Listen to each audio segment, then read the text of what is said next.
The untouchable True School Sports Empire proudly presents something the boxing games are missing. Hey, what's going on? It's your boy BT. I came here to talk some boxing with the thousands of True School Sports subscribers. Now, this is the official live fight reaction extravaganza for Ryan Garcia versus Luke Campbell. I'm your boy Brendan Taylor, as always. Happy 2021 to everybody out there, man. 2020 was a long year for many people out there. 2020 was a year where a lot of people were challenged, but we made it through. We get a clean slate. We get a brand new year of boxing, and it's the first major boxing card of the year. Normally, and we should honestly, as boxing fans, we should be kind of grateful in a way for 2020 because it pushed this fight back, and it really gave us a great start to what figures to be a very important marquee year for boxing in 2021. So as you know, your boy BT, we'll get to the fight in a second, but let me just take this time to acknowledge some comments. Shout out to everybody in the comments. If you're here, make sure you smash that like button, do all that good stuff. Shout out to my man, Jesus M. He says, what's up, True School He says, True Boxing, True School Sports, whatever. What's up, Jesus M? He says, grade the undercard. Are the Alvarado bouts interesting? Well, I know you got Sean Garcia. You know what? I like the card. I'm going to tell you why I like the card. The Rene Alvarado fight is all right, but the two fights that I'm really looking forward to on the undercard is you got Ryan Garcia's brother, Sean Garcia, who I've been hearing a lot about. Some people whose opinions I really value and respect in the boxing world have even went as far as to say that Sean Garcia is better than Ryan Garcia. So, we'll see. I'm looking forward to seeing him. It's his sixth professional fight, so we're gonna see what he's working with at this stage of his career. You got him, and then you got this kid named Alex Rincon. Now, most of you guys might not know about Alex Rincon, but when I was in Texas a couple of times last year, I was hearing about these guys named the Rincon brothers. I think the other one is Ricardo or something like that. I could be wrong, but Alex Rincon is one of the Rincon brothers from Dallas, Texas. They made some noise and they made some waves in the U.S. amateur scene and the Dallas amateur scene. So I'm looking forward to seeing what he's all about. But overall, I would say the card, to answer your question directly, the card overall, I would say is probably like a solid B. I give it a B. It would have been a B plus if they would have my boy Blair Cobbs on there. I love seeing Blair Cobbs. He's a fun guy to watch for me. Alfred Miller, what's good, champ? How you living? He said, "What's up, peeps?" Ryan's brother Sean is on the undercard. It should be interesting. Absolutely, it should be. It really should be. My main man Paul Bradsfield says, "Come on!" In our main event, another hyped up Brit will be knocked out. Enjoy, oh, man. It ain't even been 2 days yet of 2021, and we got people here taking shots at the Brits, man. Shout out to the Brits, man. Best of luck to whole city's very own Luke Campbell. 1 second, guys. Let me back. Hold on. I gotta fix something real quick. Hold on.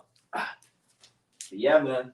It's gonna be an exceptional day of boxing. I love the fact that we get an American card, a big time American card starting early, because most of the time, as many of you guys know, when I'm live for these British cards this time, and we sometimes no disrespect to the Brits, but like we be here and we seen these boring British fights where they're picking their shots and being extra proper. We not having that today. We not having that in 2021. So I'm glad they decided to start the year off with a bang. But shout out to Paul. Jesus Gashin says deporting. This man caught a hard on. This man caught a hard on in the damn comment section. My man Jesus says, "True School, my bad. If you see Adriana Jimenez from Fino Boxing, tell her I'm a big fan of them. Huge cheat, to be honest." Hey, man. I've met Adriana a couple of times. Nice woman. They talk about, they always say, did you pass the test? Basically the test is like, if you don't look at her breasts, that's you pass the test. And I passed it the first time I met her, but second time I didn't pass that test. Key Mitch, what's good? Champ, says Kool-Aid with no motherfucking sugar. Shout out to Key, man. That's how you know he really watches True School Sports, because we used to be sponsored by Jarrell Miller and Kool-Aid with no motherfucking sugar. Shout out to Key, man. Insect Man says, "It's the untouchable, the unbreakable, unchainable, untamable True School Sports." Jesus, man, you give me the world class introduction right there. You like Michael Buffer. Enrique, shout out to Enrique for the first time in 2021. He says, "Shout out Brendan, 2021 breaking news: Canelo Alvarez will ring walk with Ryan Garcia tonight." So there you go.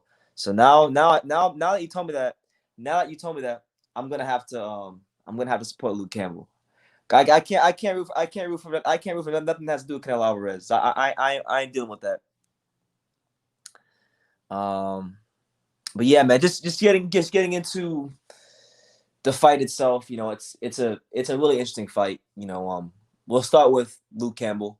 Luke Campbell, aside from the champions like 135, like Tio and yeah, just Tio. There ain't no champion, just Tio. Aside from Tio, and Haney and the big names, I would say he's one of the best fighters out there. Long, rangy, got that good amateur pedigree. I believe he was a 2012 Olympic gold medalist. So, you can never take a guy with that kind of pedigree lightly. You got to give him his respect. He's got some good experience in the professional ranks, even though he's never won any of his step-up fights. I mean, he had that competitive fight with Jorge Linares a couple years ago, and he lost closely, but he lost. Then he had the fight with Lomachenko, where I think people don't want to give Luke his credit, but Luke, even though he lost that fight, Luke was probably the first guy at 135 to really expose the chinks in the armor, and that gave Teofimo Lopez some confidence. He drew from that experience. So, shout out to Luke Campbell, my main man, Luke Campbell. He's going in there tonight. He's 33 years old. I didn't even realize he was 33 years old. And he's going to go in there and try to really put his stamp in the lightweight division. A lot of people, a lot of the British media and the British fight fans I've been hearing this week, they've been saying, "Oh, Luke Campbell, he's one of the best fighters in British boxing." I'm like niggas going in about Luke Campbell, but hopefully he goes in there and I'll tell you this: if he beats Ryan Garcia, he's gonna become a superstar. Because Ryan Garcia, whether we like it or not, for better or for worse, good, bad, or indifferent, Ryan Garcia is one of the biggest stars in boxing because he knows how to market himself. He looks like the sixth member of NSYNC with a pair of boxing gloves on, but he's made it happen. He's gotten the young people involved, young people interested in the sport of boxing. The girls, the little jits that are on TikTok. That's his fan base. So it is what it is, man. Ryan Garcia, though, this fight's really about him. He's the guy that we're all here to see, really. No disrespect to Luke Campbell, but there's been a lot of critiques. There's been a lot of criticisms of Ryan Garcia over the last, how long he's been a pro since he got any notoriety. A lot of people don't like Ryan Garcia because they say he's cocky. They say, he's just a pretty boy. So this is his chance. This is his moment of truth. To really go in there and show the world that, hey, I'm more than just the sixth member of NSYNC with boxing gloves on. I'm a damn good fighter, and I'm the best fighter at 135. And this is his first step towards trying to prove that. So we're gonna see. We're gonna see in 2021 what's gonna happen. In 2021, it's no prisoners. It's no prisoners in 2021. It's the untouchable True School Sports Empire. We here, man. We here. For those of you wondering when exactly this card starts, I'll give you the exact time zones. Right now in America, it's like 2:20 something, I think. What time is it in America? It's 2:14. It's 2:14 here in America. So we got at the top of the hour, 3:00 p.m. Eastern Standard Time. The card will start. If you're in Central Time, it'll be 2 p.m. If you're Pacific, it'll be I think noon. It'll be noon. And if you're in the UK, it'll be 8 p.m. your time. So DAZN, credit to them. They've decided to accommodate everybody involved in this fight, both audiences, both the U.S. and America, at a good, reasonable start time. Shout out to them. Honestly, I'd love to see more big cards scheduled early in the daytime rather than, at 2 a.m, as some of these main events are. So that's where I'm at, man. That's where I'm at. Shout out to my main man, Fight News. We love fights. He says, "What it do?" I'm here for Ryan. I hope he does good. I like Ryan. I think Ryan is good. He can be good for boxing. I mean, if you look at what he's been able to do, whether you like it or not, it's the era we live in. It's how boxers and fighters are going to have to be to be stars, particularly here in America, where there's so many entertainment options, even with COVID. Ryan Garcia has done a great job of marketing himself from early on in his professional career to right now. He's caught the notoriety of people that normally wouldn't give a crap about boxing. And that's what you want. You want a fighter who can transcend the sport. That's how the sport survives. If we don't have fighters that are gonna get people who aren't normally boxing fans interested in the sport, then we won't have a sport. Boxing will die. It won't financially be feasible for the boxing to keep continuing on. So, whoever wins this fight, Campbell or Garcia, is going to be a star. Personally, I think it'd be better for boxing if Garcia wins because he's younger. But best of luck to the brother Luke Campbell. I like Luke Campbell. Luke Campbell, I never met him, but I know he trained in South Florida. He trained at Kangaroo Boxing Gym. So he trained at the Kangaroo Boxing Gym. So if Luke wins, shout out the Kangaroo Boxing Gym. Thomas Dunn, I don't say your name. I could be getting your name wrong. He says, nah, no way. Us English don't really rate Luke Campbell as a pro fighter. We will back him, but really and truly, Ryan should have too much for him. So there you go, Thomas. A rational, logical thinking British fan. Shout out to you, Thomas. But listen, I've come across some people this week, whether it be in my comment section, sometimes on Instagram, and they've been telling me otherwise. They've been saying, you don't understand how good Luke Campbell is. He's going to expose Ryan Garcia. Listen, shout out to the UK. That's one thing I love about the UK is that they get behind their fighters. But, I don't think I think once Luke Campbell gets touched with the first punch, he's going to go into survival mode, like Ryan said. And to be honest with you, look, I hate to say this. This live is not about Canelo, but we got to call a spade here on True School Sports. We called the spade a spade in 2015, 2016, 2017, 2018, 2019, last year in 2020, and we'll continue in 2021, okay? Ryan Garcia is close to Canelo Alvarez. That's his boy, That's his boy, Canelo Alvarez. And we know Canelo Alvarez cheated. We know he cheated before that second Golovkin fight with the clenbuterol and whatnot. And Ryan Garcia's got. I'm just making an observation. Don't shoot the messenger. But Ryan Garcia just out of nowhere got all this muscle mass out of nowhere and got this 5 o'clock shadow and just became more masculine with the way he was conducting himself. Just got all masculine, 5 o'clock shadow, just crazy muscle mass. So listen. I don't want to make any accusations, but it looks like going into this fight that Ryan's on that shit. You know what I'm talking about. He's on that shit. That's what it looked like to me. You know what I'm saying? But make sure y'all smash that like button, hit the subscribe button if you're new to the channel. It's gonna be a glorious 2021, man. I'm really excited for what this year has to offer. In the next couple of weeks, I'm hoping to announce some things. I'm just waiting for them to get over the line so I can tell you guys. It's gonna be a great year. It's gonna be an exceptional year here on True School Sports. Should be a good fight. Not sure if Campbell has enough, and also Ryan has some freakish power for his size. But let's see. Love from the UK. Shout out to you, love. Shout out to the UK. You know what? He has power. I'm not gonna say Ryan Garcia doesn't have pop because he does have pop. He's got lots of pop.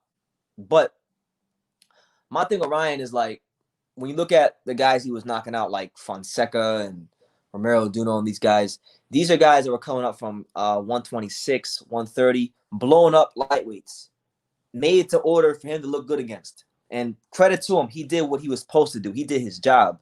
And that's part of building a fighter. That's part of marketing a fighter. So they can get those highlight reel knockouts, to get people that normally aren't interested in boxing saying, oh, who is that guy? I want to see this Ryan Garcia kid fight. But as someone who watches the sport and knows it, I like this fight for no other reason. If this fight is one-sided and Ryan Garcia beats the brakes off Luke Campbell, I love this fight just based off the fact that we get to see Ryan Garcia's punching power against a full-fledged lightweight, a full-fledged world-level experienced lightweight who's challenged for world titles. And I think that's what we want to see. We want to see these kind of matchups to see where the young fella's at right now.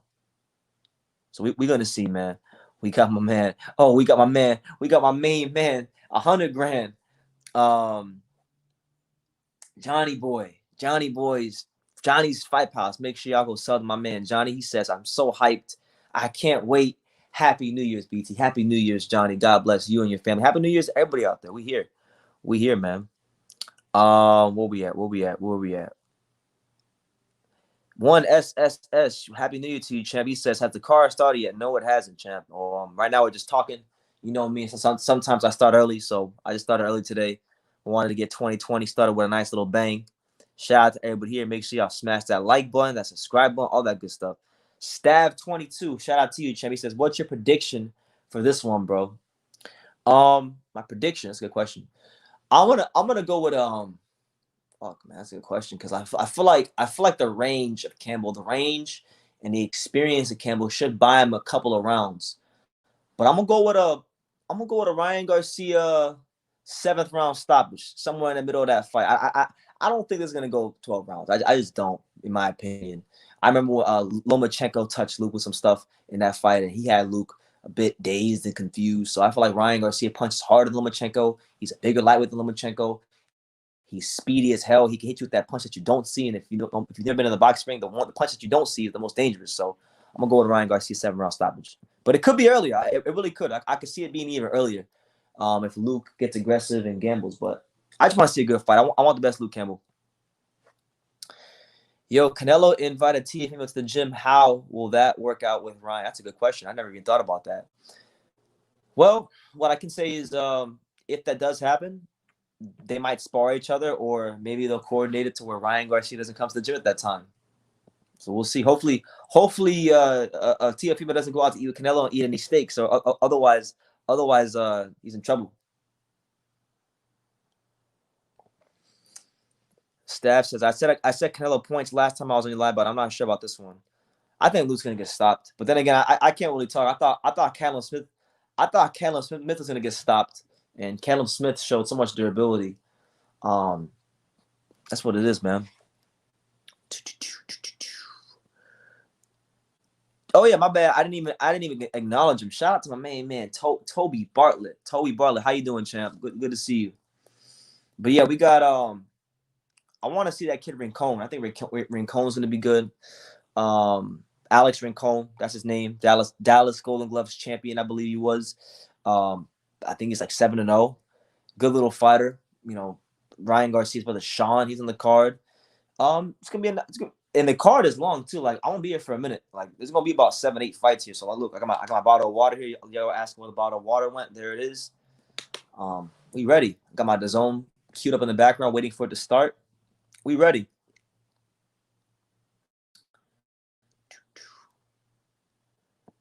He is. That's my man right there, Jairo Galvez, the real champ. He says he's still a kid despite with that beard and having 2 baby mamas. The real champ is here. No paper champions here. No paper champions. The real champ. You know, often imitated, never duplicated. It's my main man, Jairo Galvez. Let's go, champ. That's crazy, man. You're right. Ryan Garcia. He what is he, like 22? We got 2 baby mamas already. Got that 5 o'clock shadow going on. It ain't looking so good for Ryan Garcia out the ring. So maybe he needs boxing as a refuge because he going through it outside the ring, champ. He really is. Johnny Boy not having it. Johnny Boy not having it. He's not. My man Johnny Boy ain't having it in 2021. He said Queen Ryan is getting his fake Mexican dome broken. Damn right. And that's another thing about Ryan Garcia that kind of be pissing me off. Man, the dude speaks less Spanish than me, and he talking about he a Mexican fighter. Come on, man, you an American fighter. Why won't some fighters? Why won't some? You know, I want to talk about this, man. Look. I don't understand why some fighters, well, not some fighters, why the majority of fighters. It seems like the majority of fighters in boxing, even when they are from America, they don't ever want to claim to be an American fighter. They don't want to be patriotic. You know, the UK can be patriotic, the Mexicans can be patriotic. When it comes to American fighters, we don't get that. We really don't get that as much. Like, and my thing is this, right? You don't want to be an American fighter, so you don't like winning. You don't like being from the greatest country in the world. Come on, Ryan, you dropping the ball, champ. You dropping the ball. And he crossed the fallen fighter. Says red pilled American. You damn right. You damn right, champ. Not red pill as hell. Alfred. I like Alfred. Like, look, y'all need to pay attention when Alfred makes a prediction because Alfred, my man, Alfred, he's pretty good. His knowledge of boxing is pretty good. He says Garcia will frustrate him with speed and movement, then catch him with a left hook in the middle rounds, TKO. And that's what I'm on the same page with you for this time. I know sometimes we're not on the same page, but this time we're on the same page, champ. I got Ryan Garcia 7th round TKO. By the way, guys, I want y'all, if any of you are on Instagram, follow me on Instagram. I'm gonna be posting a lot on Instagram this year.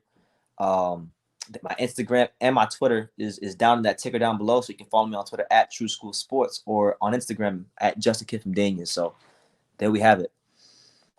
Unadulterated truth, my main man 50 grand. He says, "Happy New Year's to you and your Pops BT. Wishing you many unification bouts in 2021." Absolutely, champ. And Happy New Year's to you, and I believe that your wife in the picture. So Happy New Year's to your wife and your family and all that good stuff. Yeah, man. Here we go. Jack Napier hating on America. Hating on America. Hating on the greatest country in the world. When you're the best, that's why they hate you. That's why they hated Floyd Mayweather, man. They hated Floyd because he was the best when he was fighting. True School Sports. It's down to the fact that America has no history. Now we the back-to-back World War champions. What are you talking about? Back-to-back World War I and World War II champions. I ain't trying to hear it. Champ. And plus, you say America has no history. America runs boxing. America runs the boxing. I know that I'm acknowledging that there's fighters from every country in the world. There's great fighters from every country in the world, from UK, Japan, even now Ecuador. Ecuador got a good fighter in Gangara, who won the IBO strap against Ali Akhmedov. You got Uzbekistan, Kazakhstan, all the stands. A lot of great countries have great fighters, but I mean, if you want to talk about which country has the most amount of top fighters in boxing right now, it's America. And it's been while boxing is a global sport now, even when fighters look, I'm gonna put you on game. Even when fighters are high level fighters in other countries, where do they come to get their sparring? Where do they come to get their sparring? Where do they come to improve? Where do they come to really sharpen up? America. Know what I'm saying? Jesus M says, "It's USA, not America." Is that a question? It's the same. Not USA, America, whatever. America is an abbreviation of USA, so we can say USA. We can say whatever you want. All I'm trying to say is, I would wish like I know I wish a fighter would come out from America and would be proud to be an American. Like Riddick Bowe used to. Shout out to Fight News for reminding me of this, because you're right. I just watched this fight like about a month ago, and you're right. Riddick Bowe came out to face Andrew Galata with Born in the USA, and so did Floyd Mayweather. I think when Floyd Mayweather fought Ricky Hatton, he came out to that. He came out to that fight. He came out to that song, and you saw what Floyd did to Ricky Hatton. So God bless the Brits. God bless the whole world. God bless everybody. But I'm proud to be an American, man, the greatest country in the world. And I'm not even getting political. I'm throwing a joke out there, Jack. I'm not even getting political. I'm taking pride in my country like all the Brits do when they come to Madison Square Garden and fly the British flag and swing Sweet Carolina. I'm proud to be an American. Emo Bronx NY says, "Happy New Year's to you and Pops. Continued success, my brother." Absolutely. God bless you, champ. Thank you for stopping by and dropping some positive words. Hopefully you enjoy the fights, as I know I will. Shout out to you. Oh, shit. I think I almost fell. We here, man. 2021. We here. America. Ryan Garcia is just a bent American Instagram model. No. We'll know in a couple hours if he's that in a setup fight. We'll know. You can't say that just yet. If you say that right now, you're just hating. You gotta at least give Ryan Garcia some time to fail, and give Ryan Garcia a chance to fail before you call him that. Now, if Luke Campbell knocks his ass out, you are well within your rights to call him an American hype job, because people do that. When there's a hyped up American prospect and he loses, they're very quick to call him a hyped up prospect. But like when Daniel Dubois quits on one knee in the first tough fight he has, they don't say Daniel Dubois. They don't say Daniel Dubois is a British hype job. And then when you do say that, they say, "Oh my God, that's so disrespectful." But listen, I'm not calling Daniel Dubois a hype job. I like Daniel Dubois. and I hope he has a good career. But he was very disappointing his last fight. You know what I'm saying? But shout out to everybody out there, no matter where you're watching in the world. For all 60, 50, 80 of you in here, smash that like button and let me know exactly who you or where you're watching from. Let me know what city, what state, what continent. All of that, man. Just everywhere. Let me know and I'll give you a shout out. You know where I'm at. I'm in the greatest city, not just in America, but in the entire world. I'm in Dania Beach, Florida. Dania Beach, Florida. You know what I'm saying? Hyro says, BT, for being a casual, I would be confused on who the real champ is. Ryan Garcia is fighting for a belt that is identical to Devin Haney. Well, I believe you guys can correct me if I'm wrong in the comments. I believe they're fighting for the. Are they fighting for the interim? It might be the interim. I'm not even sure. Correct me in the comments.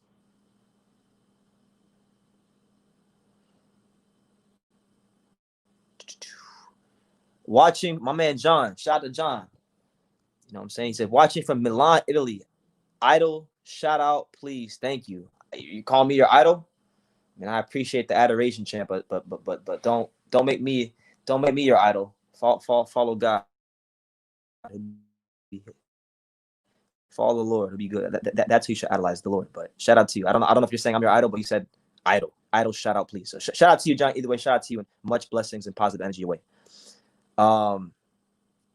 Rob Calico says, you tripping, True. Dubois got slandered in the UK. Good. He deserved to be slandered because I don't listen. I'm not in the UK, so I can't say what's going on in the UK. All I can go off of is when I put videos about UK fighters.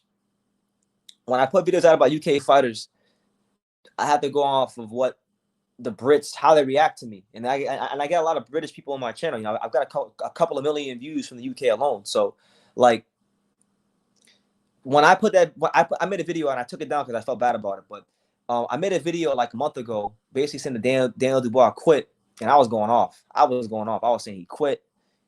People are well within the right to call him a hype job, and the Brits didn't like that. So that's why I'm saying what I'm saying.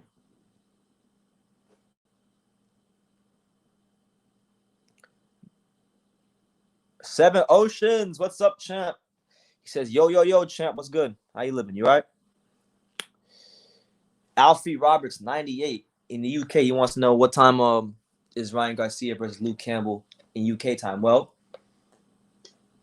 I'm not exactly sure about the main event, but I know the card, the show in general starts at 3:00 American time. So if you're in the UK or Eastern Standard Time here in America, so if you're in the UK, that would mean that the card for you would start at 8:00 in the UK, and if Ryan Garcia and Campbell fight like 2 or 3 hours after the show starts, I'm expecting like 11:00, maybe midnight UK time, something like that. So I hope that can help. And there you go. Seven Oceans already answered it for me. Thank you, Seven. Oh man, you know what's funny? You guys are so right for suggesting this, but I didn't even consider this. Ryan Garcia might be getting that extra treatment.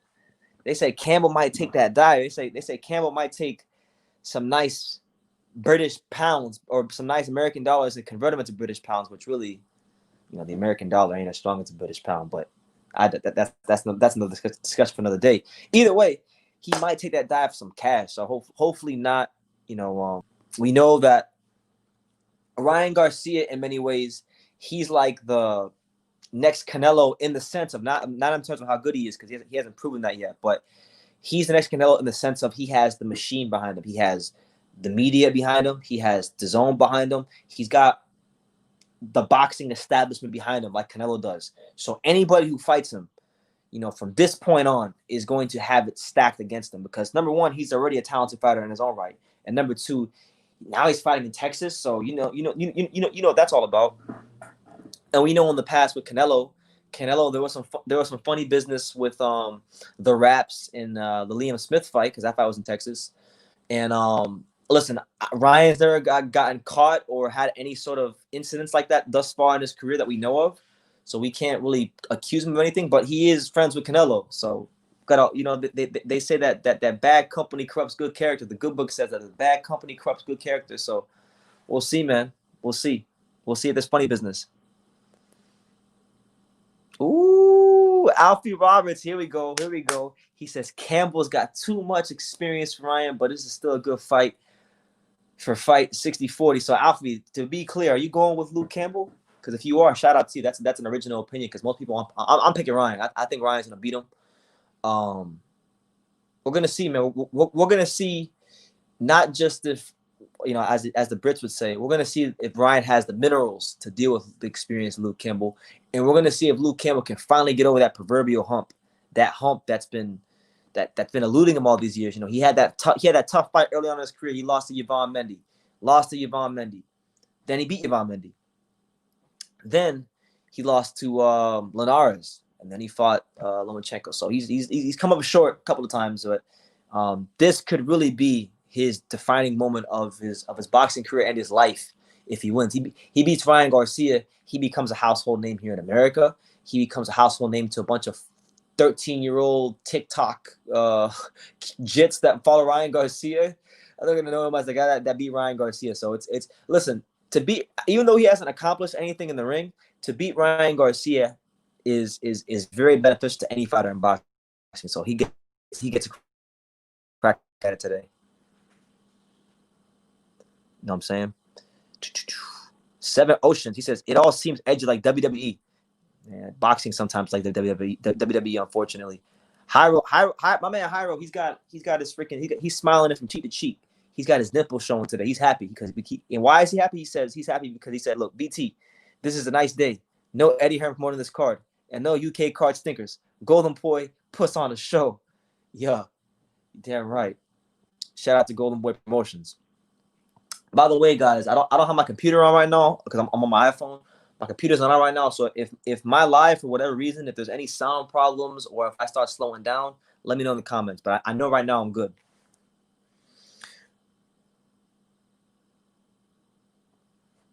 Okay, guess I call a champ, not idol. Where's Pops anyway? My man Pops is working, man. Listen, I gotta give the utmost respect and salute to Pops because Pops got me fired up for 2021. The way my father closed out 2020 was something special.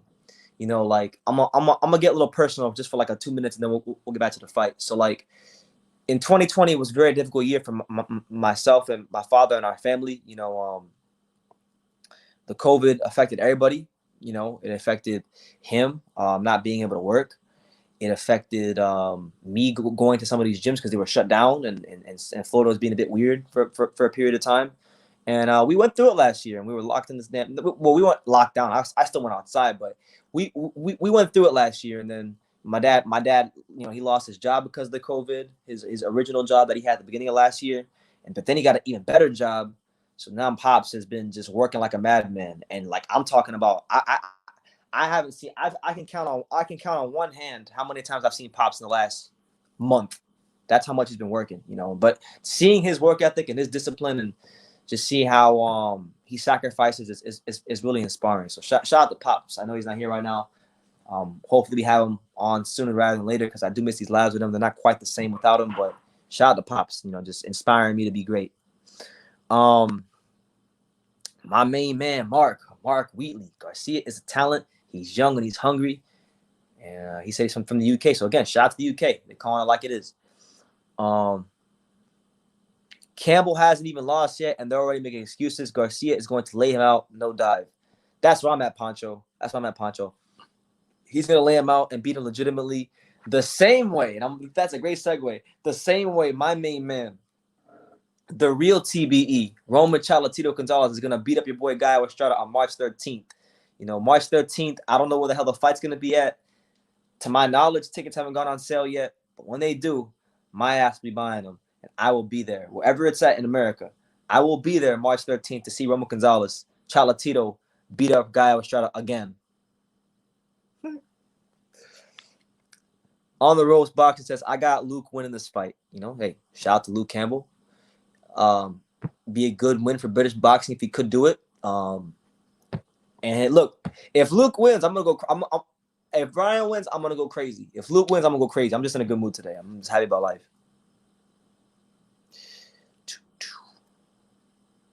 Where we at? Jesus M says, do you have a regular job? Define regular. Nah, man, I get money off YouTube. I get money off YouTube, and I put my money in safe places, and I let my money work for me because it's about working harder, not smarter. You know what I'm saying? It's about working harder, not smarter. So I put my money. I'm not gonna get into how I make extra income, but I put my money and I invest it in good places, and I make money in return, and I survive. I be chilling on YouTube. I be chilling, just living off YouTube and my little investments and things like that, and that's what it is. But yeah, to answer your question, I make money on YouTube. I haven't had a regular job since January of 2019. I have had a regular job since the day before Pacquiao versus Broner when I quit my last job. Major Key, what's good, champ? He said, "What up, BT? You've been MIA." Yeah, man. I just been just been grinding, doing other things. True School Sports related, just not on the channel. I got some things I'm trying to get over the line here in 2021 that I'm hoping to announce in a couple of weeks. You know, I can't really talk much about it now though. How T Fauna says 400 million people in America is what we got. If my country had half of those people, we believe we'd be the best. We'd be the first one in every sport. Talking about the UK, maybe, perhaps so, perhaps so. Ryan Garcia has been training with Canelo. You know he is developing his power. I mean, look. Ryan Garcia always had power because look, one thing you must understand when it comes to this fight game, when it comes to the sport of boxing, is speed is power. Speed is power. You know, a lot of times people think that speed and power can be separate, and they can, because sometimes you do get fighters who they punch with speed, but they don't turn their punches over properly, and they don't turn their punches over properly, and they're just throwing arm punches. But then you get fighters with power mechanics that throw very speedy punches and they're turning over the punches. And a lot of times, if the fighter knows anything about head movement or varying the speed of his punches, he can throw a shot that the other guy doesn't see. And Ryan Garcia is very good at that. He's got good timing, and he's got blinding speed, and he knows how to put on speed and take the speed off. It's almost like baseball. Sometimes you throw the 95-mile-per-hour fastball, but then you got to take about 5 miles per hour off of it to confuse the hitters. Same thing with Ryan Garcia. He's good at that kind of thing. So that's why that's what truly makes him a dangerous fighter, not just the speed or just the power by itself, but it's a combination of those things and how he applies it. Shout out to Preacher David. What time is it in the USA? It's like 2. What time is it? It's 2:43. So we're like 17 minutes from the telecast starting on the zone. I got it on my TV. Just waiting for it to hurry up. Where we at? I see so many comments, man. Shout out to everyone here. Pops for life. Yeah, respect the pops. Respect the pops, man. Pops been putting in that grind. Did someone mention TBE? Oh, here he is himself, the man himself.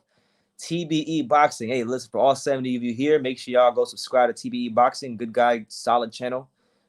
Yeah, but I was talking about it's no disrespect or slight on you. It's just a name that I've had for years. I was talking about Roman Chalatito Gonzalez. I call him the real TBE. And I got a video explaining that if you want to know why. I'm not gonna explain it now.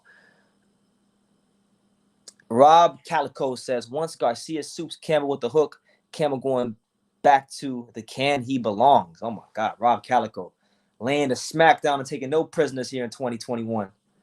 You know what I'm saying? Amen indeed. Amen.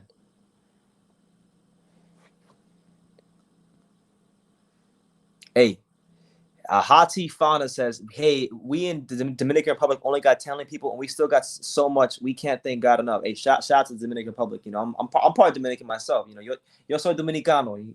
Tu sabes, I'm part of Dominican myself. So shout out to DR. That's it. You got to work smarter, not harder. You know, you got to work a lot smarter, not harder.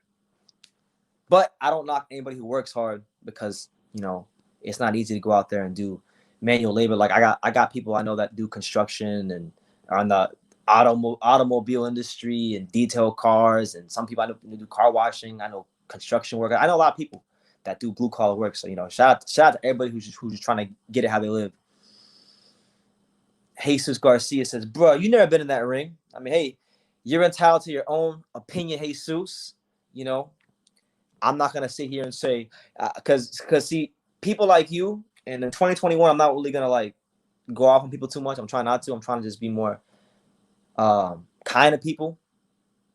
But like people like you, they come here, right? They see me with the glasses on. You know, they they see that I'm not like a muscular dude. I'm not the most muscular. I'm lean, but I'm not like a muscular dude.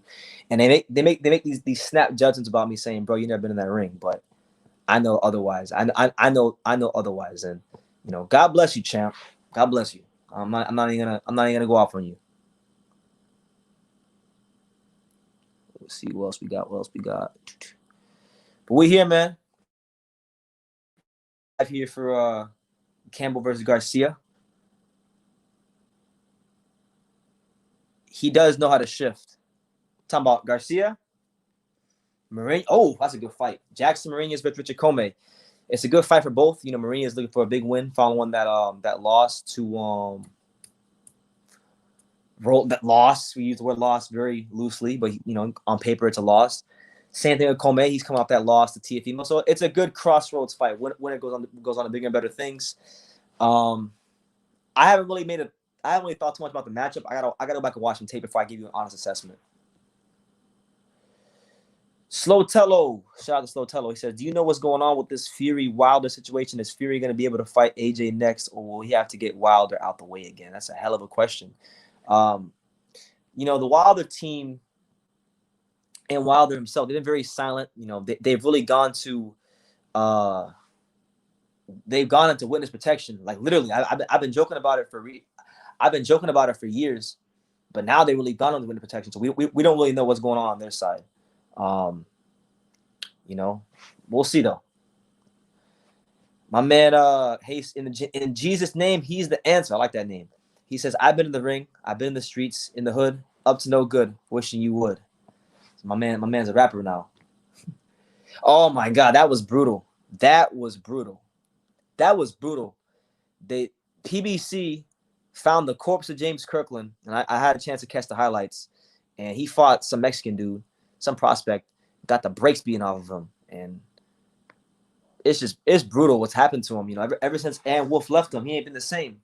So look, I got nothing but respect for the Mandingo warrior, James Kirkland, but at this point, I think he's got to hang it up. He's got to hang it up because he's jeopardizing. He's really jeopardizing his health. I mean, boxing in general is jeopardizing your health. Even when you're young and you're fresh and you're strong, boxing is jeopardizing your health. But to be in the condition that he's in, with the wear and tear and the punishment, he's really jeopardizing his health. The official scorecard. Shout out to my man, official scorecard. Yeah, big up BT. Make sure y'all go subscribe to official scorecard and go check out his podcast. Jack Napier with what is that? That's an Arsenal logo and a Tottenham logo. He on drugs. Thing the UK is not pound of boxing. You out your mind. UK is not even above Puerto Rico in boxing. If you want to keep it a buck. I like British boxing. You're not talking to an American who hates British boxing or anything like that. I like British boxing. I've got friends who are British fighters. I'll name them for you. Isaac Chamberlain and Gamaliel Fight. Those are my friends in the fight game. Those are my people that I respect and I talk to. I love British boxing. I got a lot of time for British boxing, but no way. No way. Know what I'm saying? My man Alex says, "I'm sad." Why you say he's sad? Because I didn't use a thumbnail that he made for me for the fight. I couldn't find it. I had it in my email, but I couldn't. I was looking through my email and I couldn't find it for some reason. So, my bad, bro. I should have asked you to resend it to me, but I got caught up doing other stuff. He said, "R.I.P. for the fight. I made it like 3 months ago." I know you did, bro. My bad. I couldn't find it. I should have asked you.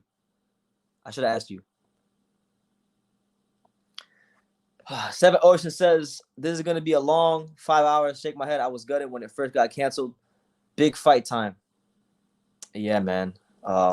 Listen, I don't think it'll be a long 5 hours. I mean, I think it's going to be a good undercard. I think we're going to have a lot of fun here. We're going to have a lot of fun. I'll be here. What can you say about Showbiz the adult saying that Pac-Man is ducking Errol Spence? Well, I didn't I don't like. I'll be honest with you. There's like 2 channels I watch on all of YouTube, and I like Showbiz. I've watched his content before, but I don't like keep up with his content. So I didn't even realize he said that. But how the hell is Manny Pacquiao ducking Errol Spence? If you could tell me how, if you could tell me how he's ducking him or what he said, I'll rebuttal that.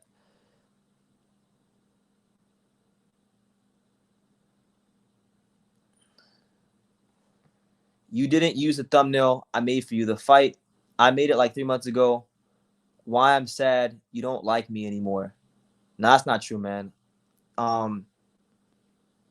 Honestly, Alex, it's not. It actually has nothing to do with you, man. It's actually been. I've had some issues in my life recently. I'll call you. I'll call you, and I'll talk to you, bro. It has nothing to do with you. That's why I haven't been really talking. I haven't been talking to most people in my family, to be honest with you. And I've only talked to maybe like 2. I've only consistently talked to like 2 of my friends, and even them, I don't talk to them sometimes. So don't even feel bad, bro. Like, oh shit. I've been in my own world for the holidays. I've been in my own world for the holidays, but I'm good now. I'll call you soon.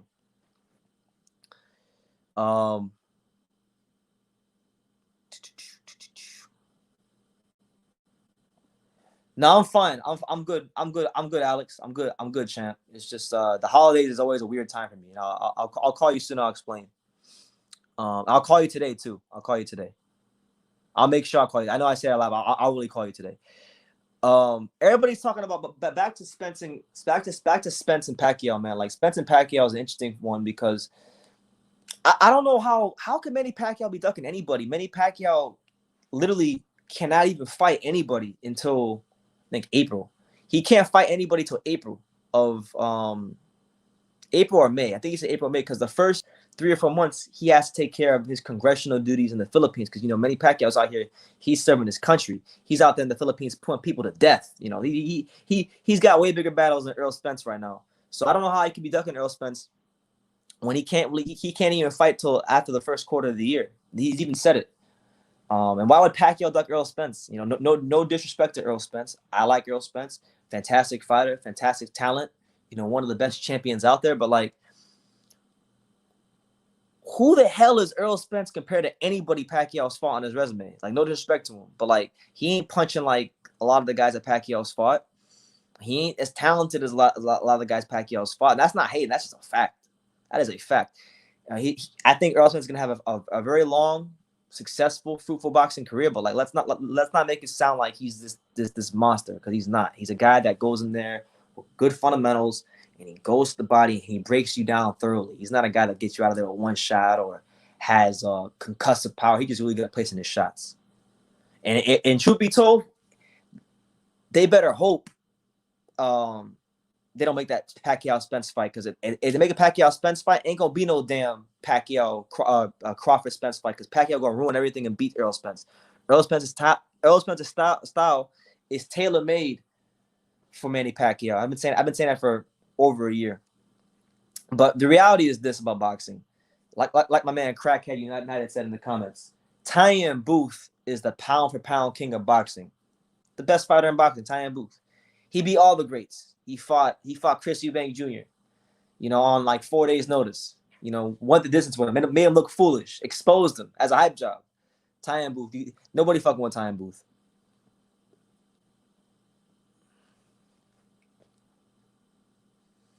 Yeah, James Kirkland, man.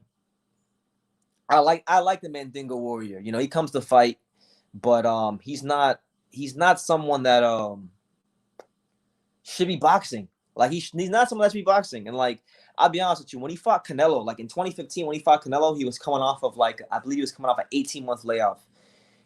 And even going into that fight, I didn't think there was a good fight to take. I thought back then he was shot. I thought he was a shot fighter back then. So like, imagine now. Imagine now.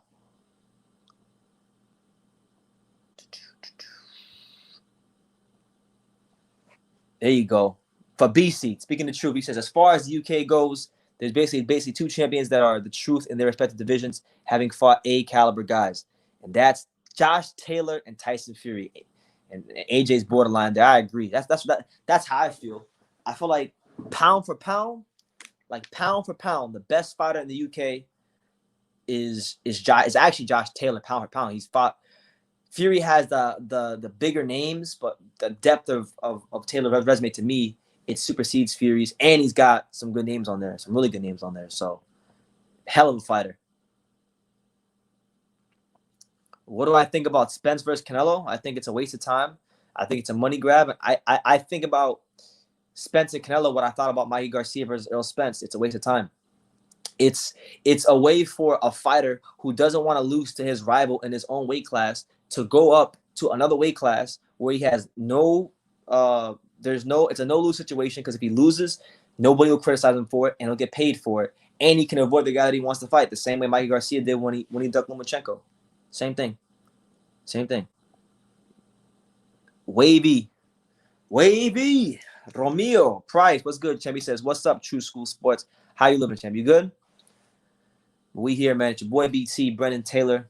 You know, we're almost an hour into the live already. It's the untouchable True School Sports Empire. We here, man. I got to get my hair cut real soon. We'll get that probably tomorrow. We here in 2021. We're not taking no prisoners. We're not taking no prisoners here in 2021. None. Shout out to everybody here. And Happy New Year to everybody out there. No. Programming reminder. I'm gonna give you guys a programming reminder. I'm not sure if I'm gonna be live for it because I might be somewhere else. But if I am home, because there's a local boxing card here in South Florida, January 23rd. Glenn Johnson is starting his own promotional company. Glenn the Road Warrior Johnson, the 2004 Ring Magazine Fighter of the Year. You know, the guy that beat Roy Jones Jr. and Tarver and Clinton and Roy Jones Jr., Tarver, and all those guys. He has his own promotional company called Road Warrior Promotions, and their first card is January 23rd. And I'll more than likely be at that because I got to support the local boxing. But if I'm not there at that fight, and I'm here somewhere, if I'm not there, then I will go live for the Angelo Leo Stephen Fulton fight, which I really want to be live for. So even if I go to that fight, if it ends at a certain time, I'm racing back home to go live for that fight. You know, there's 60 here. I want to take a poll. What do you guys think about that Angelo Leo Stephen Fulton fight? Because I'm really gassed about that fight. You know, Angelo Leo, he's a friend of the channel. You know, I got a lot of time for Angelo Leo. I respect him a lot. I think he's actually one of the most underrated champions out there. And I think when he fights Fulton, he's gonna absolutely ice Stephen Fulton. He's gonna beat him like he stole something. But it's gonna be a good fight.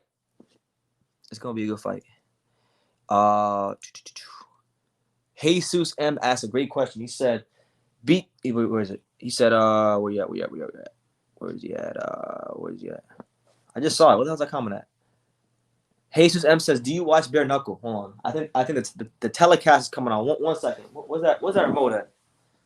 I gotta find that remote. Should we hear, man?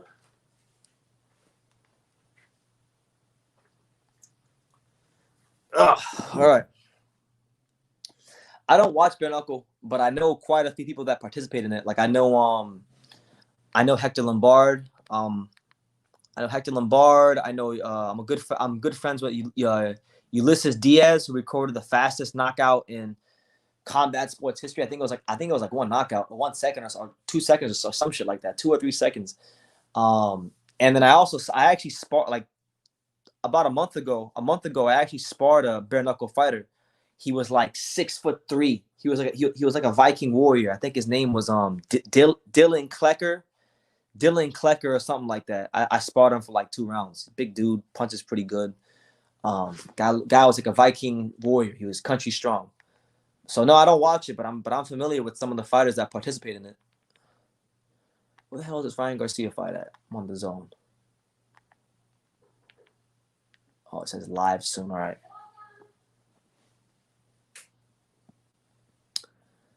But yeah, man, it's your boy BT. We here, man. Gonna be a great 2021, man. I'm really excited for this year. I went through a lot of shit 2018, 2019, and 2020, but 2021, bro, it's gonna be something special. And there's so much that I wish I could tell you guys, but I just can't right now. I can't.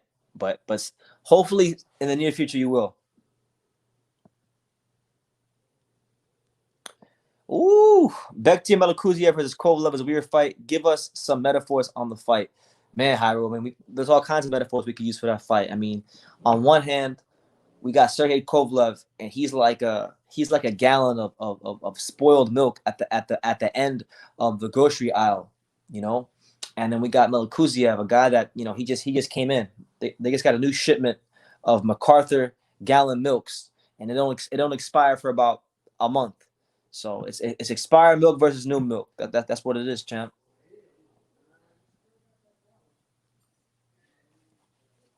That's what it is. Yeah. Man, Thug and Thug and Thug and Ball Hustle says one of the best fights lined up is Fulton versus Leo. It's an amazing fight. It's Fulton versus Angelo Leo is a great fight because I mean you have the classic style. Hold on a second. Hold on. I'm gonna get to your comment in a minute, Thug and Ball Hustle. But we gotta acknowledge. Listen, there's some people that you gotta stop what you're doing and you gotta acknowledge the comments and you gotta give them their flowers and you gotta give them the just due. And that's what we're gonna do here on True School Sports. My main man. If you guys don't know who this is Trap Francis. This is my main man right here, Dominique Trap Francis, aka Trap, aka Lil Mayweather. A product of the Boca Pal boxing gym. Shout out to Dominique Francis, one of my good friends. He said, "You the best who ever covered boxing, Mr. True School Sport." Shout out to Dominique Francis. If you guys don't know Dominique Trap Francis, this kid right here, when they say, Brendan, who are some good fighters? Who are some of the top fighters from your area? His name is always one of the first two or three out of my mouth. When we talk about Dominique Trap Francis, we're talking about excellent speed, excellent punching power, and the thing is, he's young. He's got good size for 122. He's in the same weight class as the fight I was just talking about with Angelo Leo and Stephen Fulton. And I don't know if he's going to be at 122 long term because his body's still growing. But this kid is going to be a factor in boxing. My boy Dominique is going to be a factor in boxing. Shout out to Dominique Francis, man. Make sure y'all go check him out, Dominique Francis. Been around the fight game for a while. Sparred Teofimo Lopez. A lot of guys. And Trap. I finally got some transportation. I finally got my own form of transportation. So I'll be at the Boca Power a lot this year. A lot more this year. You'll be seeing this face a lot more this year, Trap. What we at? What else we at? But yeah, I was talking about Leo versus Fulton. Dominique Trap Francis is coming for him though. He's coming for him though. Leo versus Fulton is a good fight because number one, and I know this for a fact, Fulton doesn't think much of Angelo Leo. He thinks Angelo Leo isn't that good of a fighter. He thinks he's just gonna outclass him and outspeed him and all these things. And a lot of people in boxing are disrespecting Angelo Leo. They say he's not that good of a fighter. They say he's basic, right? ESPN only has Angelo Leo ranked number 10 in the WB in their super bantamweight rankings, and he's a champion. Where have you ever seen that where a champion in a weight class is ranked 10th? That doesn't happen. So it's blatant disrespect. He's not much of a talker. He just doesn't really get caught up in like the Instagram clout. But if you talk to anybody who sparred Angelo Leo, and I talked to quite a few people who sparred him, I talked to people in Vegas who have seen him in the gym, and everything I hear is the same about him. That this kid trains hard, that he's dedicated to the sport like no other. He don't get tired. He beats the shit out of people in sparring. He was recently just sparring Nonito Donaire, and I heard he was doing pretty good against Nonito Donaire in sparring. So, Angelo Leo ain't to be fucked with when it comes to this boxing. But yeah, shout out to Dominique Trap Francis. Make sure y'all go keep your eyes out for him. Really talented fighter. That's the boy Cho. Good looks, champ. You made history. You the first super chat of 2021. So shout out to Esther Boy Cho. He says, salute BT, smash a like, drop a super chat. Absolutely. Drop as many super chats as possible. Absolutely. Any news on you possibly getting immediate pass for future DAZN cards? Well, good question. As you probably know, official, I think you saw my community post. I did run into Eddie Hearn a couple weeks here when he was here in Hollywood, Florida, after the Golovkin fight. I went down to the casino and I just happened to run into him because I decided to go to the casino to purposely meet people that might be there from Matchroom Boxing, and I ran into him and I gave him my business card. Now I haven't interacted with him, but I'm gonna go to some fights. Don't you worry about that, champ. My main focus right now is to really this year get a hold on covering the South Florida boxing scene, just dominate that like I've never dominated it before. I'll make that my bread and butter. Cover some of these great local fighters that need the coverage, like Dominique Trap Francis, Lawrence Newton, Abel Gonzalez. Fighters that the world isn't familiar with. I want to make them familiar with them here on True School Sports because these are all fighters who I think are going to be a factor in boxing as we progress into 2021, 2022, and the years to come. But to answer your question directly, no, I haven't. Not yet, but I will.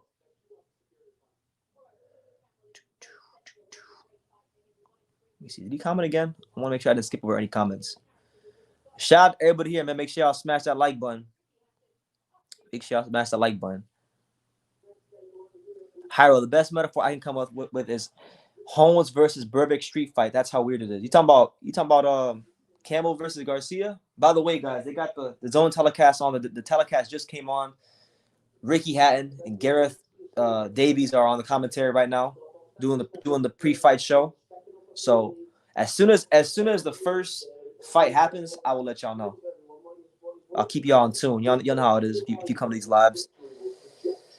How about Casemiro? What about him? What about Casemiro? Last I heard from him, they were trying to make the Riggindale fight happen, but I haven't heard anything since. Don't forget Treasure Coast, Florida boxing gyms on your touring. I gotta really get out there, man. I gotta get out there to Treasure Coast. And yeah, official. It's gonna come eventually, man. I think for me, 2020 really tested me out. I battled with a lot of depression last year because of COVID. I made it through. I'm a warrior. I'm a champ. I'm a dog. But 2021, man. I think with everything I've gone through my life these last 3 years, I'm gonna be a different beast. Some really good things have already happened to me already in 2021 that have really just lifted my spirits like never before. You were 4 to 1 underdog. If I don't really believed in you or wasn't sure about you, sort of like Garcia, they didn't know what to expect. How did you handle it? That's exactly it. And you just gotta take that. My man, one SSA, he says Melakuziev don't have no damn weight class. He fought 181 and 178. Yeah, Melakuziev, I think right now he's still trying to figure out where he's at. He's got like you said, he's kind of fat. He's a bit fat around the sides, but yeah, man. Melakuziev, he needs to do some damn sit-ups. Yo, Sean Garcia don't look nothing like Ryan Garcia at all.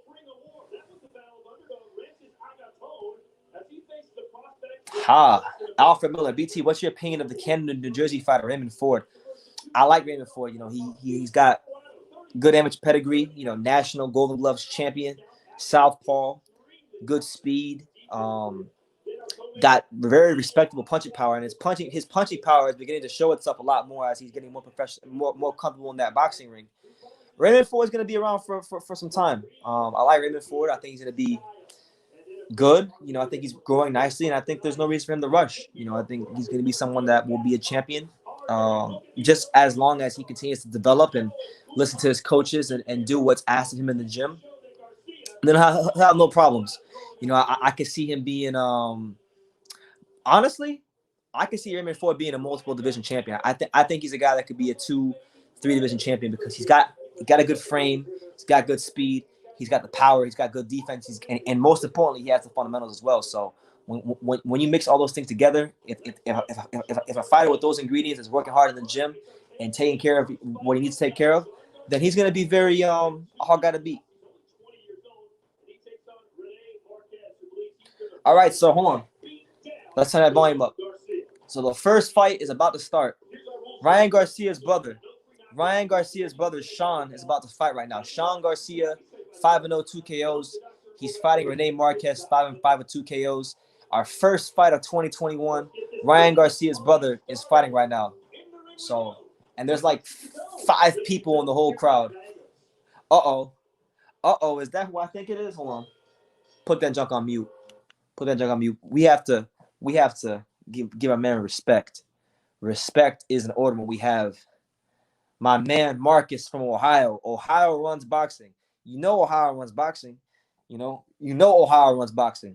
When we talk about Ohio, we're talking about some of the most dangerous fighters who ever lived, like Aaron Pryor.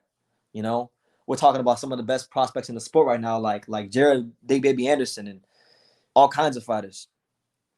Shout out to Ohio Runs Boxing, my man Marcus. He's doing great things, putting on for the local Ohio boxing scene. He's putting the world on to what's going on down there in Ohio. So shout out to him. Shout out to Ohio. Shout out to my main man Vic Tony, friend of the channel from Youngstown, Ohio. And Ohio Runs Boxing. You know, Don King, Al Heyman, both Ohio. They both ran boxing. It's no coincidence. Shout out to Ohio Runs Boxing. Thanks for the super chat, man. Hope you're doing good. Much love. But yeah, first fight on the card. Let's put the sound back on. Make sure y'all smash that like button. White, green, and red officially weighed 134.4 pounds. In 10 professional contests, his record consists evenly of 5 victories against 5 defeats, including 2 wins coming by way of knockouts. Hailing from Scottsbluff, Nebraska, here's Rene Marquez. There you go, Rene Marquez. That's for those of you just tuning in.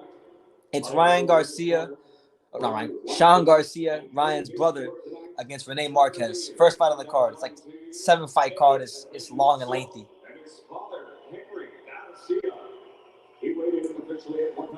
All 72 people in the crowd at the American Airlines Center are going nuts right now. That's right. Hearing from the high desert, Victorville, California, USA. Here's the undefeated Sean Sugar Rush. Oh, there's Ryan. Ryan Garcia's ringside there. Sugar Rush. They call him Sugar Rush. Okay. So this is my first, like, I've heard a lot of good things about Sean Garcia, and this is my first, like, real look at him. I haven't really checked him out or done. I really don't know anything about him other than he's Ryan Garcia's brother, that he's 5-0. So this is my first genuine impression of him. I know Punch Drunk Boxing interviewed him too. I didn't get a chance to watch it, but that's right. There really is. There is right now, Reese. Right now. Happy New Year to you, S.A. I don't know if I'm saying your name right, but Happy New Year to you. God bless you in Scotland, and thanks for stopping by, champ. Good to have you. All right, so round 1, Sean Garcia versus Rene Marquez. Sean's in the white trunks, plain white trunks. Rene's in the white trunks with the Mexican trim on the side. He has a 4-inch height advantage. You should use that from a left-hand stance. So Sean Garcia, little bit different than Ryan Garcia. He's southpaw. The other guy's kind of small. There you go. He right there. He's throwing with that. He's throwing with that jab with his right hand, Sean Garcia, and I can tell he's got good speed. He's just like his brother. He's very fast. Over 2 years, I know that. I have no clue, but it sounds like a lot. But he's a soft-spoken guy, but very, very intelligent and smart. And he says, there you go. Good feint there from Sean Garcia. Oh, okay. You always wonder. Good right up from Sean Garcia. Yo, Sean Garcia, he's basically like a right-handed Ryan Garcia from what I can see. He's whipping hooks real quick. Got good feet, got intelligent feet, you know. So far, a solid looking prospect. And yeah, he did eat it right cross though. That Mexican dude did Yeah, I don't know. For those of you asking me about crack streams, I don't know anything about crack streams today because I'm actually watching on DAZN. I'm actually using my DAZN account that I've had for 3 years. I'm working on my DAZN. I'm watching on my DAZN account that I've had for 3 years that I never use, that I never paid for, but I still have it somehow. I'm watching from DAZN, so I can't tell you anything about crack streams right now. As Marquez trying to push the tempo a little bit. Shout out to my man Musa. Two best bros out there in Oldbury, UK. He says, today we'll find out how good Ryan Garcia is. Absolutely. We're gonna see if he's just all hype or if he's the next superstar in boxing. Garcia said he had dreamed to go to the Olympics, but he changed his mind once the AIBA rules removed headgear.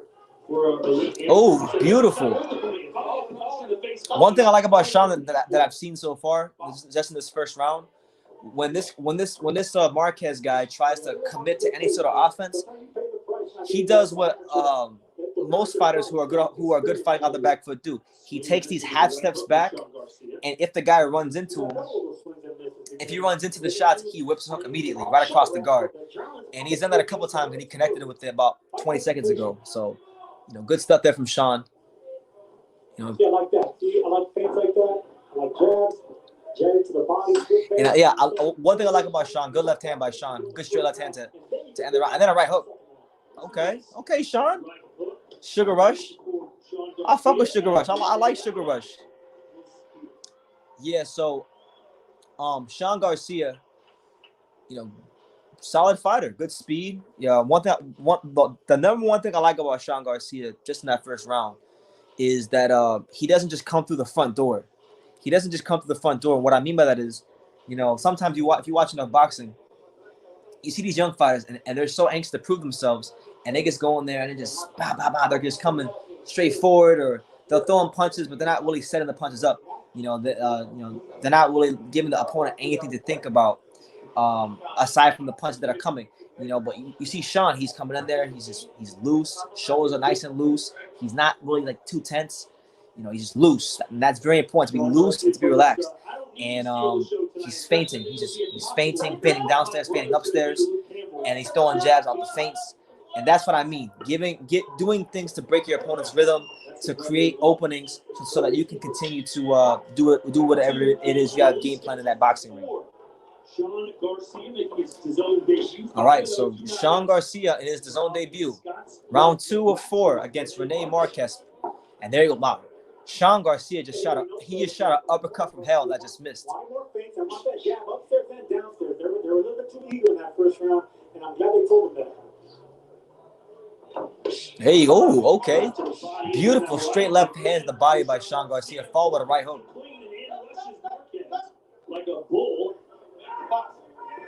I'm not gonna lie to you guys. I think I might like Sean more than Ryan. I like his style a lot. I like his style, man. And the thing is, too, he's a fellow southpaw. Like I'm a southpaw, so. Oh my God, listen. Sometimes, if you guys watch enough of these lives, I complain about fighters not throwing grown man punches. They don't throw any punches with bad intentions. But what I like about Sean is he's throwing punches from bad intentions from all kinds of angles. Sometimes it's the straight punch. Sometimes it's the uppercut. Sometimes it's the hook. Oh, there's Marquez. Marquez hit him with a big shot. Yeah, Sean. There you go. Sean just whips these hooks. He whips them with his right. He whips them with his down to the body, up to the head. But shout out to Marquez. Marquez his punch volume isn't the highest, but what Marquez is doing a good job of. Marquez is picking these shots, and he's still giving Sean punches to think about. Brandon White, what's good, champ? I see you. Salute to you, champ. Happy New Year. Well, Garcia said he's going to work the body. Haven't seen a ton of that so far. And that's what Eddie Reynoso also wants from the 1 minute and 6 seconds left here in round 2 between Sean Garcia and Rene Marquez. Our first fight on the Ryan Garcia, Luke Campbell undercard. It's your boy BT, the untouchable True School Sports Empire. Starting out 2021, about to put it in a shift. There you go. Junior Olympic title. I was surprised when he told me he had 175 extra fights. That means he went through a lot. He fought a lot of opposition around Yeah, Sean Garcia is always looking for that right hook. He's always looking for that right hook, and it's crazy. He whips that hook just like Ryan. Just like Ryan.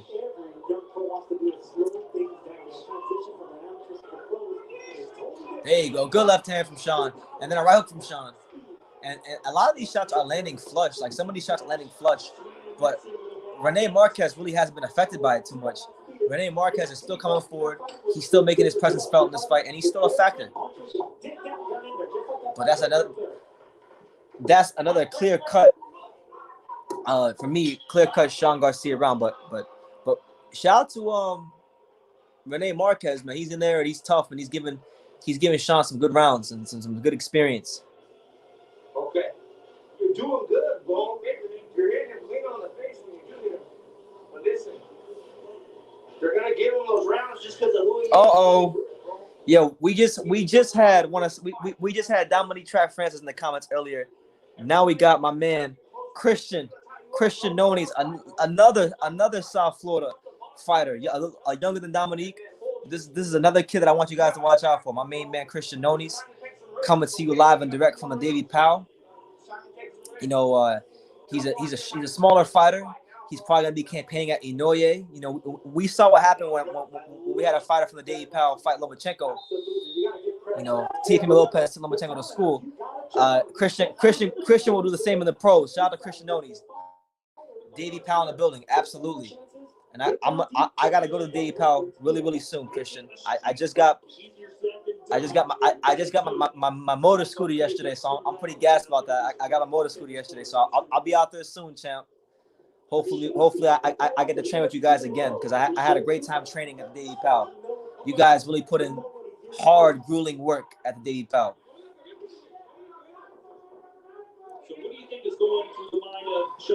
All right, so round 3 of Sean Garcia versus Rene Marquez. Sean Garcia, Ryan's brother, trying to really just make himself a factor in boxing. He's coming out that real loose southpaw stance, and he's just popping that real stiff jab, and he whips that hook right across the guard. But you gotta respect Marquez. You know, Marquez. This is why you can't go by records, because on paper his record sucks. He's 5-5 with 2 KOs, and you're thinking, okay, well, this guy is Sean. He's 5-0. He's gonna knock him out. But you see Marquez. He's tough. He's durable. He knows his way around the ring, and he's doing his thing. He's giving Sean something to think about. So you can't always judge fighters by the records. Let this fight be the first of many examples in 2021 of not judging fighters at any level of boxing by the records. You know, some fighters don't have the amateur pedigree. They don't have the big motor behind them, so they gotta take tough fights in their career. And they're fighting killers back to back. I don't know his record. I don't know who he's fought, but that's the case for a lot of fighters in boxing. Absolutely, Christian. Absolutely. Shout out to the whole Davy Powell. One of the best boxing gyms in South Florida. I got Ryan Garcia, 7th round stoppage. He gonna get him out of there. Last minute here in round 3 or 4 between Sean Garcia and Rene Marquez. It's your boy BT, True School Sports, opening up 2021 with a bang. With a straight bang. There you go. Good body shots there by Marquez.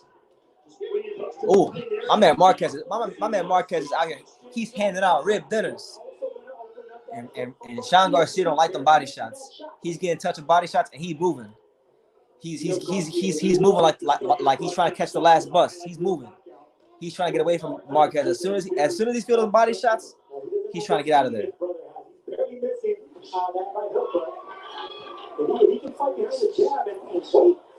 There you go. Good straight left hand there by Sean Garcia. Just jumped in the ring and said, "Let's see what you got, boy." I said, "How'd you do, Sean?" He goes, "Well, I couldn't hit him." I said, "Well, did he hit you?" He goes, "Oh, yeah. Yeah. So apparently Sean Garcia was sparring Canelo. Yeah, you know, listen. With any fighter in boxing, when they're in their 6th fight, their 6th or 7th professional fight, you don't, unless they get dropped or knocked out, you don't go too hard on them, because you understand it's early in their career. You understand not a finished product, but you try to look at the positives. You try to look at the positive attributes, and see what they can build off of. And you don't. For me, with prospects, I don't really like. I don't like to judge prospects until like their 13th, 14th, 15th fight. You know, anything before that is just learning fights, experience, getting comfortable, getting familiar with being in the boxing ring and professionals with no headgears.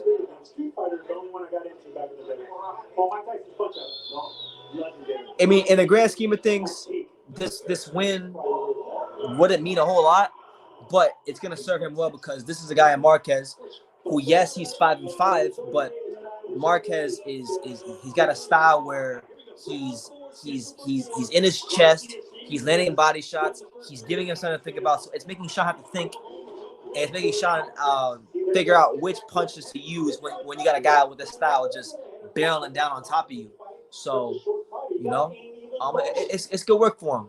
So if you're aiming at the head, aim 4 inches below the chin. That's what it's going. You know, even if you guys think that, oh my God, good right hook from Sean Garcia. Even if you guys think that Marquez making this fight closer, you got a 2-1, and maybe this round for Marquez would give him a draw. He's not getting no decision. This is freaking Ryan Garcia's. This is Ryan Garcia's brother. They want to keep Ryan Garcia happy. Okay, he's getting a decision. Let's not even hold our breath on that one. All right, John. Good seeing you, champ. Always great seeing you in the comments, man. God bless you, champ. I'll say hi to him. My pops is doing well, man. He's just been making up for a lot of lost time in 2020. You know, he's been working a lot of hours.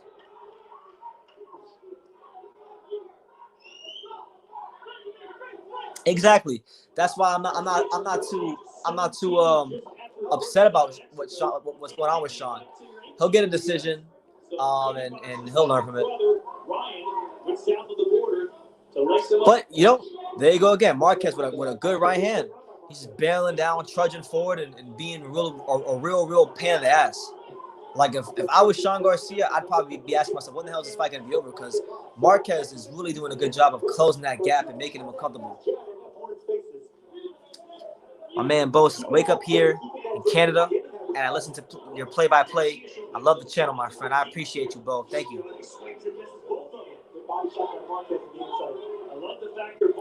Yes, these Mexican fighters, man, these 5'5" club fighters in Mexico. I mean, oh my God, look at them body shots, liver shots. He's stabbing them here and here, and he's handing out rib dinners to Sean Garcia. Marquez, man, I want to see him again. If DAZN has another prospect or a filler fight, I want to see Marquez again against a lesser fighter. He can fight. He can actually fight. He's got 25 seconds to do it. Not sure he's got that one punch power, though, that he might. It's actually a good scrap. Oh, body shot, headshot.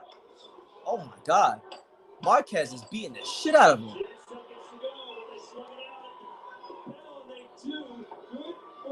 Man, Sean Garcia can barely stand. Damn. Man. Yeah, Sean Garcia is very lucky that this fight was only, was it 4 rounds? Yeah, 4 rounds, man. Yo, that might have been a draw. I think that might have been a draw. I think Marquez might have got it. He's not gonna get it, but that might have been a draw. I wish this was a 6-rounder.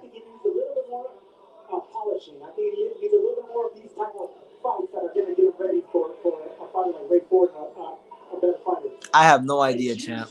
I think it'll be all right. I think it should be fine. It's never really been tested that often in the pro, so we won't get our answer until the fight. I think it'll be fine though. Ryan's pretty sound defensively. I mean, his punches are not as wide as Sean's. Sean was over here with his shit like this. Sean was like this, getting caught with straight right hands.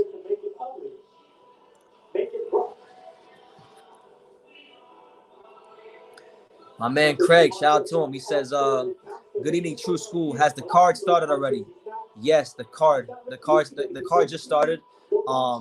DAZN decided that it would be a good idea to start the card earlier to accommodate the UK audience that will want to watch Luke Campbell as well. So the card just started. The first fight just concluded between Sean Garcia and Rene Marquez. It was an excellent scrap from Ryan Garcia's brother. I think this fight could have been a draw. What did you think the scorecards are up to? Don't remind me. How far is the graphical section? It touches okay. Yeah, don't remind me. Yeah. All right. So after hearing the thought process of Chris Mannix. All right, so we patiently await the decision. Excuse me, go ahead. The longer. Ladies and gentlemen, after 4 rounds of lightweight action, we now go to the judges' score. Oh, here we go. Totals. Here we go. Judge Mike Mitchell has it even 38-38. One judge has it a draw. Judge Javier Martinez scores the bout 39-37. And Judge Anthony Moss has the bout 39-37. For your winner by majority decision, the Fighting Pride of Victor. So there you go. Hold on, guys.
All right, my bad, guys. My bad. I was literally. So if you guys are wondering why the hell did BT just disappear out of nowhere, I got a knock on my door. I got a knock on the door, and the Mormons came. The Mormons always come at the worst time. The Mormons come during the Super. They came during the Super Bowl one year. They came in the rain another time, and now the Mormons came during boxing, which is the worst of the worst. But I just had a whole conversation with the Mormons. So that while I was off alive, that's what I was doing. The Mormons banged on my door. I said what's up to them. Said God bless, and that was it. So shout out to the Mormons, I guess. But what's going on right now? What's going on? I saw some guy get dropped. I didn't get a chance to really process what happened. Let's see. Oh my God, my man's out here handing out rib dinners. Shout out to all 30 of you that are here. I'm sorry about that, man. I'm really sorry about that. Those shots right there, when they land pinpoint like that, you're just forced to go down. You have no choice. Your legs will obey. And he's a southpaw, but he's been fighting out of the orthodox stance, which allows. I'm trying to see what comments I missed. What comments did I miss? Also, you're not comfortable protecting and defending from that side. The guy survived the first round. Okay. A natural southpaw. Absolutely. Yeah, I gave him the time because why not? I gave him the time. They seem like nice people. I don't agree with their belief system, but I don't mind listening. You can learn something from everybody. So that's where I was at. Who the hell are these guys? Curiel and Agaton. Make sure y'all smash that like button, hit the subscribe button if you're new to the channel. You know, we here, man. I lost like 30 people because I was talking to the Mormons. I was like at 60 when I left. I'm at 30 now, so it's all good.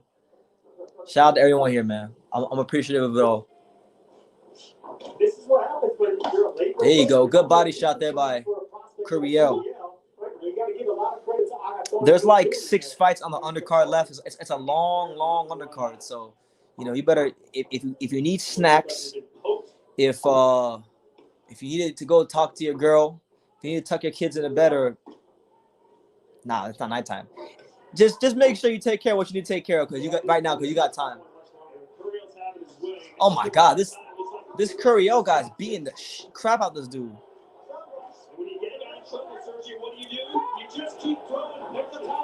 There it is. They throw in the towel, so Curiel gets the stoppage. He gets the stoppage.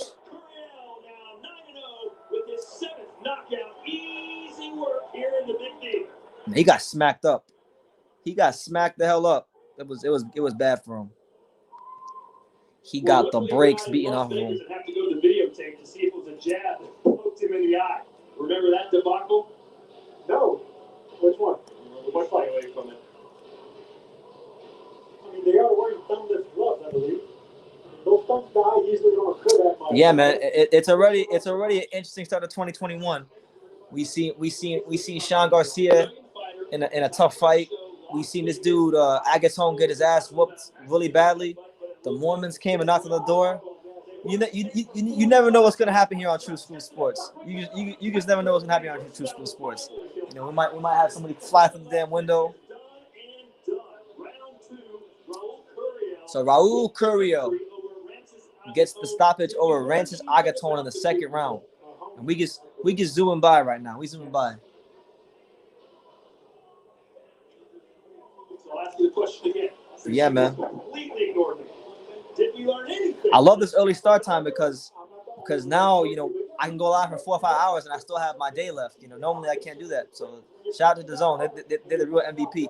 But yeah, Curiel was doing a good job. He closed that gap on him, closing that gap right on him. Uppercut, hook, just doing a hell of a job. Somebody asked me a question about Luke Campbell. If Ryan beats Campbell in your eyes, is he the real WBC based on the opponent? Devin Haney to beat his trinket? No, that's the real WBC champion is Teofimo Lopez because I view him as the undisputed champion. So if I view him as the undisputed champion, that means he's the real champion. Well, credit to Agaton who said this would be a war. Jesus, man. War, and he looked like he got in a big battle. Look at the Agaton got his shit split, bro. He got beat the hell up badly.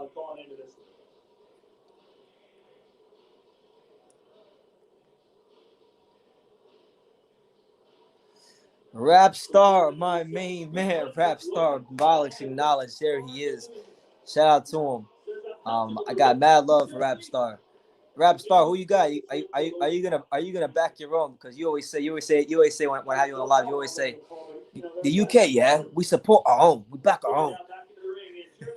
You got Luke Campbell, champ. I saw that. I heard about that they were offering the zone for pretty much nothing. They're practically giving you the zone in the UK for free. I have the zone for free because for whatever reason, the zone has continued to keep my account active, even though I haven't paid a bill on my account for almost 3 years. It's crazy.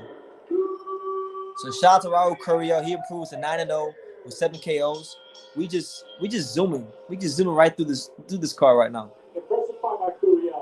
How long does Luke Campbell last tonight? Paul Brassfield. You already know. 7 rounds. 7 rounds and we out of here. By the way, shout out to everyone here, man. It's your boy BT, the untouchable True School Sports Empire. Make sure you hit that subscribe button. Make sure you guys just do all that good stuff. Let me know where you're watching from. City, state, continent, all that good stuff. Over 35 fights, Sergio. No, he did, but look, this is the confusion right here. Yeah, if Luke Campbell can't defend the left hook, he's done. His ass is grass. You know, he's done for. He better know how to defend a left hook and land a hook of his own. Luke is more experienced, bro, but Ryan has speed and power. It'll be the factor. We will see. We'll see, man. We're gonna see. Well, really, dang, I have the $20 every month. There's good fight. Yeah, I don't even like. I have not. This is probably like one of the first times in a long time that I've watched the zone from the beginning of a live fight reaction. I have not paid a DAZN bill since October of 2018. Like literally, I've not paid a DAZN bill since October 2018. I still have DAZN. I can still sign in. The fight stream perfectly. I don't get charged nothing. I don't know what the hell is going on, but shout out to DAZN. What do you suggest he works on in the meantime? I thought he looked really good. I think they're doing a really good job developing him. Just keep doing what he's doing. Well, we've got an interview set up with Raul Curriel. Can he speak English? You know. But yeah, get your predictions in. It's your boy BT. The first live of 2021. We're doing it big. You know, talking boxing, going live, talking to the Mormons. It's doing it big, man. Interview with Raul Curriel. So we move onward and upward here from Dallas. BT, the zone has lots of other yeah, they got like I saw they had darts. They had darts and what else? The zone with that darts and snooker and I think they had like Chinese league soccer. I mean, they didn't have anything that they didn't have anything that I could see aside from boxing that piqued my interest. I mean, I know darts and snooker are a big thing in the UK, but I'm an American. I don't watch darts and I don't watch snooker. I go to the bar. I go to the pool hall to play darts. But I don't watch it on TV. You know, I watch. Watch out, BT. The zone just shut down D. Jefferson channel for a copyright strike. You serious? Let me turn this volume down. Well, here we go. I'm gonna turn this volume down. Maybe that'll help. They shut him down for the Garcia fight, man. They really doing my boy D. Jeff dirty. That's messed up, man. Akin Barack. I mean, listen, I like Barack. Barack is a friend of the channel. I like Barack. He's cool. But, I mean, I don't want to. I can watch Akin Barack online. I don't need to watch him on the app.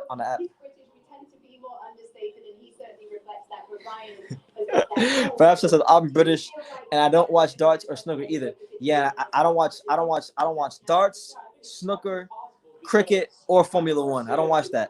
I'm an American. We don't watch those sports. We don't watch darts. We don't watch snooker. We don't watch Formula One, and we don't watch no cricket. No shame to you if you do watch those sports. It's just not my cup of tea. That puts a lot of pressure on yourself going into a fight like this. Whereas Luke Campbell, My man Graham Thompson, my man coming to you from Norwich, UK. They got some good I think a ham. I had this ham from Norwich one time when I was there last year. Shout out to Norwich. Happy New Year to you, champ. God bless. I like the zone giving us Kate Adobo in her tight leather outfit. Yo, I don't know if y'all realize this. She's married. She's married to Barack from the zone, from the Ak and Barack show. She's married to him. They're together. Very attractive woman. Hi, bro. What do you think about YouTubers, boxing professionals, and love from India? Shout out to India. We got India in the building. We international up in this mofo. India.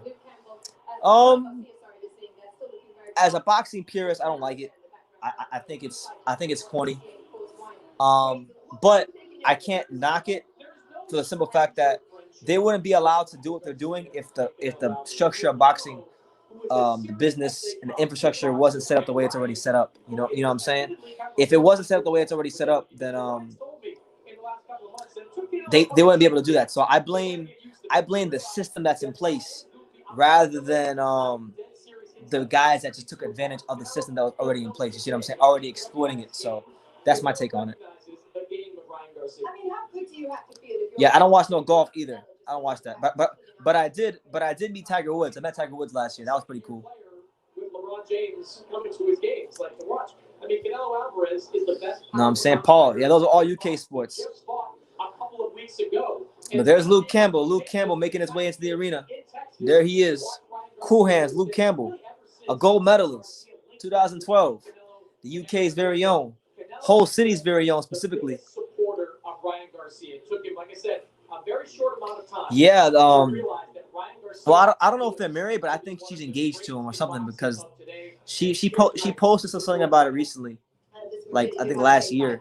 So shout out to Barack, the boxing bully. He's doing big things. He got Kate Adobo. Shout out to him.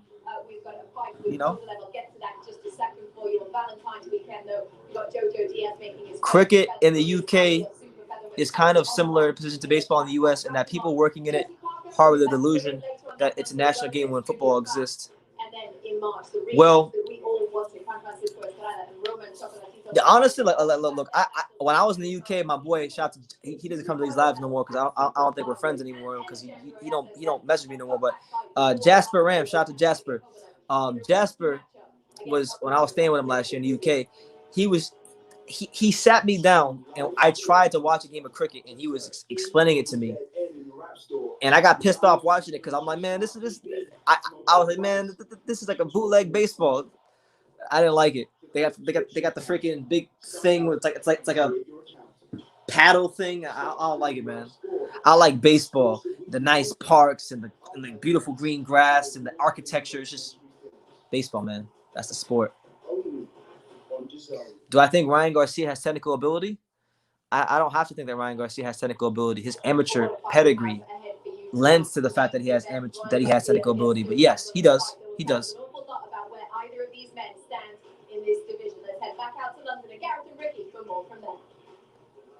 He said, I don't like either game. Yeah, that's on you, man. After 3 years away against Vyacheslav Senchenko, how does the fighter know that it's time? My man said Kate can do much better than Barack. He looks like Shrek, man. Y'all better stop hating on my man Barack. Barack Best, aka Barack the boxing bully. Hey, he's doing something right. I'm not gonna take a guess as to what it is, but he's doing something right. He's doing something to keep her around.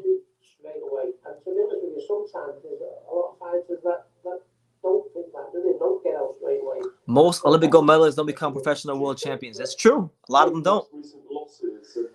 Why isn't soccer a bigger sport in the U.S. outside of boxing? It is easily the best sport worldwide and the biggest.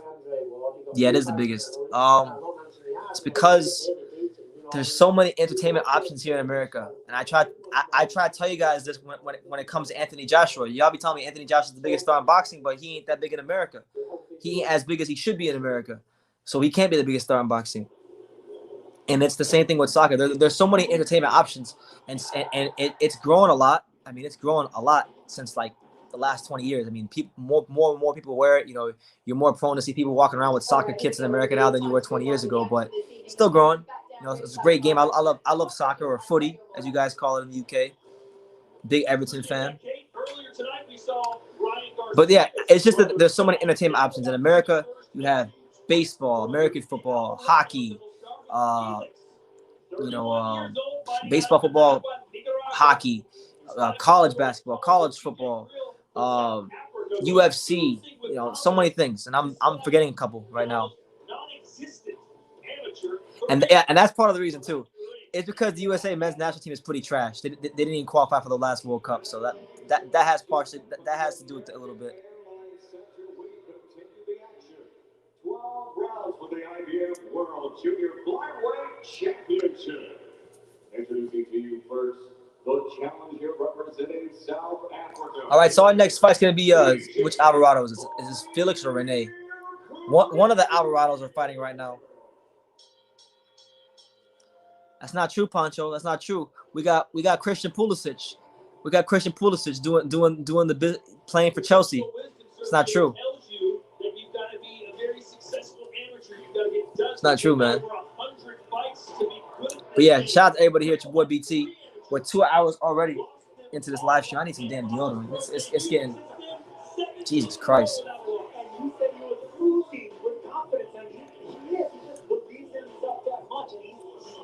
Just took a damn shower. Yo, I never thought about that. You might be right. I think you're right, Mr. Pelavakas. You're right. In the future, boxers having lots of social media clout will be a prerequisite. Oh my God. Yeah, because promoters are lazy. Promoters don't promote. There's almost like no marketing in boxing. So because there's no marketing in boxing, they're just lazy. They want the fighters. They want the fighters to do their jobs for them. So you're right. I agree with you.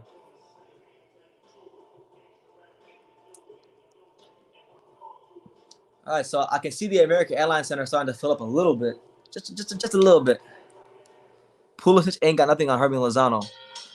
Man, neither one of them got nothing on my boy James Rodriguez. James Rodriguez, the truth.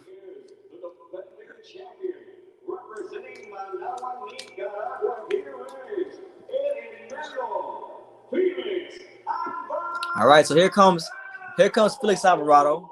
That's the next fight. Felix Alvarado versus this other guy. Oh, okay. Sergio used to be that, hey, yeah, they're skilled and they're fast and they land a lot of punches, but they just don't have the knockout power. The Chocolatinos of the world, though, and the Estradas changed that. And how about Felix Alvarado? He weighed in at 107 pounds. Everton is in the mud.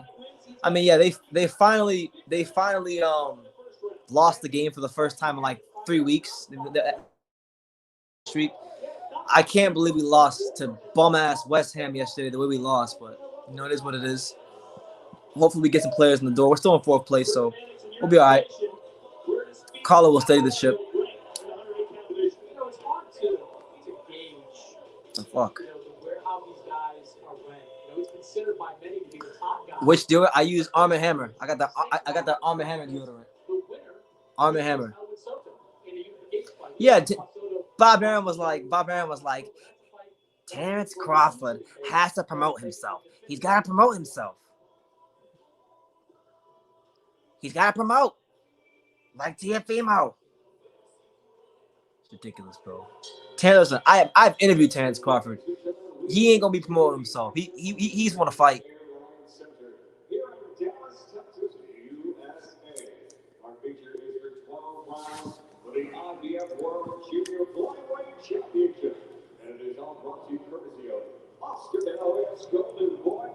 Is that 112? Was that a good? I didn't think that was that good. I didn't think that was a good impersonation, to be honest with you. But I appreciate it. I didn't think it was that good of an impression. It's not as good when I do Christian Banks Sr. The Warriors called. he said Chrissy Banks Sr. He said the Warrior. He said the Warrior is strong. It froze. Picture froze. Am I frozen? Fuck.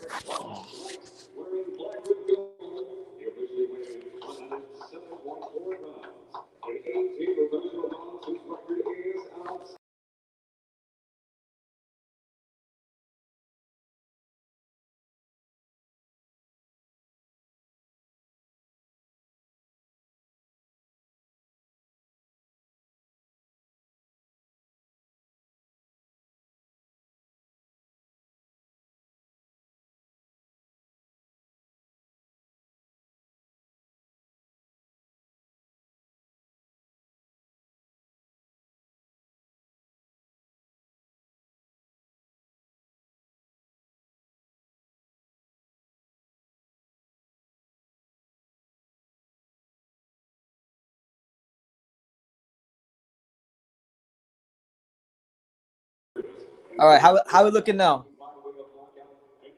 How we looking now? We good? Let me know in the comments if we good. They're trying to get me beat in 2021. It's not happening though. It's not happening in 2021. All right, it's not happening in 2020. I can't be beat this year. I can't be beat. All right, so Felix Alvarado. Here we are. Here we are. Our third fight on the Ryan Garcia Luke Campbell undercard. Make sure you guys smash that like button. Make sure you guys subscribe if you're new to the channel.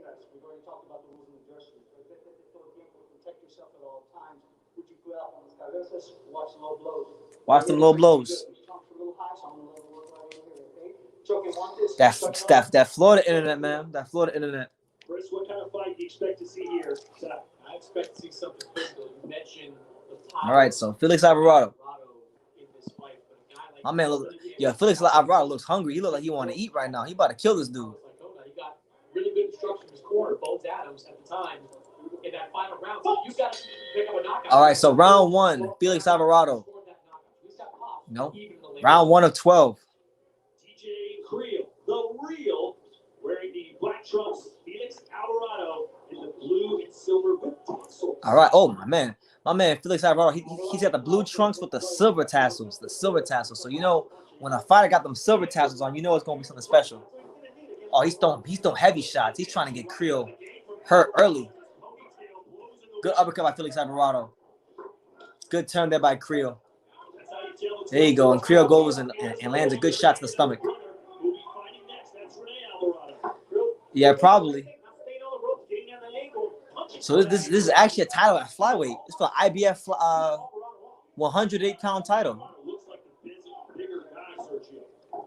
Man, Felix Alvarado is freaking huge. This guy is a fucking gargoyle at 108. How the hell is he at 108? He looks huge to me. Are these working right? Are these working right, guys? Is Felix Alvarado as big as I'm seeing on camera? Because he looks huge for the weight class to me.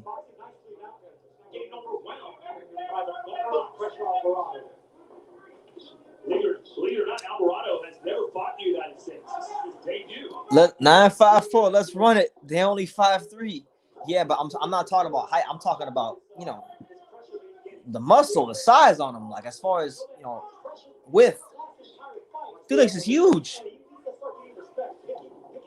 Oh my God, I'm listening to these punches. He's landed a couple punches and like they got a certain sound effect to him. They got that pop. You know, when you hear a guy who's big, physically strong, and he knows what he's doing. He's throwing punches, and you hear him land.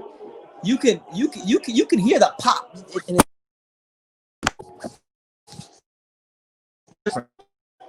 It really sounds different. And right now, like Felix Alvarado, he's throwing like just massive uppercuts. He's pressing him. He's trying to lean on him, get him tired. Good body shot from Felix, and then a right hand from Felix Alvarado.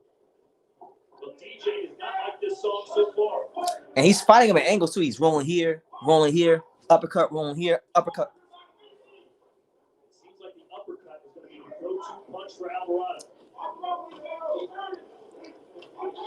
Oh, good left hook from Alvarado.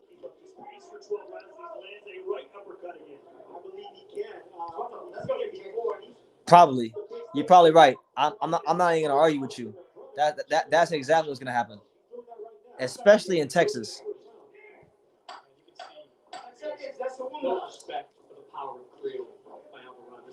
Man, he's just walking through everything. I think Alvarado's gonna try to break him down here in these first 4 or 5 rounds.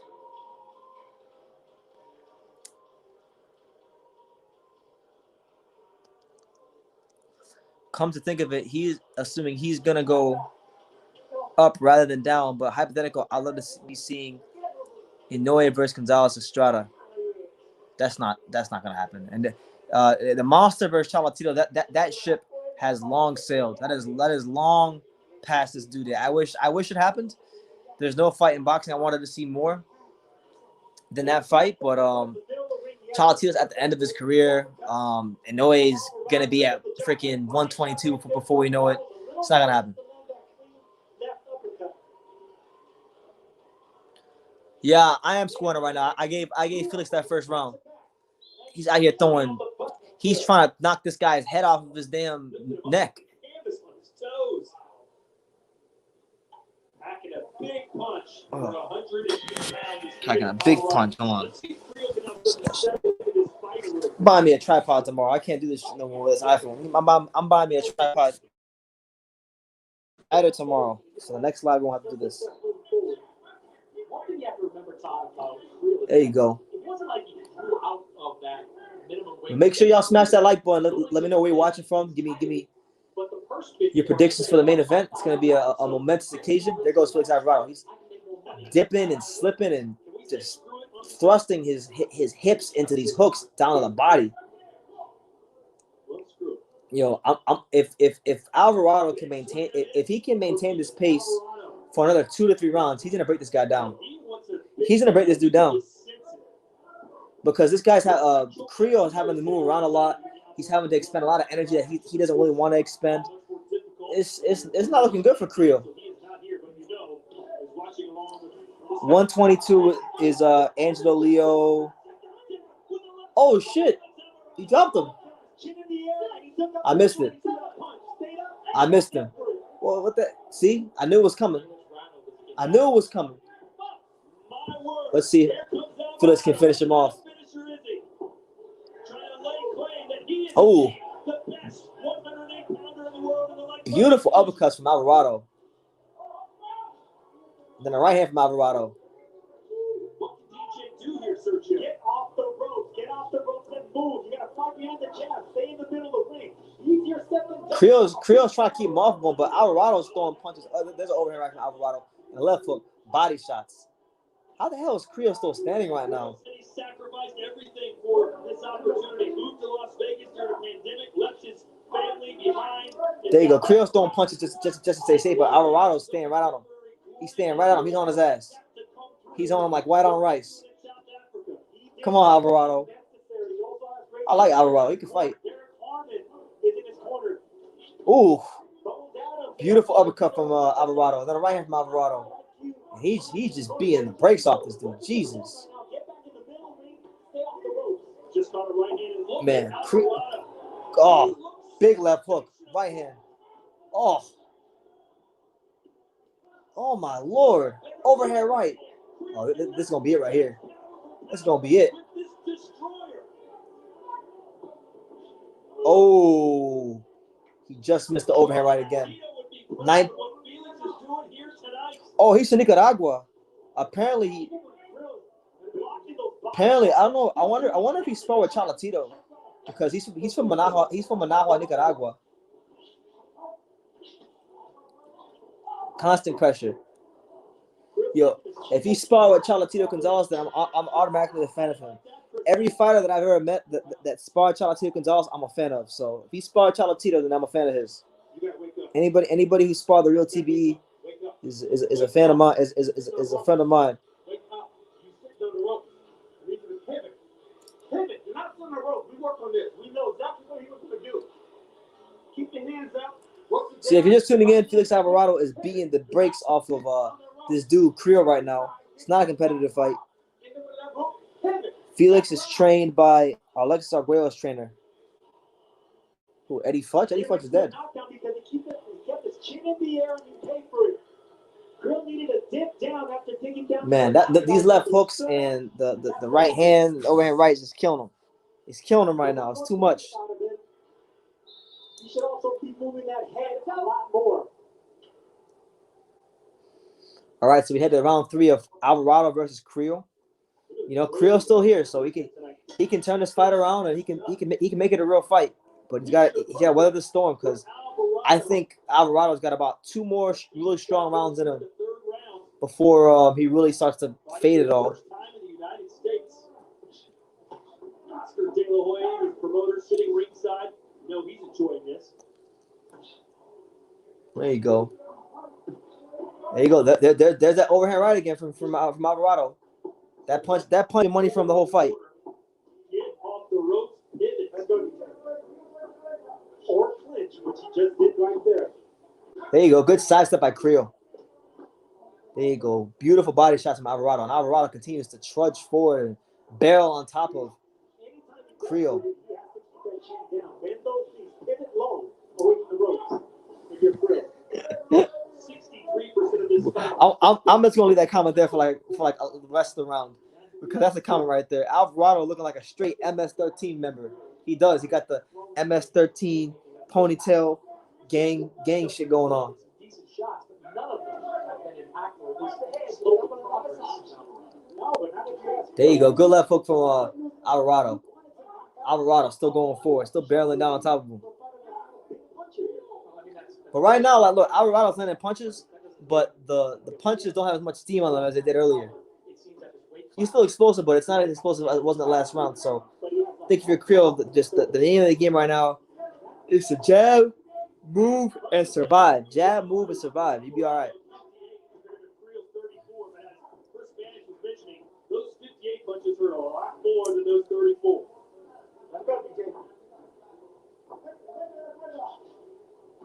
There you go. Good body shot from Creel. This guy, even if he catches me as clean as a whistle, cannot do damage. Every boxer has done that. Sometimes when you Do you see that dude from Ecuador, Carlos Gongora, upset Ali Akhmedov? I like when countries not known for boxing produce fighters. Yeah, I was live. I was live for that fight. I was here for that fight. I was watching it live. Hell of a fight. You know, Gongora beat the brakes off of him. Beat the brakes off of him. Shout out to Gongora. You know, making some waves for the country of Ecuador. You know, even though the IBO is recognized as a legitimate world championship, he is the first Ecuadorian fighter to win a title of any sort of notoriety. So shout out to him. I can't handle the man's achievements. All I can do is congratulate him for it.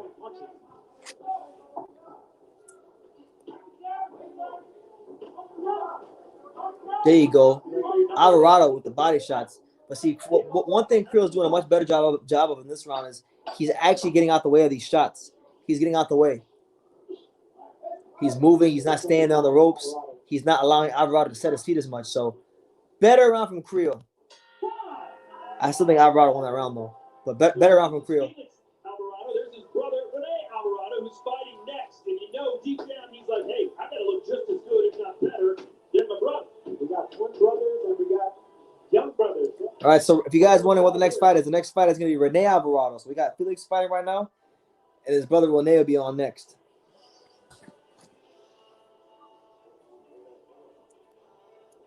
But so far, so good for Alvarado, Felix Alvarado. He's here. He's barreling down on top of Creel. He's landing hard, lethal shots, grown man punches. He's doing his thing. You know, I can't knock him. You know, and the words of the great Floyd Mayweather, I tip my cap to him. He's a hell of a fighter.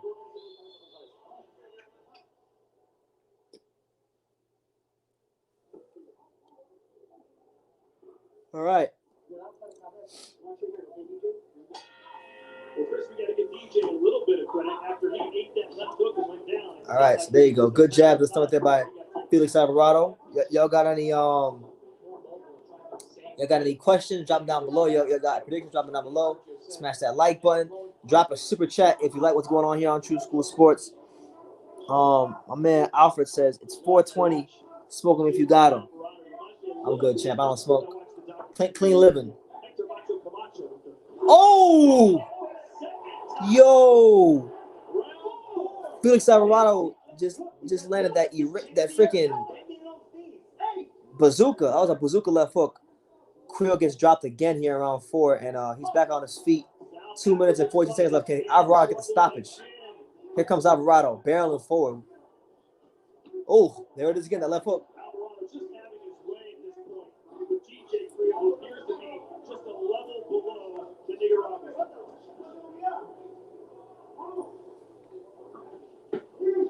There you go. Good body shot there from Alvarado.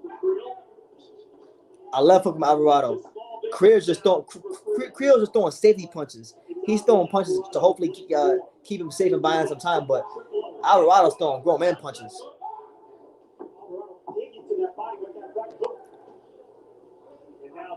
And Creel keeps going on these damn ropes, and he's gonna get beat the hell up badly. You need to stay out them ropes.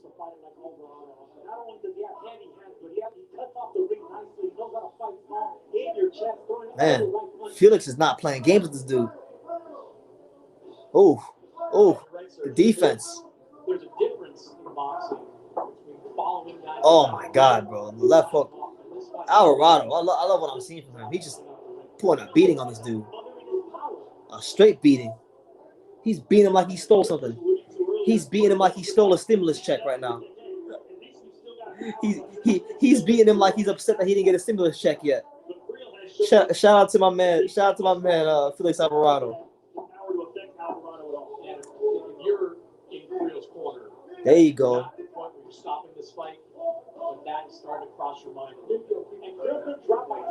Yeah, they gotta stop this fight. This dude's taking a lot. This guy is taking a career and potentially life-changing beating. Just getting waxed from pillar to post. You know, South African fighters have had an unusual amount of success when it comes to IBF World titles. 19 South African fighters have won. Oh, good right hand from Creel. And Creel's still fighting back. So far, I think Felix Alvarado has won every round, and he's got 2 knockdowns, so he's up pretty big right now. So Creel has to really find his way back into this fight if they don't stop it. Yeah, I think he does. He's having a lot of success, and he got 2 knockdowns, so you can't really argue with the results or how everything is coming together for him. But so far against this guy, he hasn't had a chance to beat his punches. Not at all. He hasn't had to change nothing. Why change what's working? If it ain't broke, don't fix it.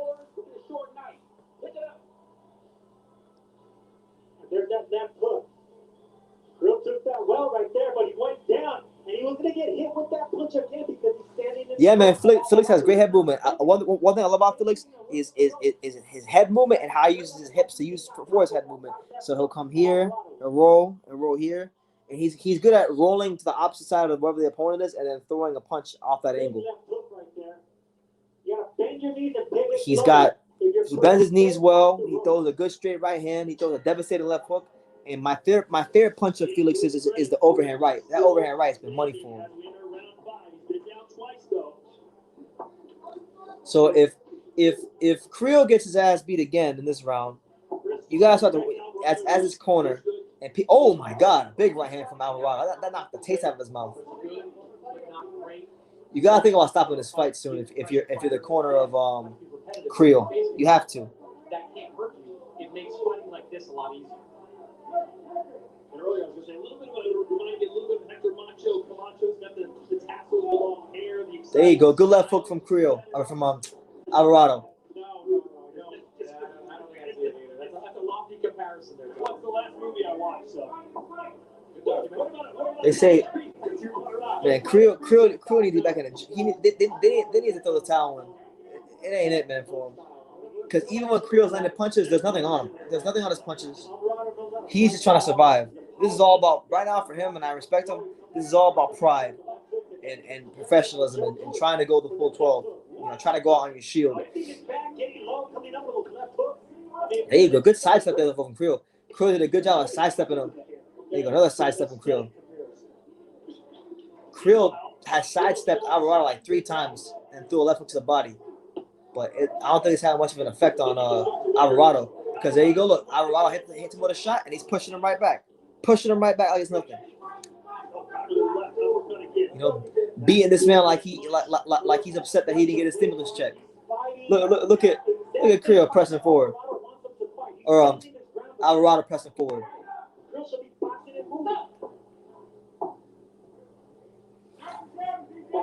It's possible. It's possible that could happen. You know, Creel still got his wits about him. He's sidestepping, he's using double jabs. He's doing what he can to stay in the fight. We're gonna see how good Alvarado's finishing abilities is, and if he can't finish him, we're gonna see how good his conditioning is. So it's a win-win situation.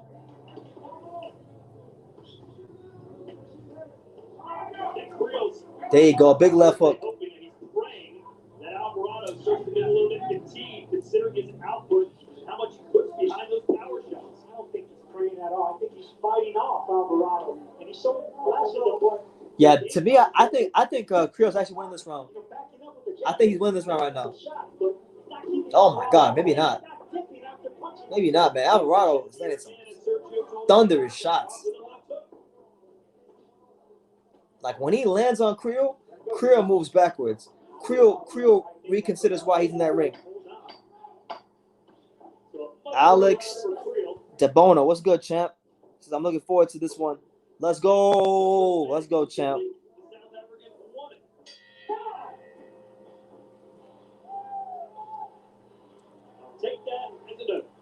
All right.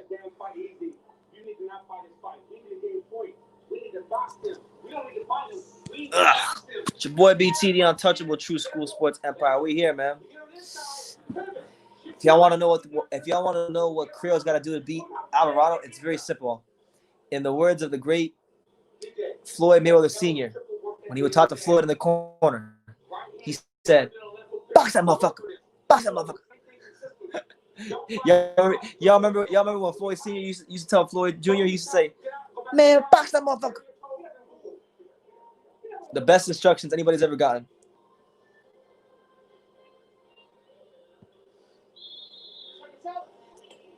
But shout out to Creel, man. He's taken a lot of devastating punches, and he's still in the fight, and he's still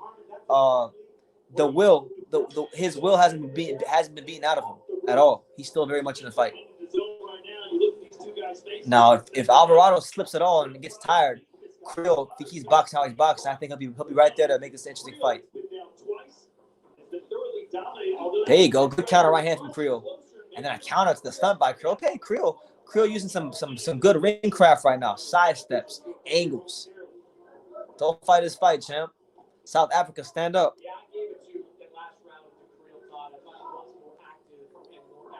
Me and Chris Mannix have the exact same scorecard. He gave Creel the last round in the fifth. That was the first round he gave him. Impactful punches are being landed by Alvarado. Those two knockdowns, he is winning, going away. There you go, Creel. Creel using head movement. There you go. Head movement, slipping the punches, making Alvarado ineffective. Alvarado ain't as explosive right now in round number 6 as he was in the previous rounds right now.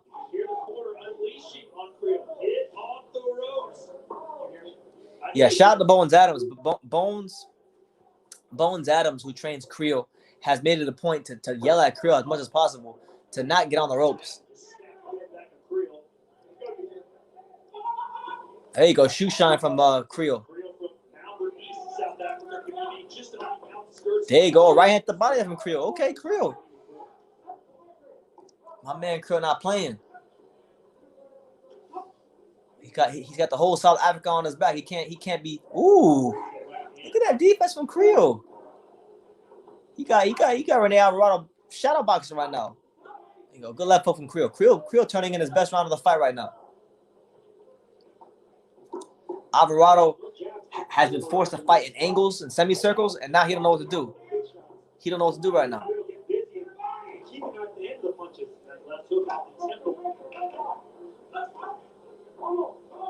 I don't got it a shutout. I gave Creel the last round, and right now he's on his way to winning round number 6. So I'm gonna have it 4 rounds to 2 with what's his name, Alvarado being up by still 6 points because of the knockdowns. Or no, being up by 4 points because of the knockdowns. I think something like that. There you go. Good jab there from Creel. Ooh. Another right hand from Creel. He's sneaking in some really nice. He's doing some good subtle work on the inside with the right hand.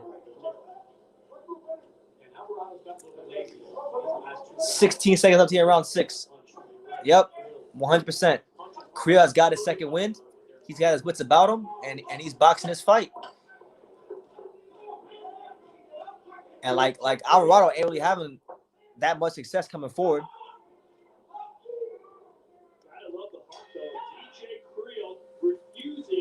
So here he is, DJ Creel, South Africa's very own. He's not playing with you guys.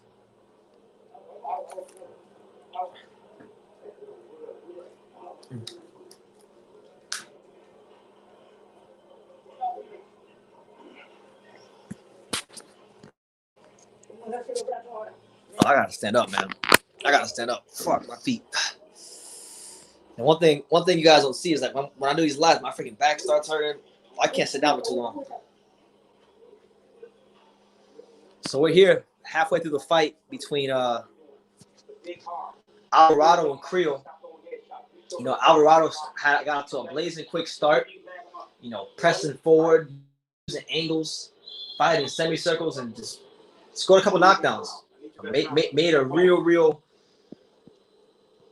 big problem for DJ Creel in the early rounds. But now it looks like Alvarado's winded. It looks like Creel has caught a second win, and we might just have a fight in our hands, a competitive fight.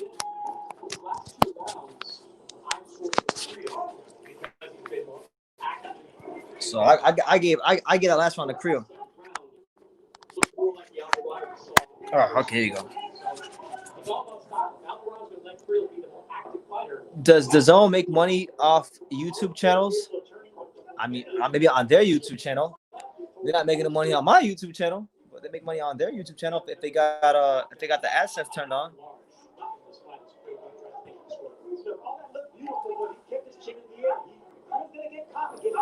There you go, good right hand from Creel. Yeah, I don't know, man. I don't want to say that. I think Alvarado, he's not taking the rounds completely off, but he's definitely catching his breath a little bit. So you might be onto something there, Pancho. But you gotta give respect to Creel. I mean, this guy was getting. I mean, when we talk about fighters getting folded up, he was well on his way to getting folded up like a blue steel chair, like The Rock and Chris Jericho. But then he rose from the ashes. He rose from the abyss, and he's made a fight of it. So much respect to the South African warrior. Look at that. He's over there doing the shoe shine, and then he stepped into the side like he's Romo Gonzalez, shooting the left hook to the body. There you go. Good right hand from Alvarado. Another right hand from Alvarado. Alvarado's going to end this with one punch anytime. It feels that way, but he's doing what he has to do, keeping the bigger man off. He's rolling with shots, coming back with nice counters. It's not enough to get. There you go. But it is frustrating, getting the car like that. That's the reason you see Alvarado like that. Oh, there you go. There's a left hook, and I think that one got Creel's attention. He must have some strong legs, man, because Alvarado he's turning these hooks all the way over, and he's getting good leverage on them, and his legs buckle for like half a second, and then he just goes back to normal. So he's clearly got a really good chin. He's clearly really durable, and whatever he's doing in the gym, Creel, it clearly works. Can you imagine if Creel somehow turns this around and wins this fight? Nice punch selection by Creel. I think Creel's winning this round too, to be honest with you.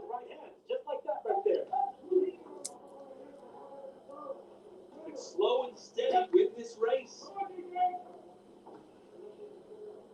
That's what he got to do. I agree, Reese. He's got to keep that right hand glued to his jaw.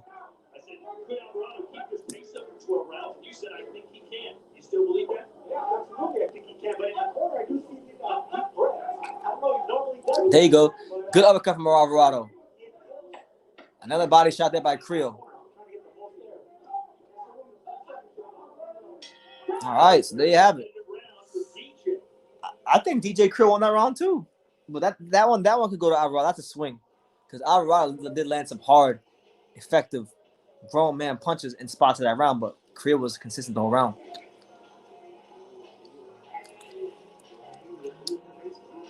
What do you guys think?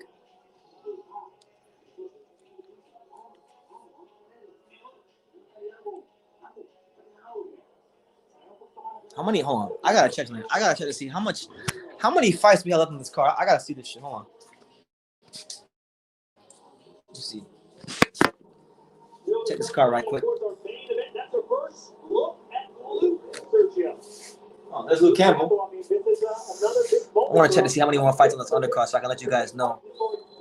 Make sure y'all smash that like button, hit the subscribe button. We here, man. True School Sports 2021. It's getting started with a bang.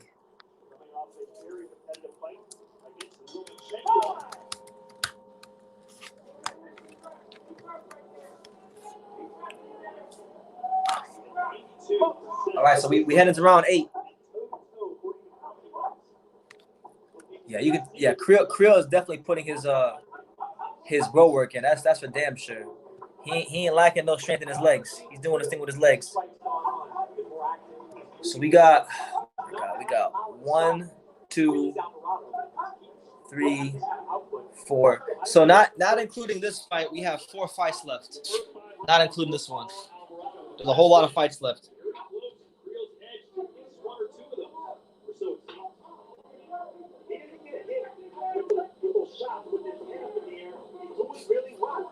Yeah, Alvarado's trying to put that eraser. He's really trying to erase DJ Creel as soon as possible. As soon as he can, he wants to get him out of there. He wants to get him out of there ASAP. But it's a good fight, though. I didn't think it was going to be this good, to be honest. I'm keeping it a buck with you. Okay, back to my spot. Back to my spot. Back on my workout. Back on my discipline. All right. All right, so here we are. For those of you just tuning in, we are in the 8th round of Felix Alvarado and DJ Creel. They're fighting for the IBF light flyweight title at 108 pounds. Felix Alvarado got to a blazing start the first 5 rounds, scoring 2 knockdowns, showing good angles, a devastating left hook, a devastating overhand right.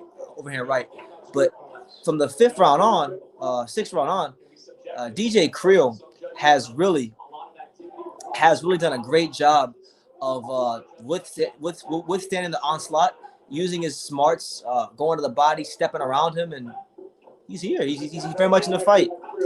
Uh-oh. I see him in the comments. The real El Jefe, my main man, 50 grand, Felipe. What's good, Felipe? He says, what's up, BT? Why are the fights so early? The fights are early because DAZN and Matchroom Boxing decided that they wanted to cater to the British audience that would wanted to watch Luke Campbell. So they started the undercard a lot earlier than normal. There's still like 4 more fights on the undercard. Like you got Tristan Calcaruth, who's still gonna fight. You got this girl who's gonna fight. You got Renee Alvarado, and you got I think one of the Rincon brothers is fighting too. So we still got some time to go, and it's already 4 o'clock in America. So by the time Ryan fights, I'm thinking we're going to be like at damn near 8 o'clock. Yeah, man. Shout out to my man Felipe. That's my guy right there. Oh, big right hand from Alvarado to close the round. So I think Alvarado got that round.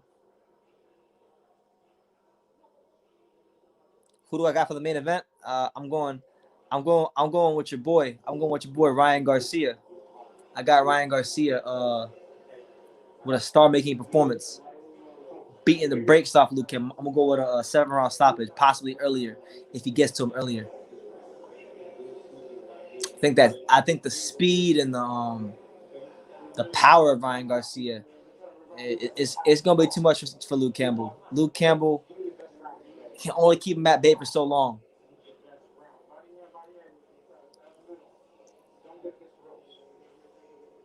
By the way, Felipe, Happy New Year, man. Happy New Year. Happy 2021, champ.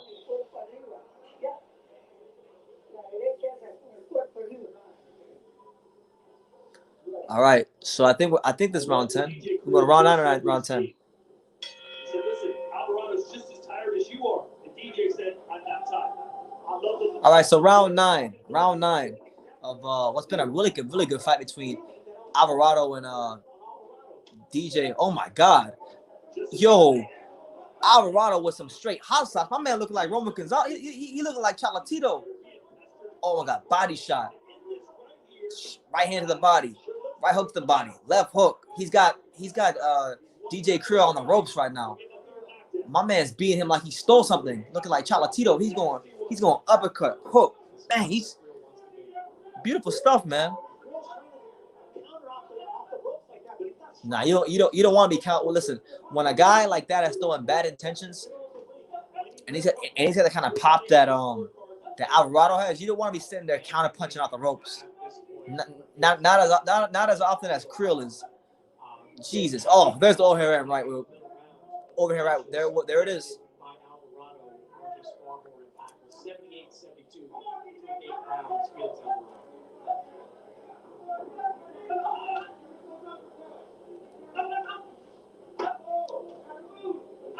There you go. Creel again with the body shot.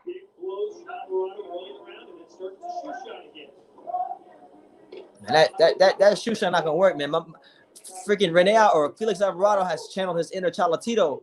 He's over here throwing uppercut, throwing an uppercut, and then he's basically like on his It's sort of a strange he don't lose his balance, and then he shifts weight of his feet, whips the hook right to the body. It's just beautiful stuff. Hey, for those of you asking me to stream the fight through the reflection of my glasses, just to be a troll, I'm gonna do the rest of this round with no glasses on. I'm gonna squint. My man, Felix Alvarado, he's here, man. There's a shoe shine from DJ Creel. Jesus, man, I have horrible vision. There are some coaches that believe the first 30 seconds of the minute break between rounds. Damn, I spar like this? I have some horrible vision. I spar like this. This is pretty horrible.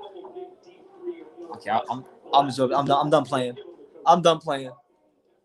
But yeah, from now on, I'm gonna start doing that. Whenever you guys say streaming through your glasses, I'm gonna purposely take my glasses off for like 30 seconds and start commentating the fight.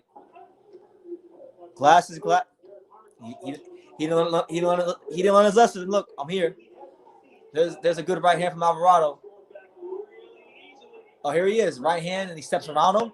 I think this might be it. Oh, those are some grown man punches. Creel's taking some punishment on the ropes.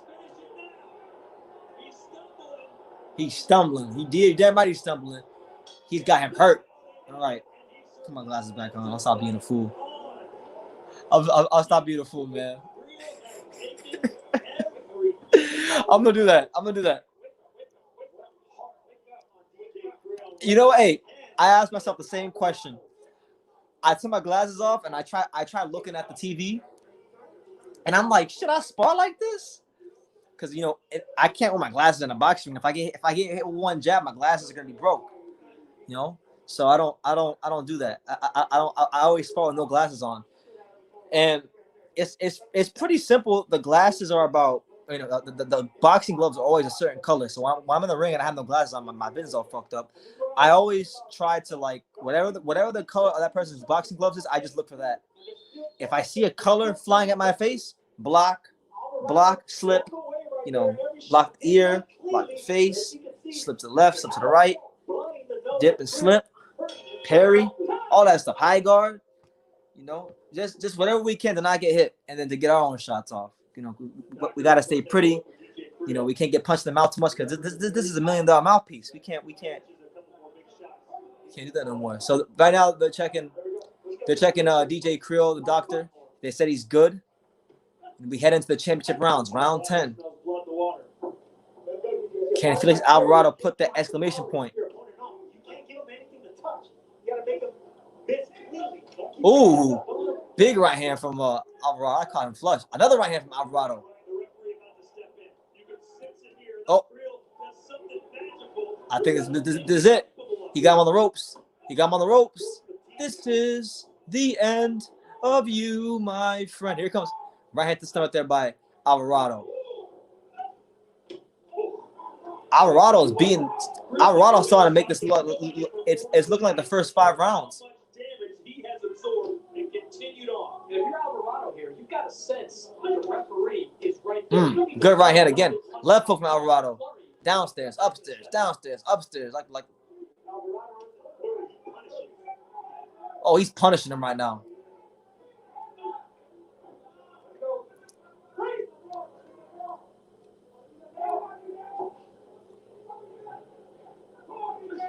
There you go. Good body shot there by Creel.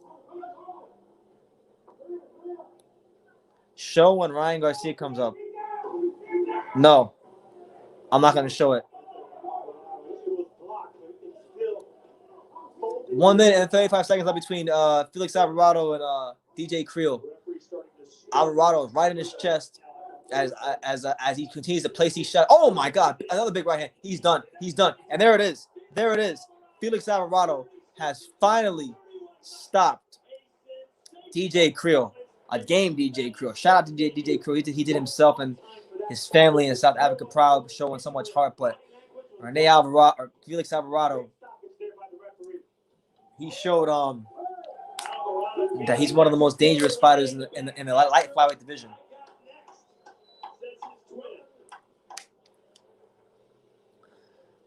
He said, "Okay, then Luke is gonna win." I don't care. I'm not a Ryan Garcia fan like that, so I don't really care who wins. To be honest with you, I don't care who wins. I don't got no money on the fight. I'm not necessarily a huge Luke Campbell fan. I'm not a Ryan Garcia fan, so may the best man win. Now, if this is Teofimo Lopez, different story. You know, Luke Campbell get blasted out of there. He would have beat on damn Teofimo Lopez. But yeah, if you're just tuning in, Felix Alvarado scores the 10th round stoppage over DJ Krill. Beat the brakes off of him. Scored, what is it, 2 knockdowns, and then literally he had to beat him into submission. He had to beat him until like he hit him with a right hand on the ropes, and then he had this like delayed reaction, and you could tell he wasn't there no more. And the referee jumped in just on time and stopped the fight at the right time. So good stoppage by the ref. Yeah, they need to really check him, get him to the hospital, because when your brain and your head takes that much punishment and that many shots to the brain, you're talking about lots of trauma. You're talking about brain damage. You're talking about concussions, and if at all, if possible, maybe even a coma. Maybe even like you can go into a coma. So, just I pray that the doctors and the physicians and everybody involved look after that guy, because he put on an amazing. He showed an amazing display of heart, courage, and determination tonight, or today. It's not nighttime yet. Leave their opponent. You know you got your bell rung. Nice stoppage there as DJ Creel gave it his all, but not good enough to beat the 31-year-old from Managua, Nicaragua. Let's send it back in the ring now. That's right, Managua, Nicaragua, the home of the real TBE, Roman Chalatito Gonzalez. Our referee, Mark Malloy, steps in and puts a halt to this contest. For your winner by TKO round 10, 139. Ladies and gentlemen, he is still the IBF World Junior Flyweight Champion, Felix Alvarado. So there you have it, Felix Alvarado. Oh shit, we got my man. I keep saying his name wrong, man. Juster, Babausi. Shout out to you, champ. You gotta tell me how to pronounce your name. You always super chat. What up, BT? Hope 2021 is the best year of your life so far. God bless. Oh man, I truly believe that 2021 not only will be the best year of my life, it'll probably be the greatest year of my entire life. It's gonna be up there. Like, I know, the guy willing, it's not anytime soon, but I know when my life is over, this one gonna be in the top 5. This year is gonna be pretty special. I'm looking forward to it, man. Thank you for the super chat. Thanks for the support on the channel. Hope you're well and good. God bless you, champ. 704 Joe, peace, true. Dallas, Texas. That's right, Texas. Man down. I love Dallas, man. I can't wait to go to Dallas again and eat. Yes. 2021 gonna be something special. Something special. I got some things I'm working on that I can't really talk about right now. When some of them get over the line, you guys will be happy about it.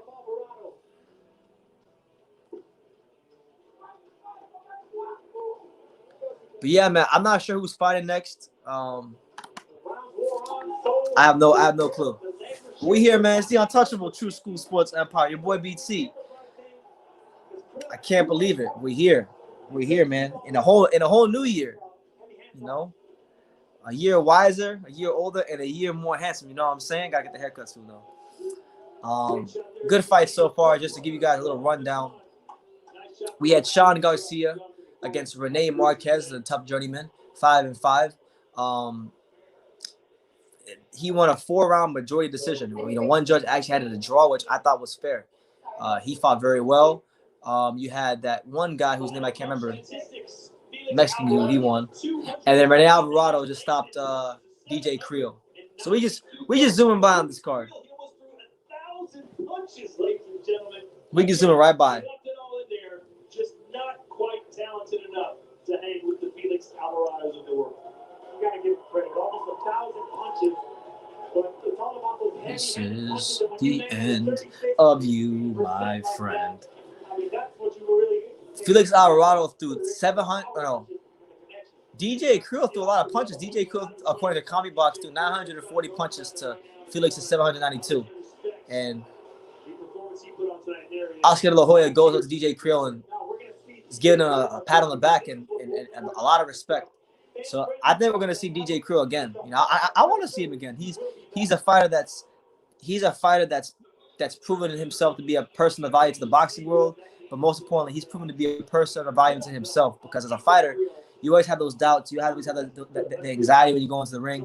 And he went to some deep, dark, and uncomfortable places. And yes, he lost, but he showed so much heart and determination, even in defeat, that he earned the respect of myself, the boxing world, and hopefully he respects himself even more. More importantly, most importantly. Usually we say it's Luke Campbell who's calm and cool. But this time it's Ryan Garcia. So there's Ryan Garcia in his locker room, pacing back and forth. Hey, I mean, that's the low weight class is where it's at. You know, fuck the heavyweights. We want to see 1,000 punches. We want to see a war. We want to see slow, methodical beatings. That's what we want to see, champ. Oh look, Eddie Reynoso on the DAZN telecast. Let's see what Eddie Reynoso is saying. That's some good sperm you got there, sir. Listen, talk to me about Sean and Ryan. Which of the two boys? Oh no, that's Sean. That's Ryan Garcia's dad. My bad. It's not Eddie Reynoso. It's Ryan Garcia's dad.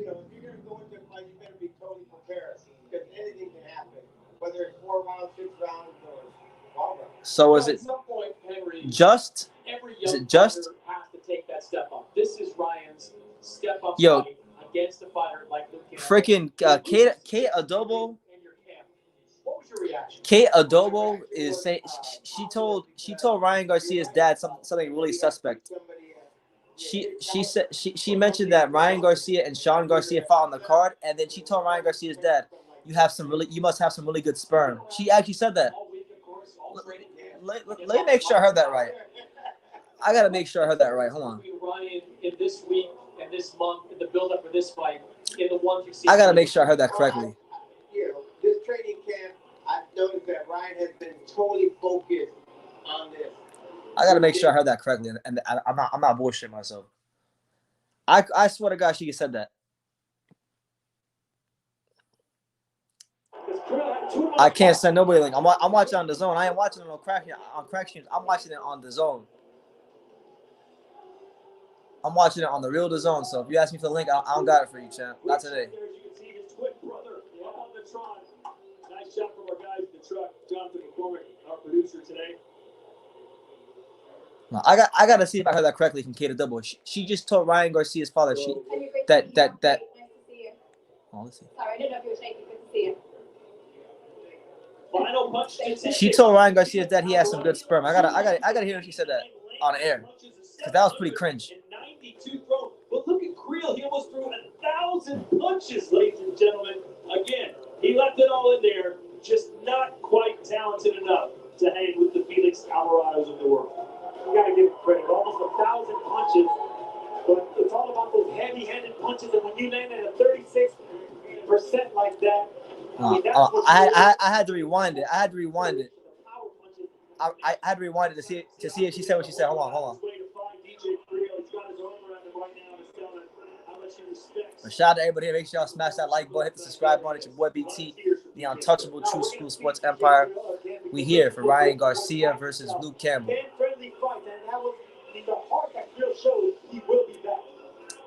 Let's see if she actually said it. Volume all the way up.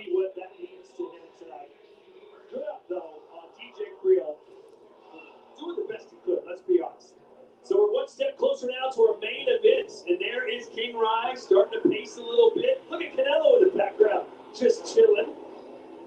Garcia doesn't even have his hands taped yet. Nice, calm and cool, dressed all in white. Ready for a fight. Usually we say it's Luke Campbell who's calm and cool, but this time it's Ryan Garcia. Speaking of cool, Here we go. hello, King Abdo.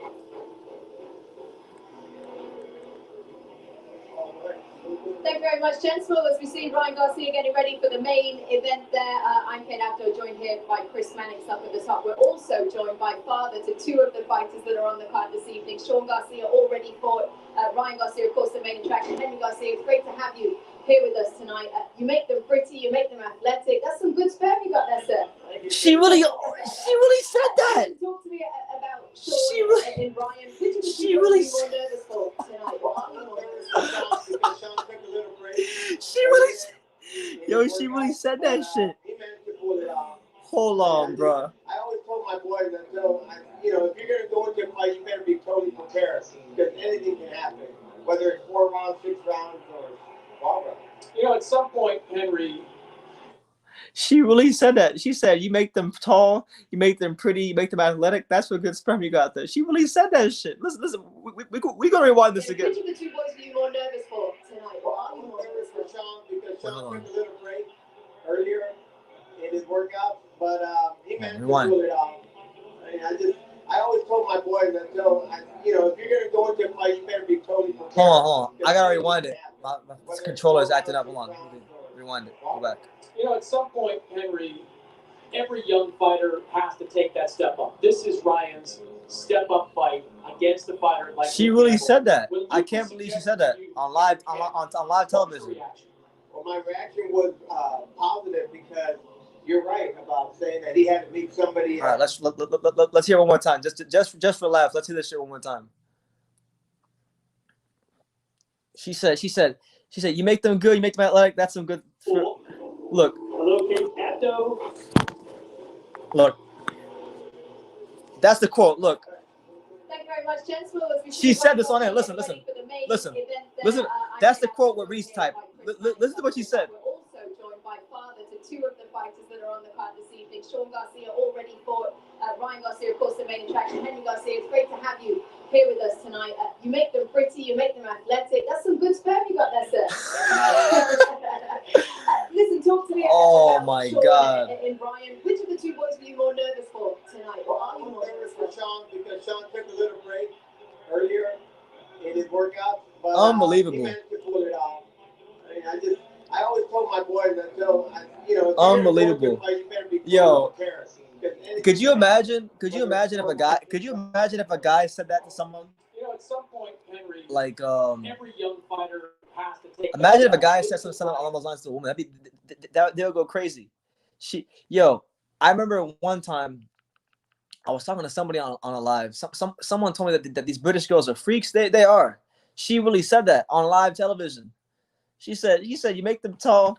Hold on, we gotta highlight that one. Reese, I'm gonna leave you there for a minute. And if anybody has any questions about that comment,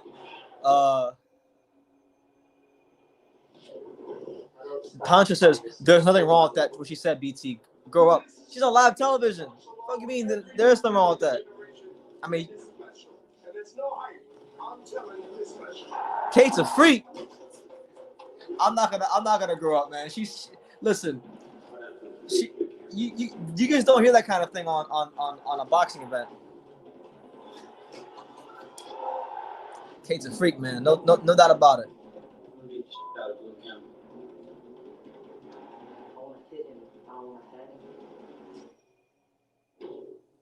Fire versus ice. I love Kate. Yo, I like Kate. She keeps it a buck. She seems like the real deal. But man, that one just I had to rewind that a couple of times to make sure I heard what I heard correctly. This one is as well. The two real contenders in this division that are just kind of on the cusp of really making a big splash tonight. Potentially they'll do that. Yeah, both these guys right in the middle of proverbial middleweight or lightweight bracket. Shout out to everybody here, man. We just getting started here on True School Sports. I'm 3 hours in and I'm just getting started. So make sure y'all subscribe, like button, support the channel. If you want to, super chat if you let to. We here, man. Get your predictions in. Let me know where you're watching from, what city, what state, what continent. I'll give you a shout out. I want to see how international we are. We have people from UK, America, India. I think we have someone from You say that potentially being the everywhere, man. Everywhere. We're international. The slip down the ladder for Ryan Garcia. There's Luke Campbell getting his hands taped up right now. Luke Cool Hands, he's here, man. My man Luke Cool Hands, he's here. Luke Campbell, the Olympic gold medalist. One of the better fighters at 135, looking to make some waves tonight and stop Ryan Garcia. Uganda, stand up. Shout out to Uganda. You know, shout out to Africa, a whole continent. They will say people like us overrated Ryan Garcia, that he was never as good as we made him out to be, that he's more like she deserves bukkake for that trash that came out of her mouth. I can't believe she said that shit on live air. For those of you wondering what just happened, Kate Abdo was interviewing Ryan Garcia's dad, and she said this on air. She said, "You make them good, you make them look good, you make them athletic. That's some good sperm you got there." Oh man, too much. Could steal the show. That's how entertaining our next two fighters are, and this is a rematch from 2017. Hey, Anthony Mazzano, shout out to you, Chan. Good to see you in the comments. Happy New Year to you. Hope you're well. Yeah, good technical puncher, solid power puncher, but you know, good prediction. But I'm going with the timing and the speed, and the fact that I've seen Luke fight. Luke can really only fight at one pace most of the time. So, what's gonna happen when Ryan Garcia hits him, hurts him, and starts pouring it on him? What's gonna happen? You know. Ladies and gentlemen of the American Airlines Center, we are set for our co-featured attraction of the evening, and it's a rematch. Wait, co-feature? I think the main event's coming on soon, guys, because they said co-feature. And now introducing to you to the ring at this time from Maracaibo, Venezuela. That is a badass suit that announcer got on. Announcer got a badass suit on. Gutierrez.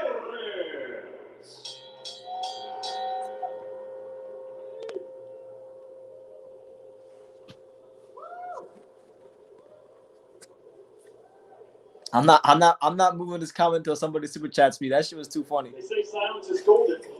I was about to say a quiet entrance by Roger Gutierrez, but there's the music there. All right, so Roger Gutierrez versus Rene Alvarado is our next fight. Supposedly it's a co-main event, so I think the main event is next. This fight has fight of the year written all over it, which isn't saying much since it's just the second day of 2021. Maybe it holds up for 360. I'm telling you, it's written in the stars. All right, you heard it here first. Chris, shout out to Cardiff, UK, and the Republic of Congo. Both these guys, Todd, straightforward types of fighters, and for Rene Alvarado, it's just another chance. I'm gonna make a bold prediction. Ryan Garcia will knock out Luke Campbell the same way Oscar De La Hoya knocked out Obakar. If you haven't seen that fight, go watch the highlights of how that fight ended. That's how I think this fight's gonna end for Luke Campbell. Yeah, I really hope that the next fight isn't the main event, because that place is empty as hell. Probably because of COVID though, because coronavirus ruined everything.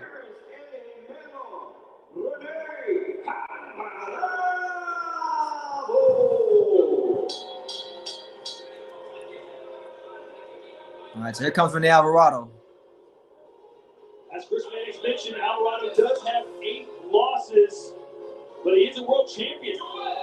WBA super featherweight title holder. In his last fight, he exacted revenge on Andrew Garcia in November of 2019, capturing the featherweight title.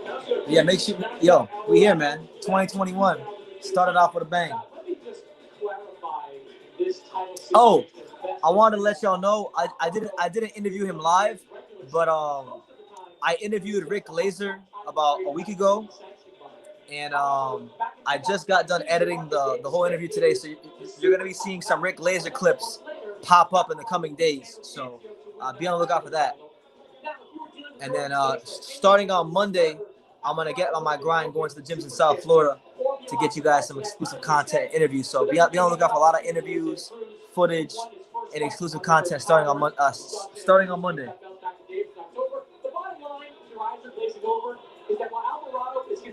Shout out to you, Anthony, out there in Vegas, and you know, by way of Sarasota. Hope you had a good Christmas.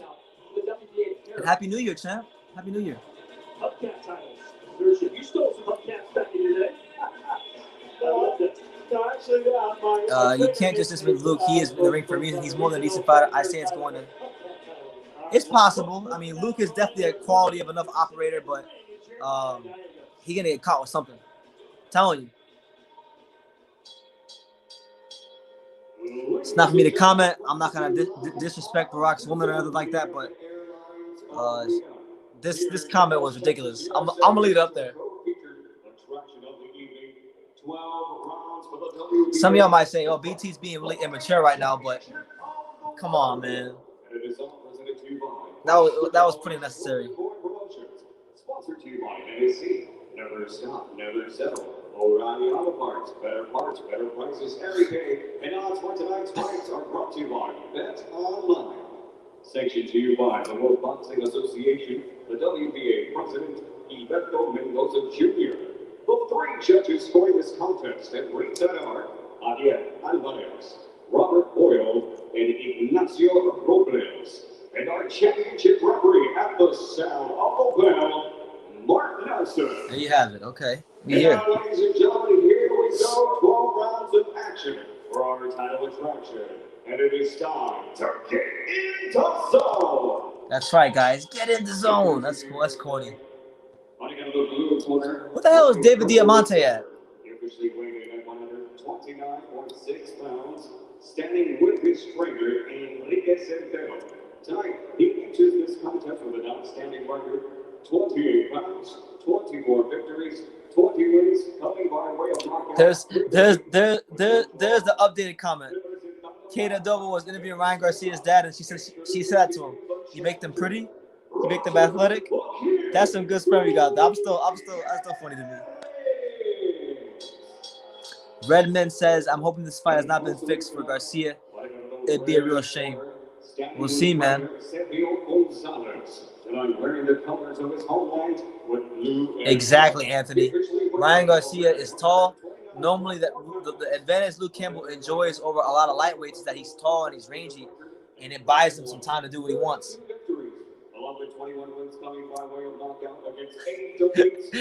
Hey, Reese, fanboy says, "You forgot to put sir at the end of the quotation.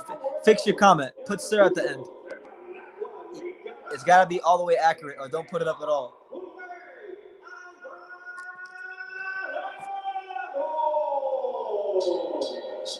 She did everything but pull his pants down. It's crazy, man. She did everything but pull his pants down. Ridiculous.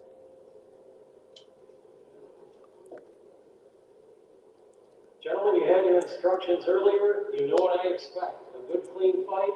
Just obey my commands and protect yourself at all times. Good luck. Sergio, you love to say familiarity breeds contempt. Keenan KTV, shout out to him. You know, a giant. It was very unprofessional, champ. Very unprofessional. You make them pretty. Yo, legit, guys. If I can find that audio, I'm doing a video. I'm doing a video about that. That quote. This quote deserves a video on its own, and it'll get a video when I have time later on. A lot more in this fight. All right, so round one of Rene Alvarado versus Gutierrez. Alvarado in the white and blue trunks of Nicaragua. Gutierrez in the purple and silver trunks. He broke his hand in the second round, and then he just couldn't get the job done. Tonight, he's fresh, he's healthy, he's full of confidence.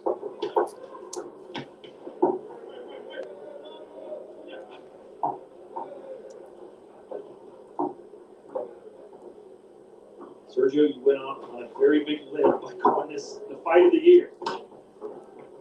Only 2 days in. No doubt you're stealing my line, huh? If this holds up for 363 days, kudos to you. No one's landed a punch yet, by the way. No.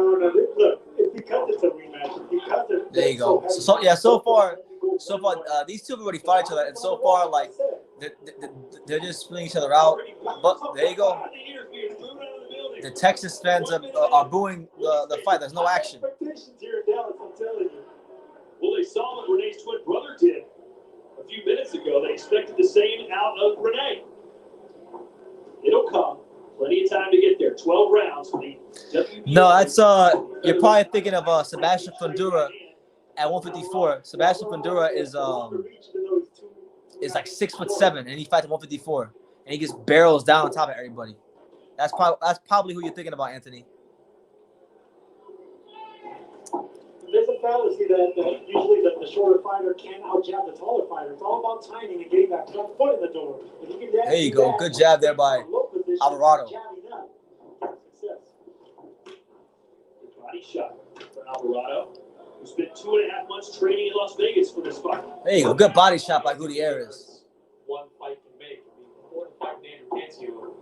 If Alvarado had lost, the chances were he would have been cut by Golden Boy. And who knows where he would have landed. Now, he wins that fight. He's a world champion. It's a co-main event in a fight like this. And Garcia got cut, right? Yeah, so this is the co-main event. So I'm pretty sure that the main event is next with Ryan Garcia. So we're just moments away from our main event, guys. I thought the card was a bit longer because I saw more fights listed on the undercard, but I guess not. Oh, so we're almost there. 12 rounds to go. As we watch Felix or Renee. See, now I'm calling Renee Felix, and I was calling Felix Renee. Ridiculous, man.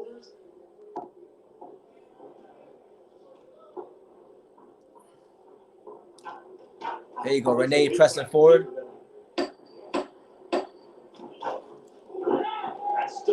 There you go. Cool. Big right hand from Gutierrez. Oh, he hurt him. He hurt him. Oh, my God. Wow. So for like 2 minutes and 30 seconds, they didn't do anything. And then all of a sudden, they turned the last 30 seconds into Eric Morales versus Marco Antonio Barrera. Just duking it out. Oh, shit.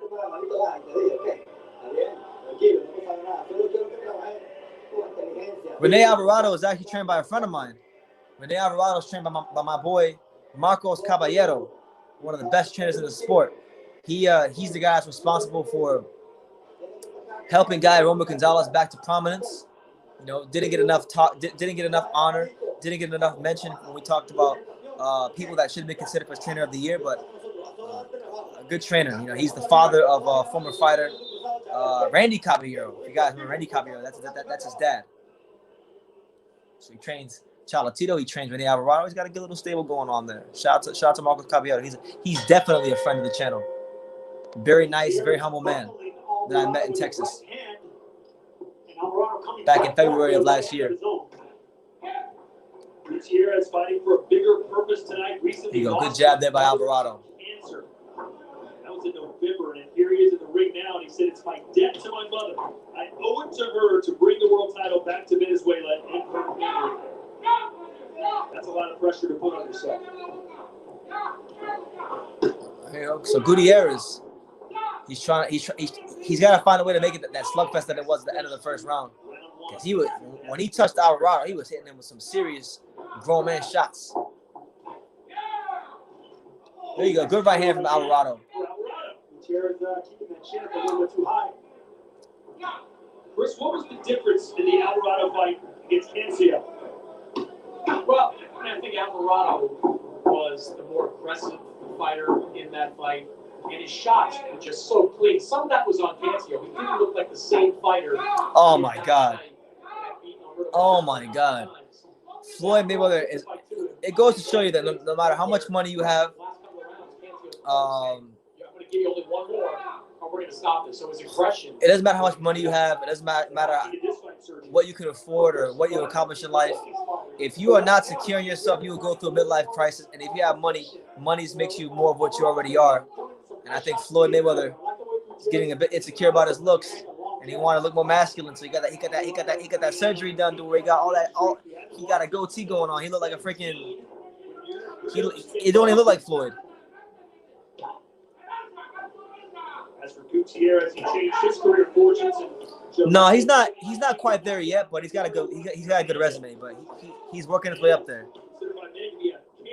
Give him a couple more years. There you go, Gutierrez with a good uppercut.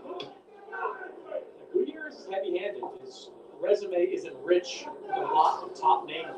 Yeah, just go on Instagram and go look at the last video of Floyd Mayweather. He's got got a bunch of hair here. He's got hair all over here on his chin. It looks weird. Gutierrez has been fighting backwards most of this round. Yeah, Gutierrez told us that, he was always looking for the knockout. And when it comes to beating a fighter like Alvarado, it's not the power that's going to get him. It's going to be more, getting on the angle and using. And so right now we're in the last 25 seconds of round 2 between Alvarado and Gutierrez. There you go. He cuffed that right hand, Alvarado.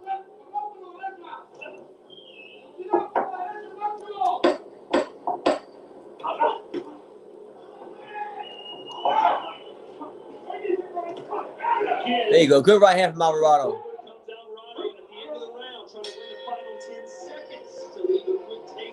No way in hell will Sebastian Fundora be moving up to heavyweight. I think at max he's going to 168, maybe 75, but that's it. He'll get chewed up at heavyweight. So maybe just a cable? Welcome to America's #1. Oh, we here, man. Oh my God. 2021, we here, man. True School Sports been doing it for a minute, man. This is my year number 6 covering boxing. Really only year number 5 covering it like consistently, but year number 6 in total. 2015, 2016, 2017, 2018, 2019, 2020, and 2021. So I'm a young OG. I'm a young veteran in this game. We here. But yeah, third round, Rene Alvarado versus Gutierrez. Co-main event of Ryan Garcia versus Luke Campbell. I believe the main event is next. So not much longer to go. White blue trunks, white gloves. Gutierrez fighting in memory of his mother who just lost her battle with cancer in November. Rematch in 2017, a fight Alvarado won. Gutierrez broke his hand. There you go. Good up. Oh! Big uppercut from Gutierrez, and Alvarado gets put on his ass. Wow. Great uppercut from Gutierrez. Great uppercut. Man, yeah. Oh, man. And Gutierrez got him in some trouble. He might drop him again. He's throwing uppercuts like he's Mike Tyson. Hooks. Oh, my Lord. He's peppering him. He's hitting him with the damn kitchen. And there it is again. There it is again. Another knockdown from Gutierrez. Oh, my God. Alvarado don't want no smoke right now. He about to get ran out the ring. Gutierrez about to take that title right back to Venezuela. Here comes Gutierrez. 1 minute and 47 seconds left here in round number 3. There you go. He's still placing him. He's stabbing him downstairs with that right hand. A minute 40 to go here in round 2. Gutierrez swinging wildly, trying to back Gutierrez off him a little bit. Gutierrez, you've got to keep looking for that. Oh, he caught him again the left hook, and he's got him stumbling. Well, they might need a drug test. Tim, he's throwing some. He got some thump.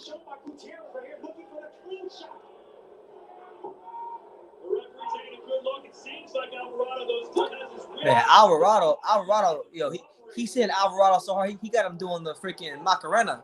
He got him doing the damn electric slide.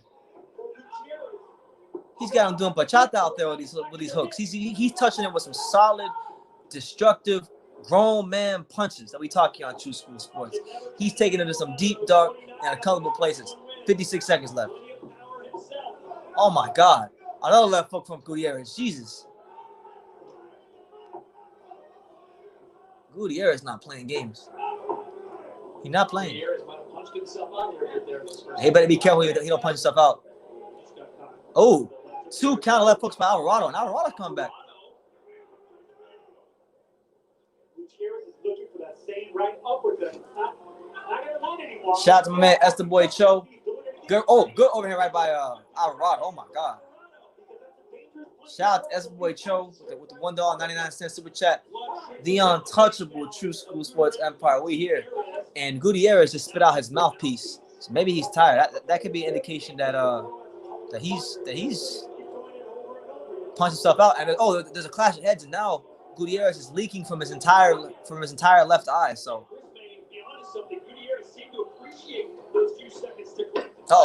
big right hand again from Alvarado.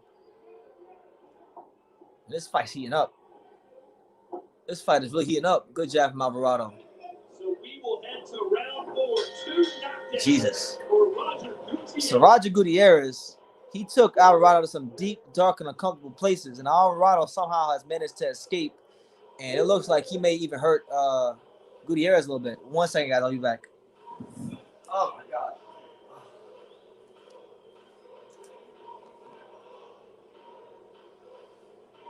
Yo, it's a hell of a fight right now. Hell of a fight. Clean right up with it. Those are the ones that hurt, the ones that you don't see coming. Right under the chin of Alvarado, his knees buckled. I mean, those shots really take it out of you because you really don't see those punches coming, and those are the ones that affect you the most. Oh, man. Credit to Alvarado for getting up both times. Yeah, but I think right now, even though Gutierrez dominated that round for the most part, I think Alvarado is gonna be in a position to really turn the fight in his favor, because I think he got a little bit of that momentum in the latter stages of that last round. So we're gonna see. For somebody who was just dropped down convincingly in a round twice, Rene Alvarado seems pretty fresh. Oh, stiff jab by Gutierrez. Round 4 scheduled for 12 for the WBA super featherweight title. You know, Alvarado does have those 8 losses, but he's only been stopped in 1 of them, so he knows how to go the distance even after being hurt. In a fight that he avenged. All right, so round 4 of what's been a really entertaining fight. Oh, here comes Alvarado. Alvarado's going right to him. Alvarado's showing no fear. He's showing nothing as far as any effects of him getting touched up that last round. He's fighting Gutierrez right now like nothing happened. He's double jabbing, hook. He's throwing punches to win this fight right now, Alvarado. Gutierrez, on the other hand, it looks like he's trying to just catch his breath right now.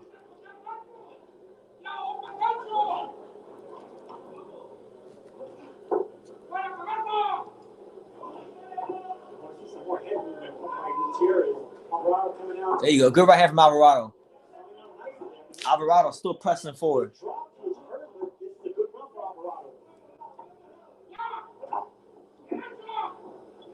There you go. Good right hand to the stomach there from Alvarado. No, Rene, you're right. You're right, Alfred. He's not moving his head like Felix. Oh, good left hook from Rene Alvarado.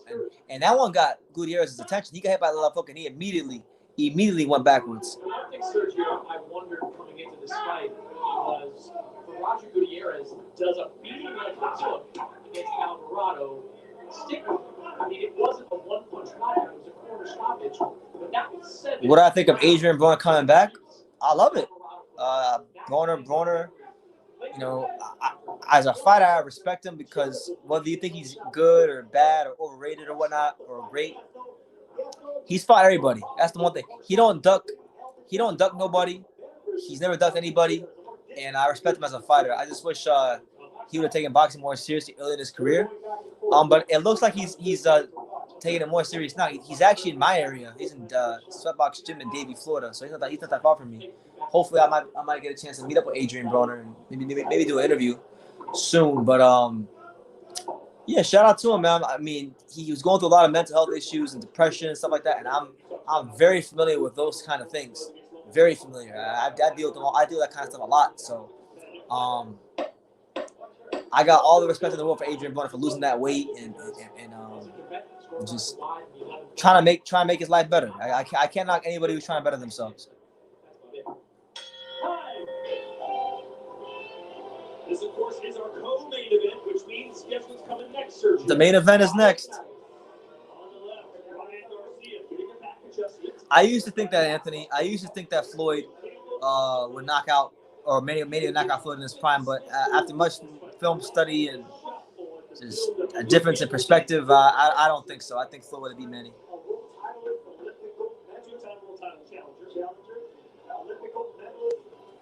Ryan Garcia's fight is next. And no, I'm not showing the main event. I'm not showing the main event. That's gonna get me in trouble. So we're not doing that, champ.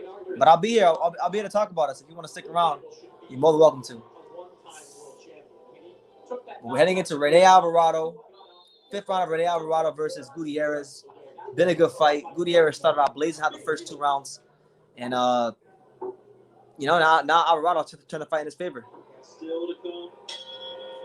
Here from Dallas. What did you think about Floyd Mayweather's hair, Reese? What did you think about it? American Airlines Center. Good battle here between Rene Alvarado, who's been dropped. There you go. Good right hand from Alvarado. Another right hand from Rene Alvarado. That was a good round 4 for Rene Alvarado after all he went through. Stiff jab from Rene Alvarado. There you go, Gutierrez. But Rene Alvarado, he's throwing that real short, real straight, real compact right hand down the pipe, and it's catching Gutierrez. Nearly as good as he did 2 rounds ago. The tables, as we mentioned earlier, have turned in this one. Alvarodo's eyes are clean, punching cleanly and putting the pressure on Gutierrez. And look at Gutierrez's face, blood streaming from his eyebrow, bruised. Oh, 4-punch shoe shine combination from Rene Alvarado.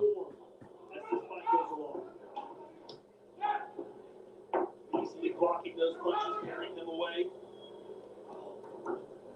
Stop! Power punches landed through round 4. Gutierrez 10 better than Alvarado. Man, and Rene Alvarado, he's starting to land these really short shots on the inside. And Gutierrez must have a pretty good chin because, I mean, they're landing, but he hasn't been buckled or anything like that. But he's just throwing them real straight. He's just jump, just quick. Bang. I love what I'm seeing from Alvarado. But I get the feeling that if Gutierrez can gather his wits about him and land a big shot, he's gonna really hurt the hell out of Alvarado. Because anytime he's really touched Alvarado, he's gotten his attention and he's hurt him. Autonomic action boxing. Shout out to Audrey, one of South Florida's very own, just like me. She says, "Man, what a turnaround by Rene Alvarado.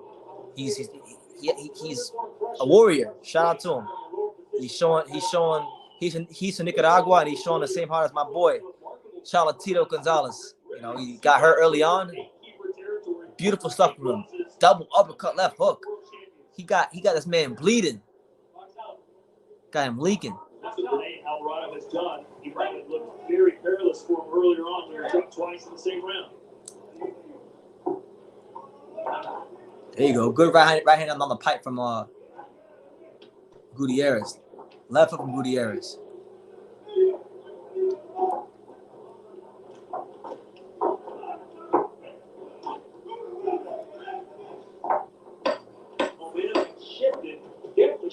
There you go.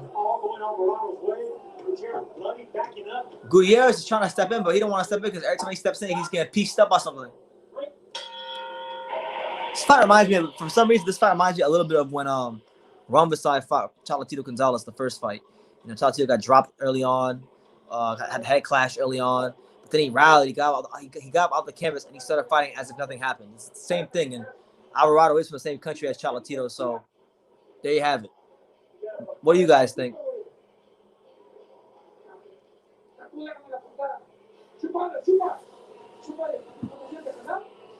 I'm just surprised that Gutierrez hasn't really folded yet.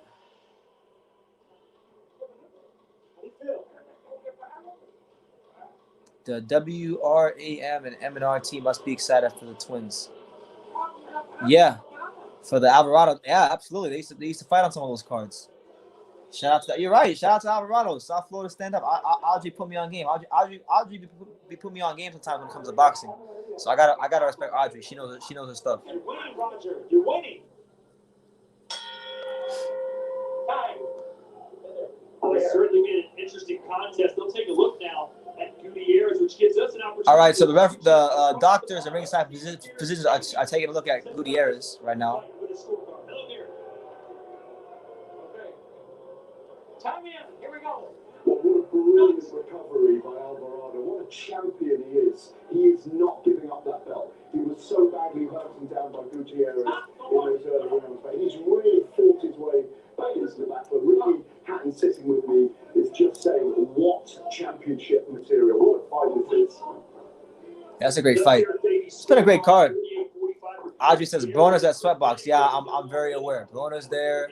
Adrian Broner. I'm gonna make my way down there.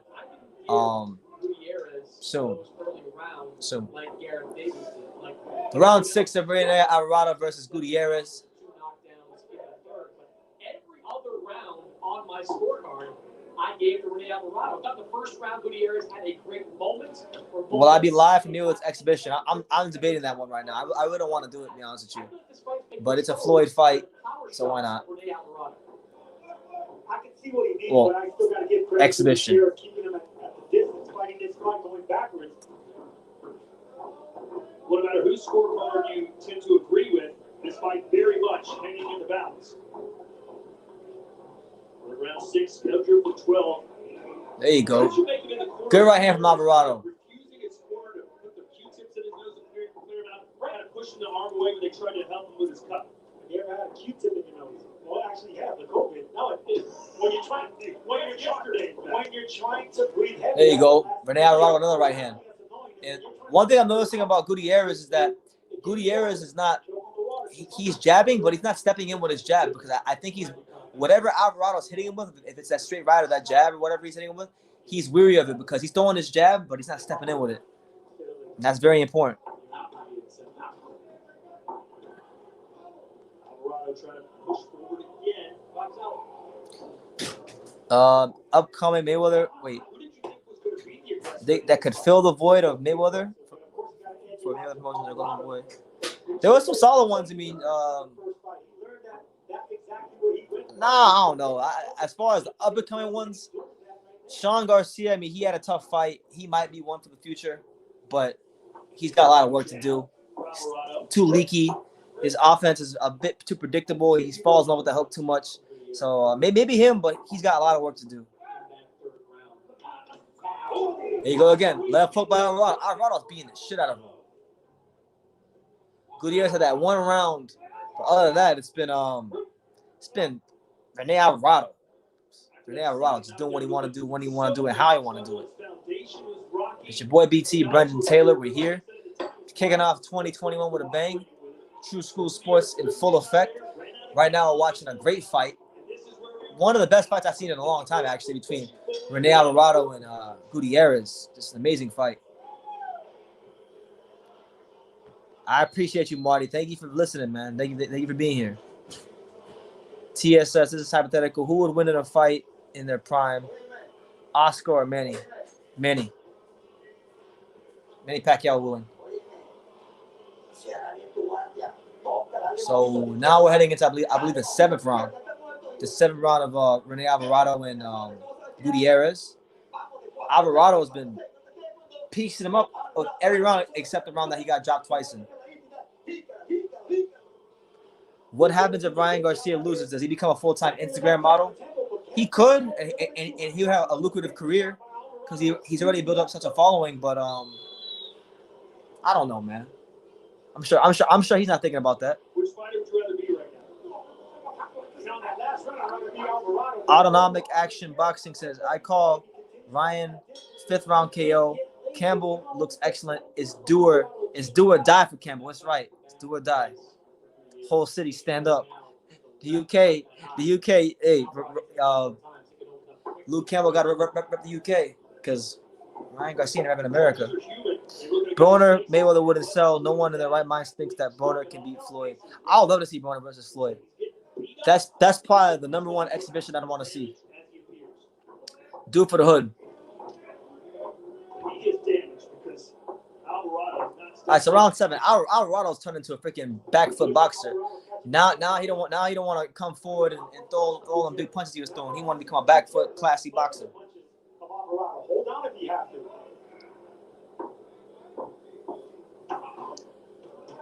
After Rene Alvarado's loss to Garcia-Campbell back in 2017, Alvarado's manager met with Golden Boy and basically pleaded with them. Please keep. That's a fact. Any Floyd fight sells, especially if it's going to be a Broner.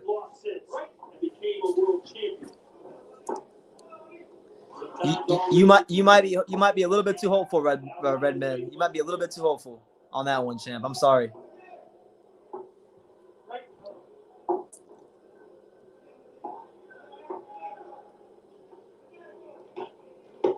Oh, decent right hand there by Gutierrez.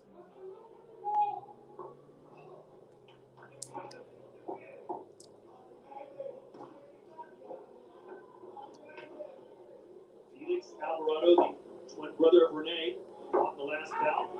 So a lot of hugging and holding going on right now. That's what I'm saying, man. I want to see that. Asia and Bona not playing with these fools. Super featherweight title on the line. Alvarado the champ, Gutierrez in the purple, the challenger. Good round so far for Gutierrez. Put his punch together a lot more than simply seated in that third round. Great.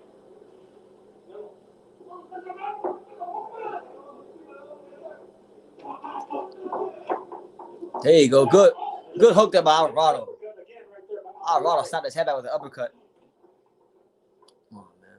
I just want Minute to come here. This has been a good fight, but Gutierrez don't want to fight no more. So Alvarado need to hurry up and end this. Gutierrez don't want to be there no more. Gutierrez is thinking about having some food.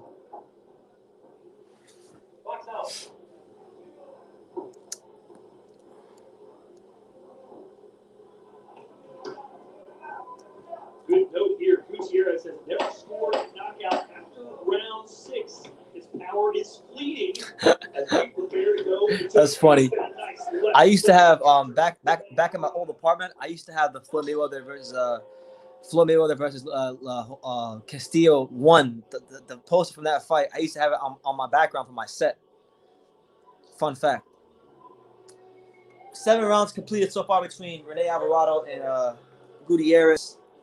You know, Alvarado beating the brakes off Gutierrez. No, and Gutierrez, oh my God, he don't want to be in there. They're sticking multiple Q-tips up this guy's nose like he's taking a damn COVID test. I have no idea. L Dog got a new channel. He got his own channel now, so maybe he's over there doing his own thing. Maybe he's watching somebody else. I don't know.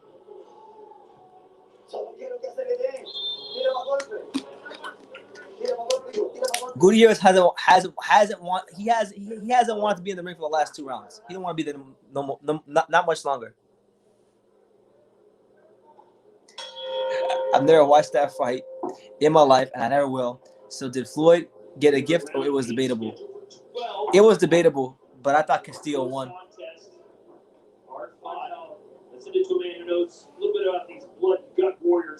All right, so round 8 of Rene Alvarado versus Gutierrez.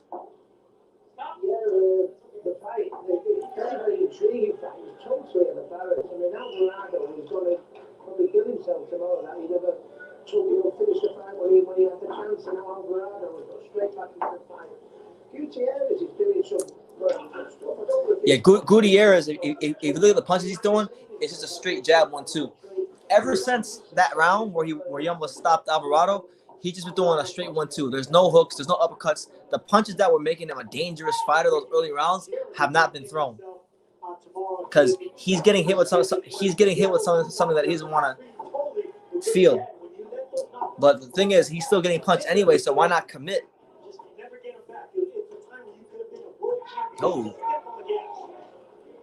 Well, to defend Gutierrez a little bit, he did step on the gas. He just ran out of gas at the end of that round. Yeah, the last 90 seconds of that round completely different. Oh my God! Come on, Renee, get him out of here.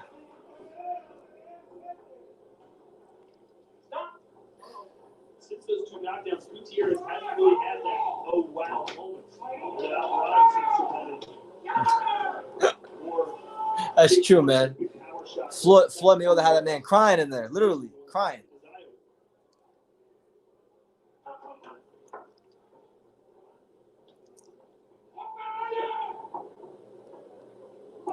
One minute and 7 seconds left between Alvarado and Gutierrez here in round number 8. Dedicating tonight's performance to his late brother who died of cancer after a long battle in November.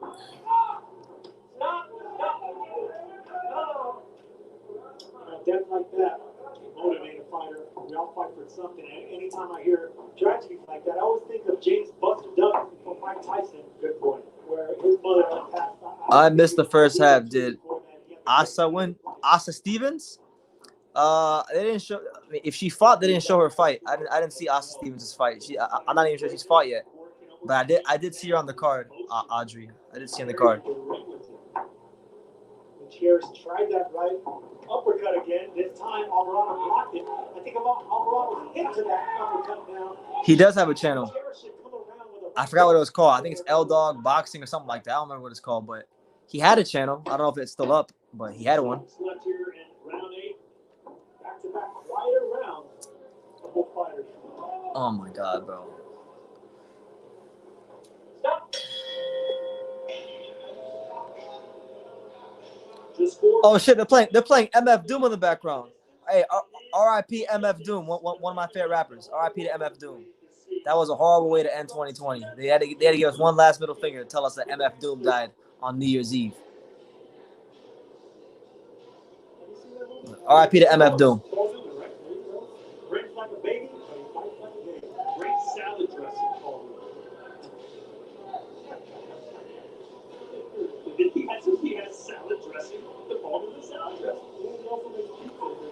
Yeah, I'm not looking forward to Ryan. I just don't like. I don't know, man. Maybe I'm too much of a hardcore fan, but I just don't like when I have to hear casual fans. I know we need casual fans because everyone was once a casual fan at one point, but like I don't like hearing people like 13-year-old kids that don't know shit about boxing talk to me about Logan Paul boxing for me. That pisses me off, man. Pisses me off. But hey, maybe I think believe it or not, I think these stupid exhibitions are actually helping build the sport of boxing because, like, just here in South Florida, I went to go train at the Davey Powell like 3 weeks ago, and there was a kid that just started boxing there because of Jake Paul, and then I knew I have a friend of mine whose little brother is like 12 years old, and all of his friends are gonna start boxing now. They all want to start learning how to box because of Logan Paul and Jake Paul and these guys. So we can knock it all we want, but there might be a positive in all this.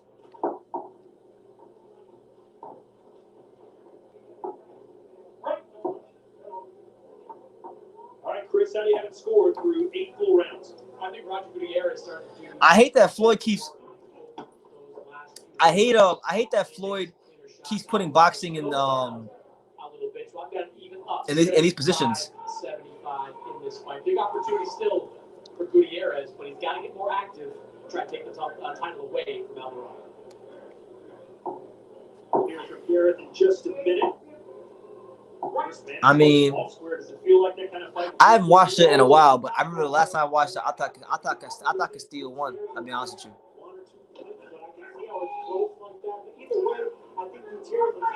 De La Hoya, MF Doom, Cocaine Flow was the best song. I was just listening to what song was I listening to today? I was listening to Vomit Spit before I came on. You know, talking about MF Doom, Vomit Spit. I was listening to that the whole time before I came on live today. The round number 9 between Alvarado and Gutierrez, as exciting as the fight was the first 6-7 rounds, it's really, really slowed down. And now, I'm not going to say it's boring, but in comparison to what the fight was in the first 5 rounds, it is boring. Very close fight, but for me, Alvarado is the aggressor right now. I think if he continues this way, he'll take the fight. But what a fight it is. It's a brilliant fight to start the year. I scored Oscar Floyd. I think I scored at like 1. But outside of that 10-second round, 116, 112. I thought Floyd won that fight pretty easily. I gave Oscar 4 rounds. Congratulations. Whenever it comes to something like that, I always go with whoever dresses better. That's a tremendous criteria. Don't forget Chris Mannix's spring tan. Last 30 seconds here in round number 9 between Gutierrez and Alvarado. Jesus, man, hurry up. Go back and fight behind the jack and show discipline like Gutierrez is smart for him to do, but it's also encouraging Alvarado to come forward, put the pressure on. These guys are scoring fights based on what country they're from. Shake my damn head. Who? Me? Hoping not. I'm gonna say this one time only. I will not answer this question. I'm not gonna answer this question one more time the rest of this live. I'm going to say it one time. Anytime it's asked again, I will ignore it. I am not under any circumstances, I don't give a damn if you super chat me $500. I am not under any circumstances showing the fight on my camera. No way. I'm not getting a copyright strike. No way. When he's trying to clinch and he's trying to embrace, you need to punch in between. He really did, bro. Floyd Mayweather took Canelo to school. I'm so glad Floyd beat Canelo. That's probably the number one reason why I like Floyd, because when he was fighting, I was more of a Pacquiao fan growing up, so I like Pacquiao more than Floyd. I didn't really appreciate him as much when I was younger because I was a Pacquiao fan. But as time has went on, and as Canelo has gotten became more and more of a hype job, you know, I've really come to enjoy Floyd Mayweather and appreciate him for what he did. Thank God he beat Canelo, because if he would have lost to Canelo Alvarez, could you imagine the hype in Canelo up for beating Rocky Fielding and Callum Smith? So imagine if he would have actually beat an actual A-level fighter like what's his name? Floyd Mayweather. Yeah, he was 23 years old with like 42 professional fights. I don't want to hear all that. If the Floyd Mayweather that fought Canelo in that fight fought the Canelo Alvarez right now, or whatever you think is the best version of Canelo Alvarez, he would lose the same way, maybe even worse. He would lose. He would get schooled. Canelo Alvarez is overrated.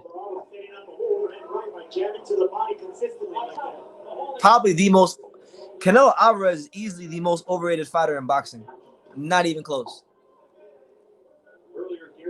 The guys fighting nothing but stiff European fighters and fighters who just let you who allow him to set his feet and do whatever he wants. He ain't fought no movers since he fought Lara. Not to say that Canelo isn't a talented fighter. He is a talented fighter. He's one of the best out there. But that level of hype he's getting and how good he actually is are two different things. So he's overrated. And a hype job. At least not up until this point. I mean, he said himself, watching Gutierrez film. And there's not anything anybody can make me do to change my opinion, my perspective. That's only he can do that by fighting someone like Demetrius Andrade. He do that. If he does that, if he beats Demetrius Andrade in dominant fashion, I'll change my tune. I'll give him his credit. But he ain't gonna fight him because he's scared, and he's been running for 6 years. He's been running from the guy from 6 years. You know, and he gets a pass for it too. That's why I have almost no respect for him. It's like zero. That's like one of the reasons. I recognize his talent, but that's where it stops. There you go. Gutierrez throwing some punches now. I wish he would have. Stopped Canelo. Gutierrez, I think that was a power jab by Alvarado. Gutierrez clinching. I can't believe people are giving Canelo Alvarez all this credit for beating Callum Smith when John Ryder already beat him. John Ryder already beat him. I mean, they didn't give it to him, but he beat him. So like he was basically a fighter that was coming off a loss. He had been exposed already. It's like why is everybody giving Canelo Alvarez all this credit for beating a guy that was never really that good in the first place? To be honest, he was never really that good. I don't care about his trinkets. I don't care that he won a tournament. He never beat anybody that good. He beat old George Groves with a torn rotator cuff. Y'all making it sound like he beat Benavidez or Plant. What they're doing on the championship level, just showing championship courage and heart coming forward. And Creel got to give him a lot of credit, but Felix Alvarado did what he had to do. All right, so we headed to the 11th round of Alvarado. Rene Alvarado versus Gutierrez. Fight has really slowed down a lot. But Alvarado's still winning most of these rounds, so he's on his way to a decision victory if he can continue to do what he's doing.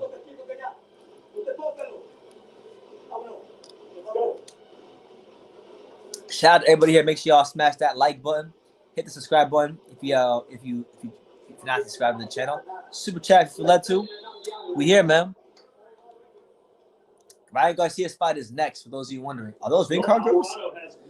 Yo, this is the first time I've ever seen it. They have ring card girls with a nice, classy dress on, with a beautiful COVID mask on, and a bit of cleavage. It's the first. Yo, shout out to Golden Boy Promotions. Golden Boy Promotions, the first like promotional company I've seen post COVID for big fights having ring card girls.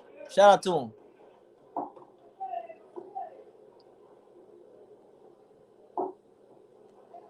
All right, so round 11 of Rene Alvarado versus Gutierrez. Who has the edge here down the stretch, Sergio? It feels like Alvarado has a little bit more pep in his step, and pep in his punch. Coming forward, it feels like Gutierrez is comfortable just fighting off Alvarado instead of going forward and trying to push the fight. Hey yo guys, I'm gonna pause the video. Well, I'm gonna come back. I'm gonna turn my camera off and turn my mic off. I'm gonna come back in about 10 to 15 minutes. So don't go anywhere. I'll come back in 10 to 15 minutes. I'm just gonna go grab a quick snack and I'll be back. Because this fight slowing down. Gutierrez ain't really showing anything. There's a minute and 50 seconds left in the 11th round. It's almost over. So I'll be back after this fight is over. I'll see you guys soon.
Yo, this dude Gutierrez. I'm sorry, I told you I was gonna come back later.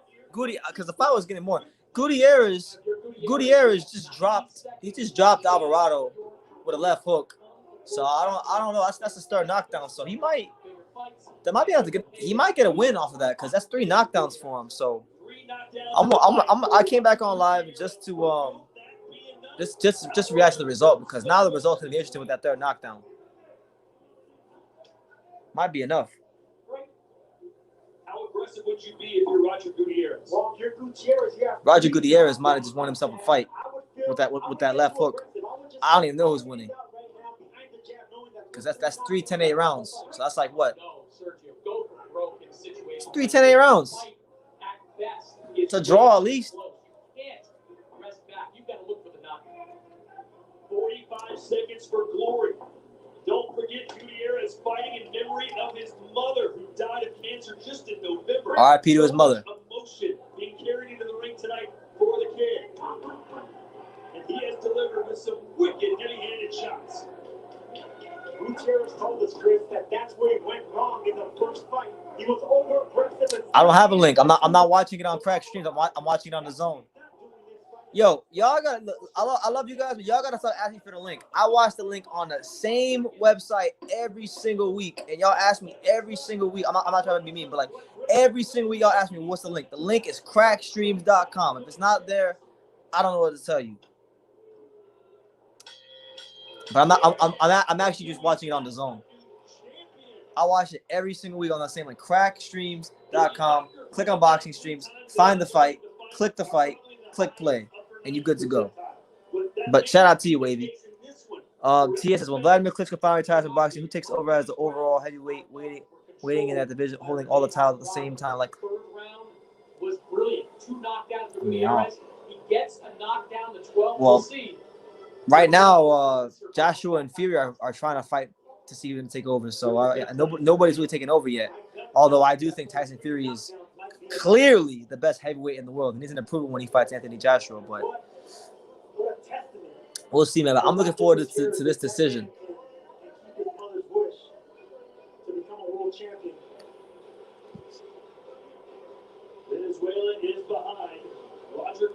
Yeah, I think Gutierrez might have won this fight because he had 3 knockdowns, so that's 10-8 rounds, right? Off rip, that's 3 10-8 rounds.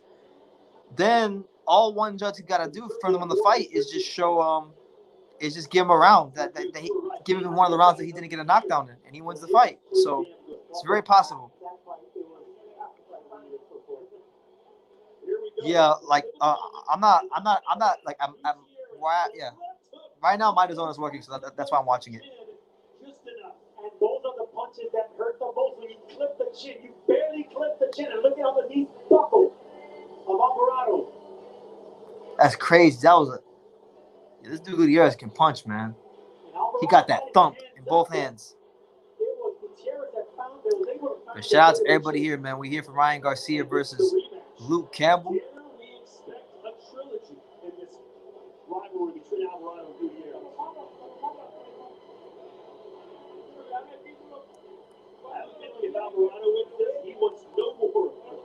That's so sad how there's like nobody in the crowd because of corona, of this Chinese virus. It's freaking bullshit, man. Yeah, Klitschko's been retired, I feel like, for a while. He ain't boxed since Anthony Joshua knocked his head off his shoulders with the uppercut at Wembley Stadium.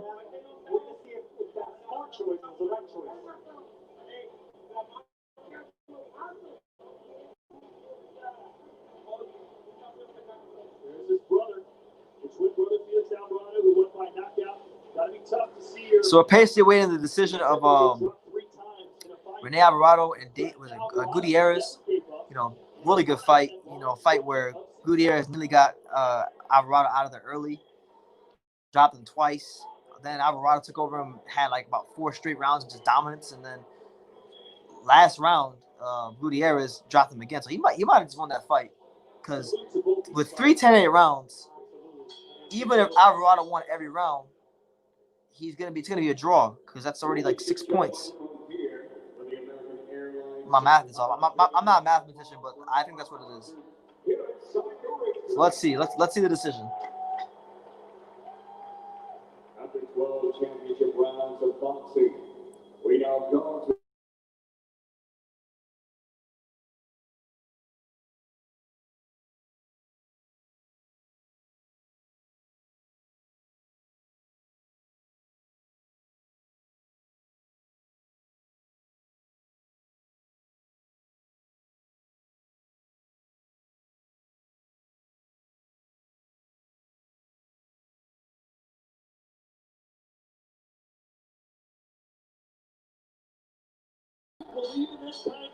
Roger Gutierrez wins. Roger Gutierrez gets the decision over Rene Alvarado. 3 knockdowns. What a performance. What guts. What heart. What courage. That knockdown was a difference.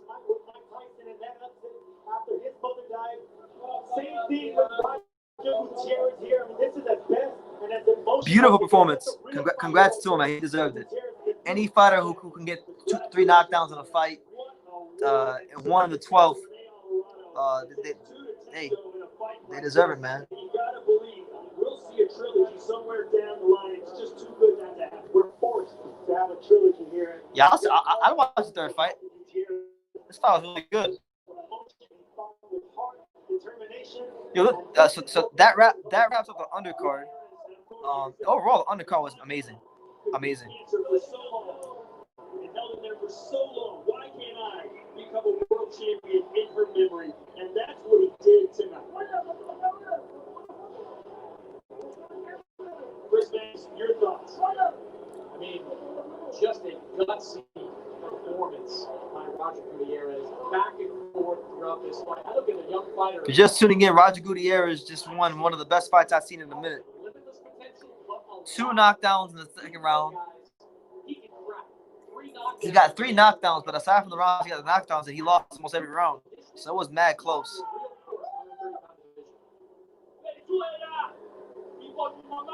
Venezuela. Oh my God, bro. He was hitting him with some punches in the first 2 rounds. Bang, uppercut. He had that man doing the freaking electric slide. But credit to Alvarado. He came back winning quiet rounds, fighting hard, putting the pressure, hitting the big shots, and those sneaky uppercuts that were rocking Gutierrez. And Gutierrez back and hitting him with that hook. Alvarado never saw that punch, and that was the icing on the cake. Let's check out the output for both of these fights as we look at our copy box numbers.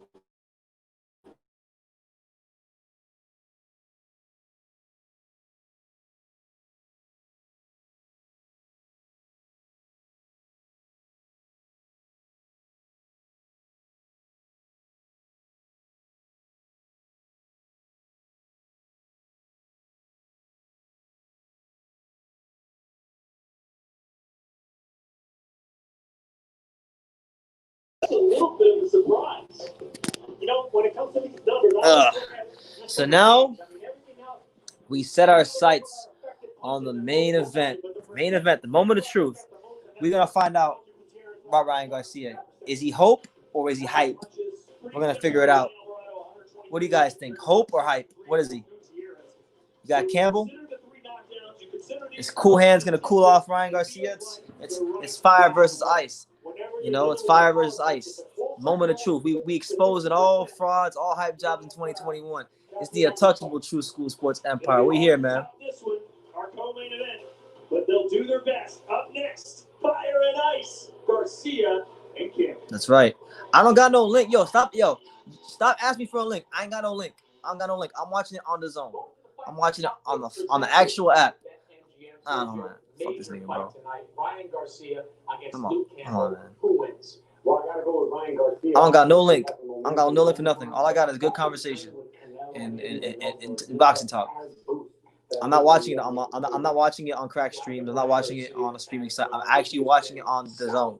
Over this opportunity to prove himself Luke Campbell is a plus 260 if he wins, plus 700 if he gets a knockout. So, you know, if you bet $100 on Luke Campbell, and he goes out there and he knocks him out, you get $700 back. I don't think the young Ryan Garcia beats him by knockout. I think it's a decision. So main event, give me your predictions down below. Well, boxing, anything can happen, so make sure you check out all the available markets and the latest odds with BetMGM. Sergio, looking forward to a good fight.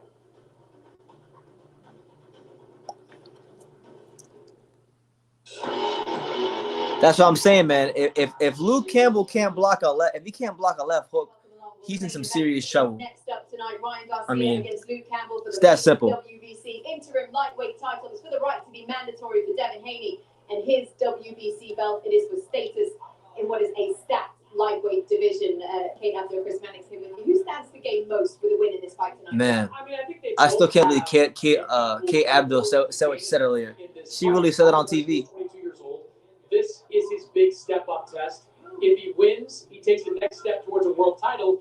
If he loses, there'll be a cacophony of people out there saying he has more style than substance. You overrated him. That's right, Reese. That's right. I'm not playing, man. I'm not playing. Y'all keep asking me for the damn link over again. Like, that shit be getting annoying. Like, But a loss in a fight like this would probably push him more to the domestic level. it doesn't say it doesn't actually say. It doesn't say Ryan Garcia versus Luke Campbell. It says Ryan Garcia versus Luke Campbell live fight reaction. That means someone is reacting to it. And plus, like YouTube has the feature where, like, if you hover over the video, you can see what's actually being played before you click on it. Like, I don't understand. I don't know, man. I'm probably getting a little mad because I'm hungry.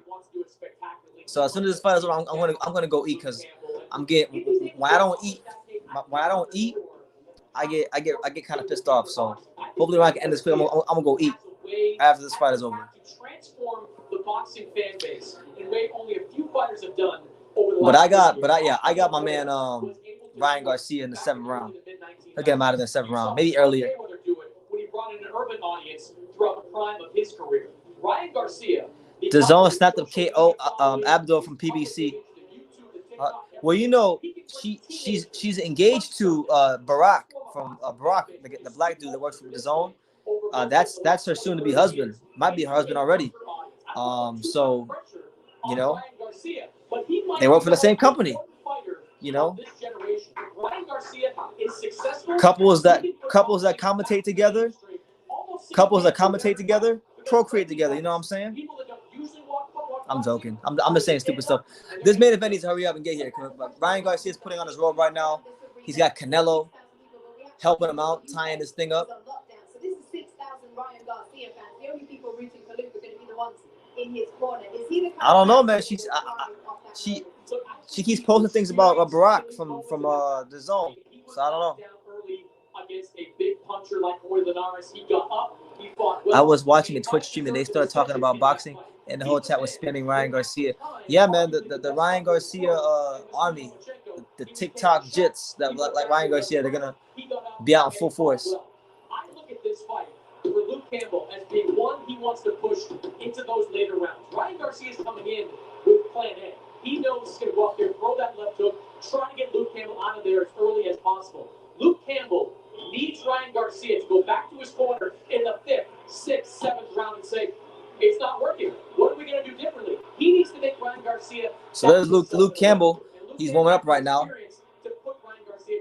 Now Luke Campbell's got a chance to become a superstar. He has a chance to legitimately become a superstar, a guy, someone that beats Ryan Garcia. You know, Ryan Garcia is known by so many people outside of boxing.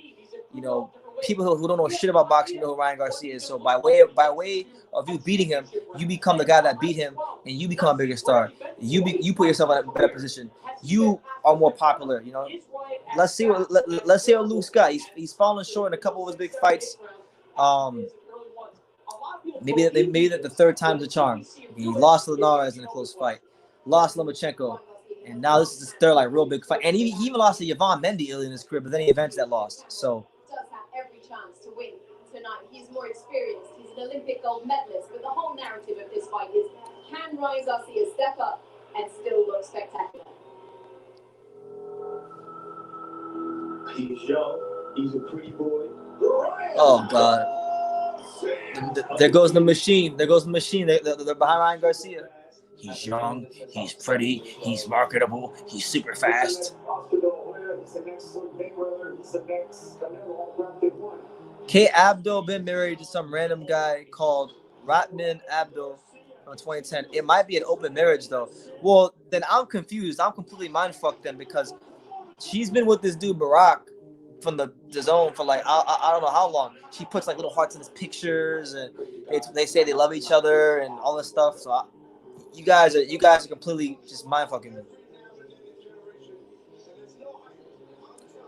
Are you ready for Campbell? Oh, Boxing Now. Hey, shout out to Boxing Now. Make sure y'all go subscribe to Boxing Now. Am I ready for Campbell to shock the world? Yeah, I'm ready, man. I'm ready. We here.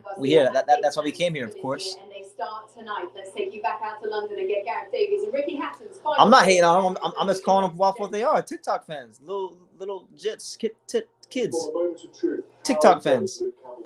I ain't on TikTok. Get it how you live, champ. You know what I mean? Got to a real positive start. I think he's got to try and hold the centre of the ring. He's got unbelievable hand speed, Garcia. So he's got, massive use of that southpaw jab. He's taller than Garcia. Garcia's not used to this style of approach. He's got to try and establish his jab. But with the amount of speed that Garcia's got, he's got. The fight is next. We don't want that check up coming over the top to catch him. But I think he's got. Oh, Barack is her BFF. What is best friend? And that's what he's got to start. I don't know. Probably is. Keeping it long, first of all, taking it to the championship rounds, winning the boxing match. Yeah, keeping it around. Get off to a good start. Let's try and rally the youngster, right? Yeah, Boxing Now. You crazy, champ. Luke Campbell ain't gonna be doing. Ryan Garcia gonna touch him. He gonna touch him badly. It's coming. I promise you, champ. In my Deontay Wilder voice, I promise you. What Deontay Wilder says that a lot. I promise you. To find out, it is time for the main event that sends you back ringside to Todd Grisham, Sergio Mora, and Chris Mannix. Thank you, Jake. And there is Cool Hand Luke Campbell, former two-time world title challenger, of course, an Olympic gold medalist from England. He says this is even the I don't know Keenan K. I don't know Keenan K. These oh shit. Buying that trap out tomorrow. Yeah, like I don't know what these British girls are on about. These British girls are weird. They're like, are you crazy? Luke should be the favorite.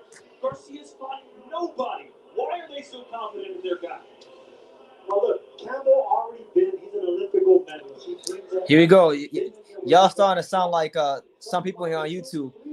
He's a gold medalist. I mean, listen, all that gold medal shit don't mean nothing in the pros. It don't mean a damn thing. You could take that gold medal and stick it where the sun don't shine.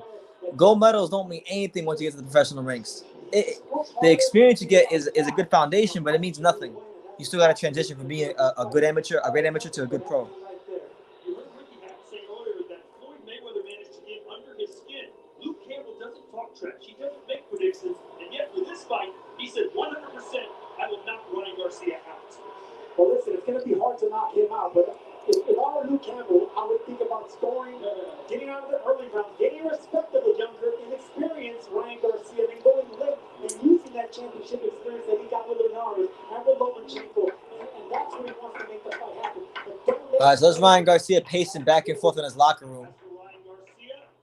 Waiting for this ring walk, man. Normally the talk from a promoter is an event like this, hey, it's a tough test. We're going to do our best. I feel confident, but we know how much trouble. It's your boy BT. We're live here on True School Sports. Almost 5 hours in. The fight will happen when it happens, man. Yo, the fight. I'm telling you what's happening. The guy's in the locker room. He's pacing back and forth. He's pacing back and forth. They haven't even made the ring walks yet.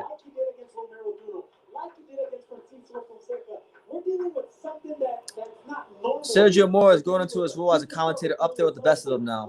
I'm gonna disagree with you on that one. He's gotten better. But I'm not gonna sit here and say that he's one of the best. No way.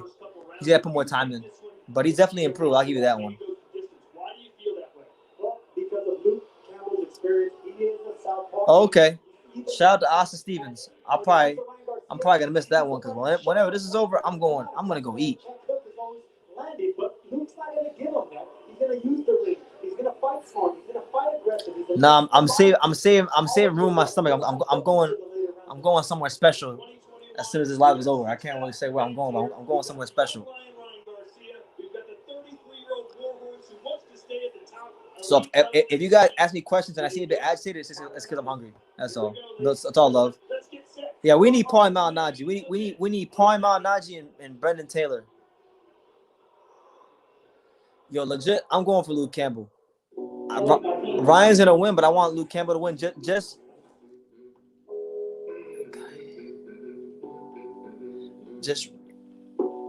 okay. Just all the simple fact that Canelo Alvarez is accompanying Ryan Garcia, I need Luke Campbell to win. It's not gonna happen, but I want it to happen.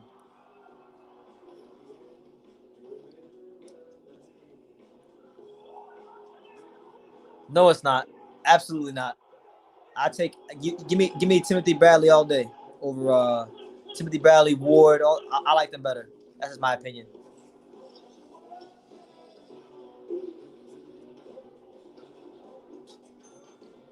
My thoughts on Joey Spencer. Average prospect. You know, a kid who had a good amateur pedigree. Got a lot of hype off of having a good amateur pedigree. Has some decent athletic attributes, but still maturing, still growing, and you know, I'm not the biggest fan. I don't think he's all that. I don't think he's all that. I think at best he's just going to be a solid top 25 guy. That's my opinion, though.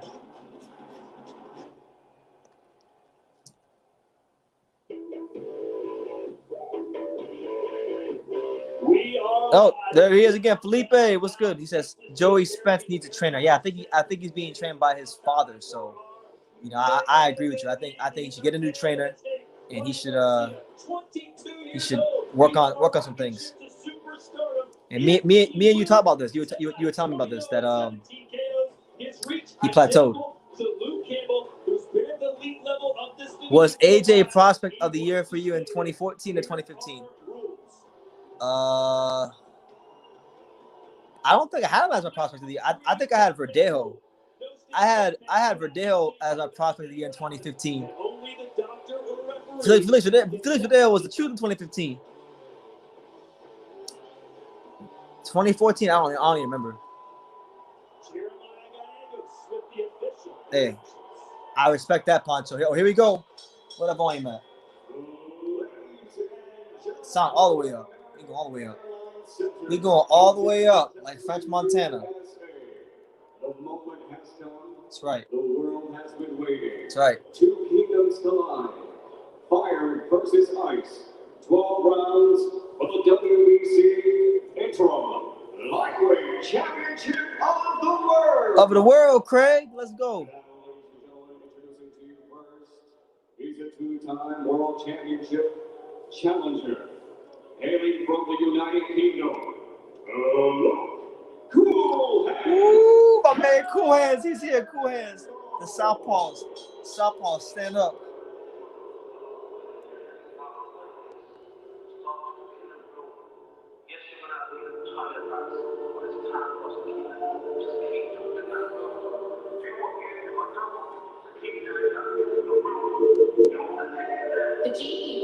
Uh-oh. Uh-oh. He coming out to that British rap.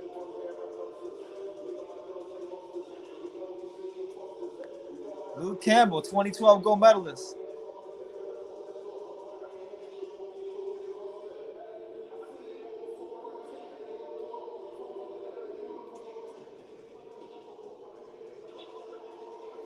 Three words for Luke: catch and shoot. And yeah, Campbell is 33. I was surprised too. I thought it was a bit younger.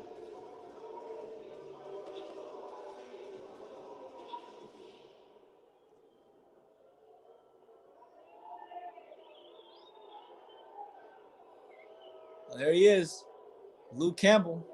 So not so long ago, we had one Brit come to Texas against Canelo. He got pieced the hell up, and the stage was too big for him. He never had a chance. Callum Smith. We knew that already. He had zero chance. Luke Campbell, on the other hand, he comes here with pedigree, valuable professional experience, range, and mentally, I think he's a better. I think mentally up here, he's a more seasoned fighter than Callum Smith was. So maybe Luke Campbell gives Ryan Garcia a better fight than Callum Smith. Actually, no, scratch that. I don't even need to see what happens in this fight. Luke Campbell, even if he gets knocked out in the first round, will give Ryan Garcia a better fight than Callum Smith, because Callum Smith went in there to survive for 12 rounds, and that's not even acceptable.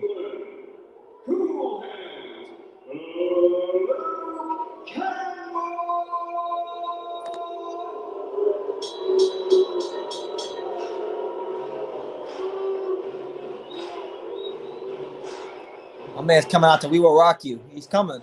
He's coming. I promise you, he's coming. Luke Campbell. My man Cool Hands. My man Cool Hands. Cool Hands is here.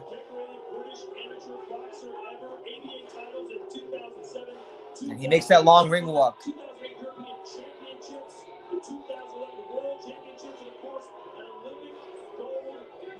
Whole city's favorite son.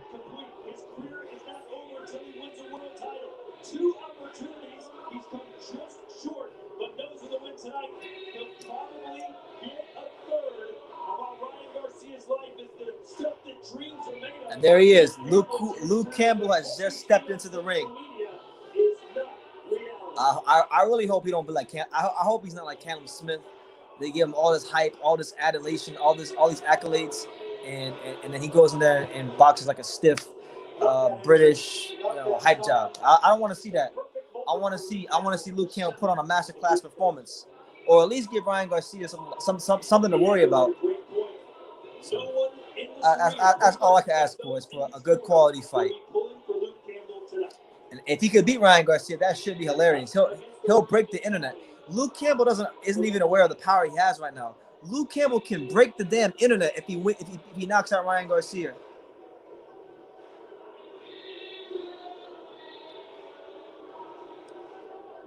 That's right. We don't need no damn sticky roll. And there's Ryan Garcia. Where's?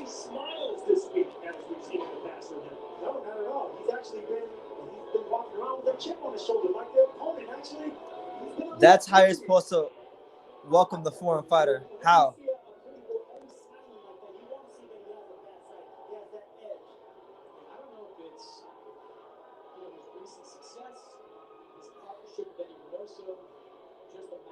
I mean, hey, he likes We Will Rock You, but that's what he wanted to come out to when he came out to. You can't hate the man for his musical taste or lack thereof. That's what he wanted to come out to.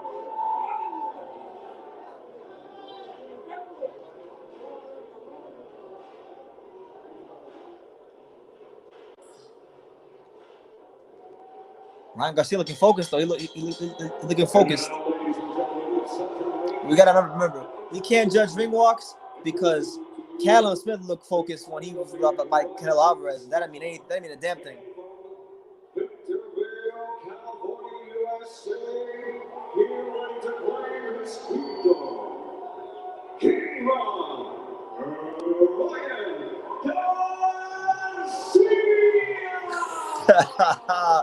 My main man, Troy.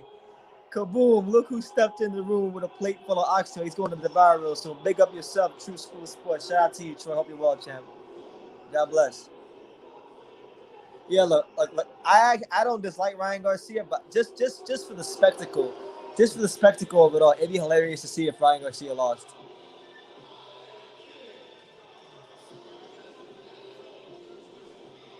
It's not gonna happen though. I think he's gonna beat the shit out of Luke Campbell, to be honest with you.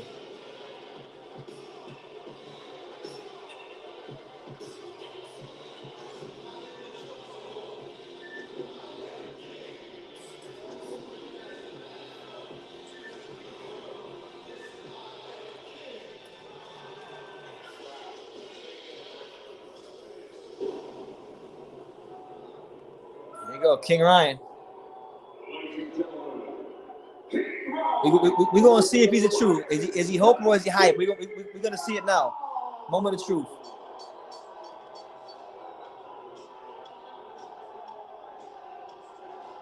Oh man, this guy is doing a Tyson Fury and Floyd.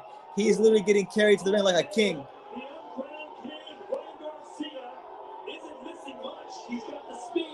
Oh damn, he's coming out to Estelle, American boy. He gonna win. He gonna win. He got a soul that's big enough America. He gonna win.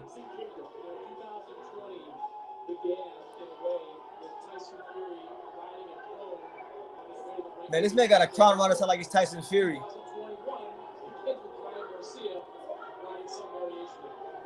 This man is really coming out to Estelle, American boy. For those of you that don't know that song, this lady named Estelle, she made a song. She's this British girl, black British girl, singer. She made a whole song about how she likes American men, and she's British. So that's what Ryan Garcia is coming out to right now. So make it that what you will. Well, he's copying off of Fury, who copied off of Floyd, who copied off of Prince Nassim Ahmed. So they're all really copying Prince Nassim.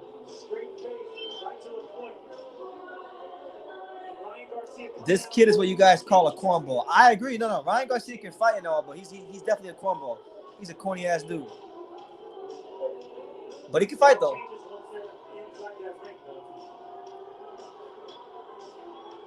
This moment of truth. He wants to be elite. He's got to beat elite.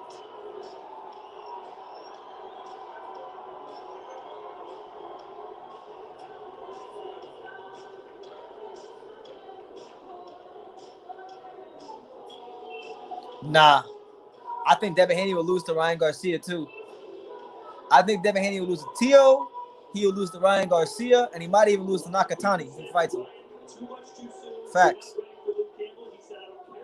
Stop bigging up Devin Haney. Devin Haney and all that.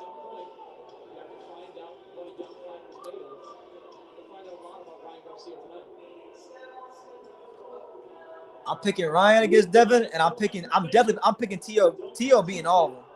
Tio Female will beat all of them. Many people's estimation, a 50-50 fight. I know you were flirting with actually picking Luke Campbell to win, Chris Mannix. What say you now that the time is here? At this point, who knows? I mean, Luke Campbell has the experience. He has the skill. Devin Haney, I don't hate him. I don't think he's all that. I don't see what everybody else sees.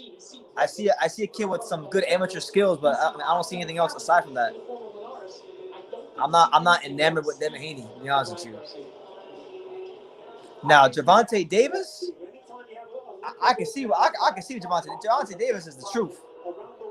You know, but I'm not enamored with Devin Haney.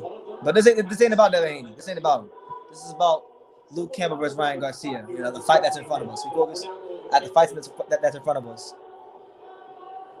All right, here we go. The talking is over. Thankfully, it's time to fight. And for that, we turn it over to Jeremiah Gallegos.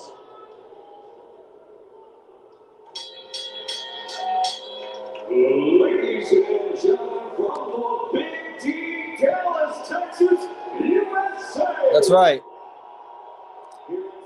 Luke's better and the more accomplished boxer. And the thing is, Alfie, that doesn't mean anything. Resumes don't win fights. If resumes won fights, Lomachenko would have beat Lopez. It's all about who's the better man on the night. Nah, Devin Haney would lose to Ryan Garcia in the pros the same way he lost him in the amateurs. It'll be the same thing in the pros. I'll put money on it too. You guys know I don't normally bet on fights, but when I get real confident, I'll bet on a fight. I'll put money on it. This title attraction is sanctioned by the Texas Department of Licensing and Regulation. Watch, now that I said that Ryan Garcia is going to get knocked out. Director Ryan Francis, Deputy Executive Director Mike Anis Mendez. Also sanctioned by the World Boxing Council, WBC President Mauricio Sullivan, and WBC Supervisor in Attendance Robert Leinhardt. Yeah, but who won the majority of the matches in the amateurs? Ryan Garcia won the majority of the matches in the amateurs. Honestly, amateurs don't even matter because Devin Haney's got more of an amateur style anyway. The guy with the pro style is Ryan Garcia, not Devin Haney. Devin Haney fights like an amateur. And so until he stops fighting like an amateur and gets a professional style and starts throwing grown man punches, he ain't beating no damn Ryan Garcia. And truthfully speaking, but this is a discussion for another live. I'll say what I want to say in another live or in a video. I want to focus on the fight in front of us. We here, it's your boy BT, Brendan Taylor, the untouchable True School Sports Empire. We here, man. We here. Ryan Garcia, Luke Campbell. Introducing to you first, fighting out of the red corner, wearing gold with white, with the 2018 Sweater of the Year, Eddie Reynoso, and father, Ryan Garcia. Wearing gold, he's scheduled at 135 pounds. This unblemished rising star enters the final eliminator of present. What's going on, DAZN? Come on, DAZN. Don't pull this shit now, DAZN. Been good the whole day. We've been good the whole day. And of course. 20 rounds. There you go. All right, there you go. No defeats, including 17 huge wins.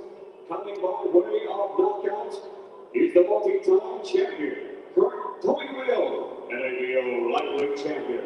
And WBC. Shout out to everybody here, man. Make sure y'all smash that like button. We're almost there. Introducing to you the Party Bride of Victorville, California. Yo, DAZN, there you go.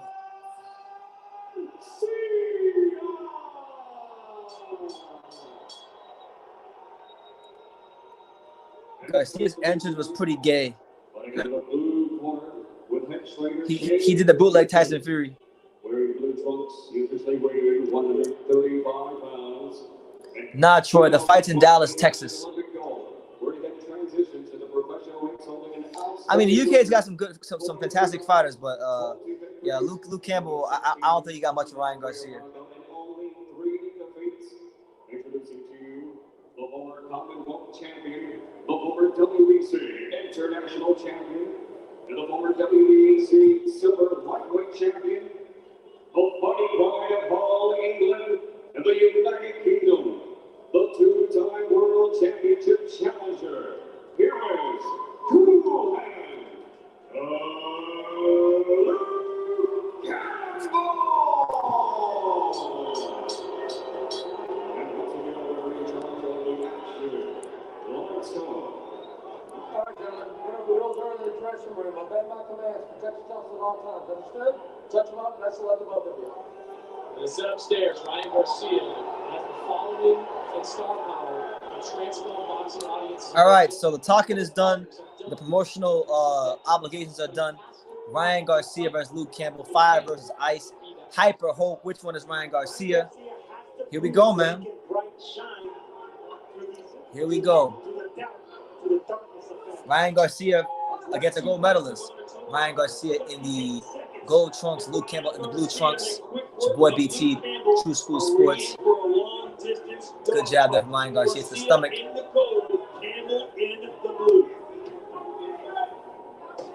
There you go. Another jab. There's something there by Ryan Garcia. Right now, Ryan Garcia, he's trying to get on the inside of Luke Campbell's foot.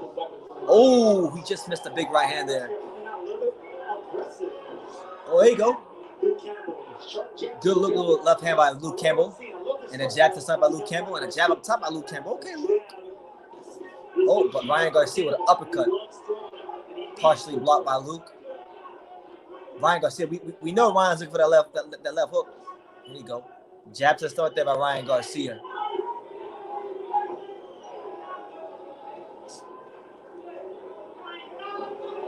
Luke Campbell doing a lot of feinting and posturing right now. I think Luke Campbell's nose is already bleeding. And yes, Campbell's got the American and British flags on his trunk. There you go. Good jab from Ryan Garcia. So sharp right now. Laser sharp right now. Campbell is looking at time. That sharp. Oh, straight right hand. Big straight right hand from Ryan Garcia. Attention. How does Ryan's style stack up against the southpaw? Right now. Yeah, Campbell's got that real herky-jerky style. Good jab from Luke. But Ryan, to me, he's landing the more effective punches right now. Luke is landing some good jabs. Luke every now and then shoots the good left hand on the pipe. But Ryan Garcia, I feel like I've seen him. He's landing the more effective punches. But I like what Luke is doing. Luke is doing what he can to keep him at bay. But like I think he's allowing Ryan to get too much real estate with that lead foot. Instinctive. That punch is instinctive by Ryan Garcia. It just snaps out without thinking. Ryan Garcia overshoots the right hand. Good defense by Luke to block that left hook. There you go. Luke uses that lead right hand to spin off of him. There you go.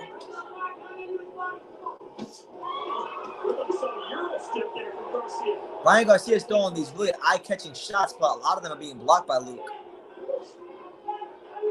First body shot there by Campbell. That's what makes Campbell really special. That educated jab, his experience, of course. Oh, a counter 1-2 from Luke Campbell. Okay. It's a good round. Good round for both fighters. Good feinting from Ryan. Ooh, good body shot there from Luke, man. That's a tough round right there. That's a tough round to call, man. Because Ryan is throwing a lot of the punches that are like hard punches, but they're being blocked. Luke is throwing the jab. He's keeping himself at bay. I don't know, man. I think Luke might have got that one. I think Luke got that one. I'm gonna give it to Luke. Just barely. Just barely. He fought more of his fight. He fought more of the fight he wanted to fight as that round progressed. Ryan, he was aggressive, but we're not just looking for aggression, but we're looking for effective aggression. So I'm gonna barely give it to Luke, but I can see that being a swing in Ryan's favor. That's a swing round. When you're fighting at this speed, it's hard to see these short little punches, but right here, check hook by Luke Campbell. That got the attention in a round that Ryan Garcia dominated. He didn't dominate that round. Stop sucking dick, Silver Joe. That wasn't no domination. Just because he come forward and throw some nice punches doesn't mean it's a dominant round. Stop being a company man. And that's why he's not the best commentator. Since switching to Garcia 4-0, 4 knockouts in a total of 9 rounds. So he's good early, but Chris, we don't know if he's good. All right, so round 2, Luke Campbell versus Ryan Garcia. There you go. Good body shot there by Luke. There you go. Good right hand down the pipe from Ryan Garcia. There you go. Ryan Garcia's best punch so far has been the jab down to the stomach. And Ryan Garcia, he's throwing heavy shots. And he's got to look on the ropes. But none of them are landing though. He's not landing no punches.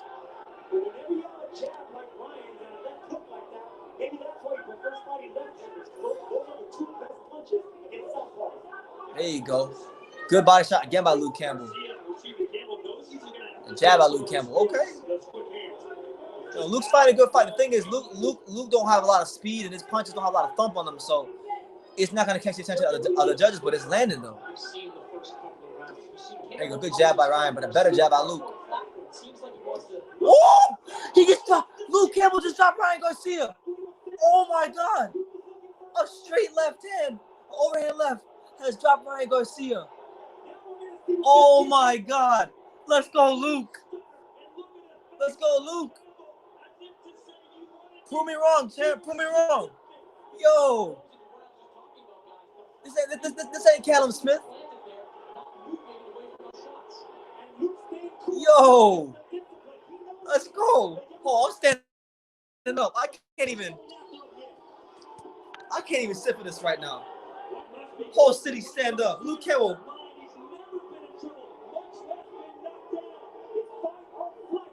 Fight or flight, Ryan. Come on, champ. Luke, beat his ass. Oh my God. What this is crazy. You gotta stay calm there, though. Ryan Garcia, don't get into a firefight right after you got knocked out. Ryan Garcia looking. Garcia See, now Luke's in control. Now if you look at Luke's lead foot, Luke's got that lead foot leverage. So now, oh man, shout out to Felipe. Felipe said he's been telling people, we gonna see, man. Like, Luke Campbell's already did better than I thought he'd do.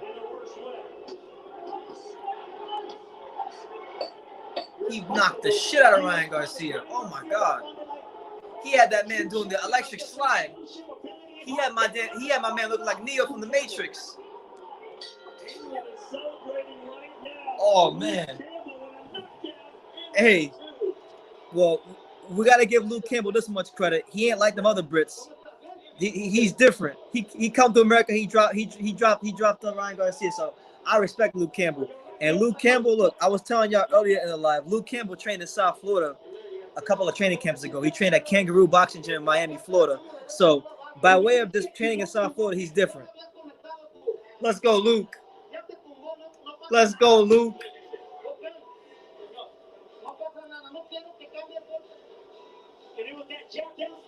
Man said, shoot.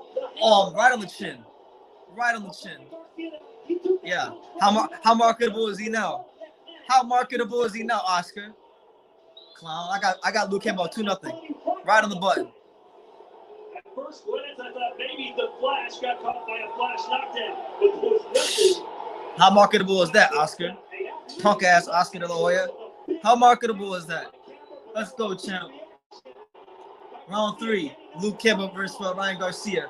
Luke coming off that devastating knockdown in the second round. Hype or hope? What's Ryan gonna be? Hype or hope? This is it. Sink or swim, champ.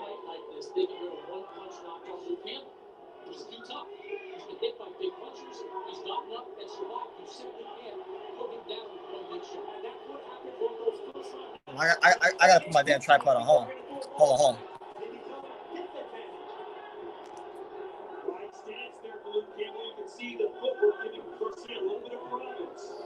All right, so Ryan Garcia is pressing Luke around the ring. Oh shit. Okay, Ryan hit him. It looked like Luke's legs might have.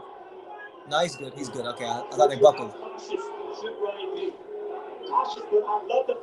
Hey, I still stick by what I said though. I got Ryan Garcia over here though. I'm not changing my pick on that one.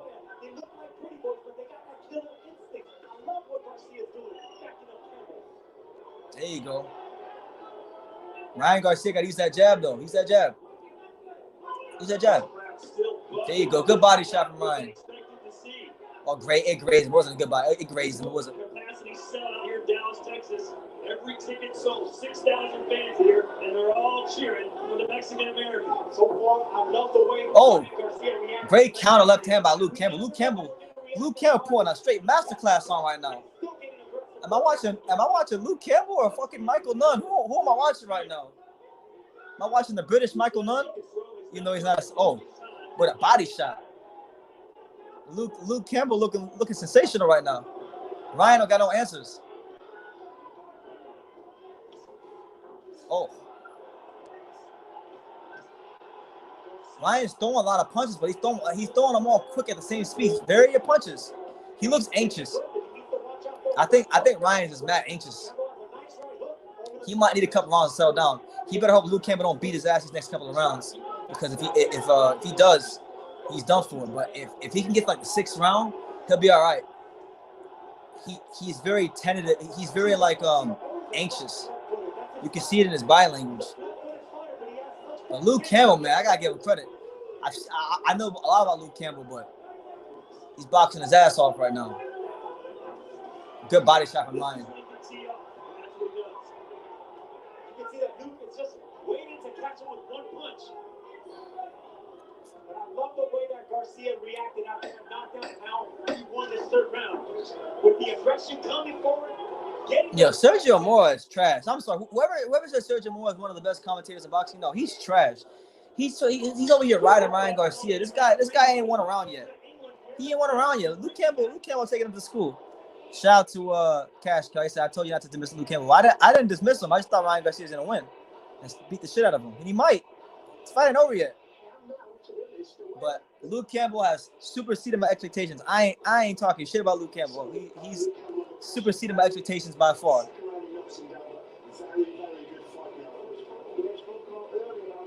A gold medalist, man. A gold medalist.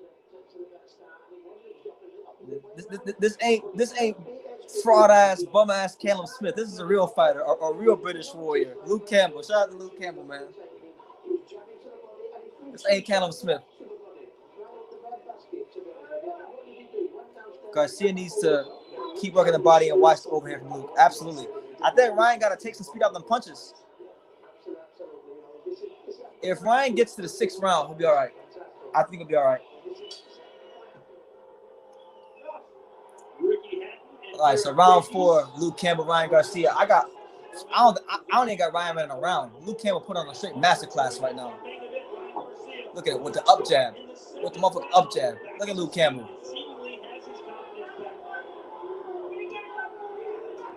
Ooh, these little like he does this thing where like he'll touch the top of Ryan's glove and then he'll slap it up and then shoot a left hand to the body real quick. Man, Luke Campbell, man, he's doing the business right now.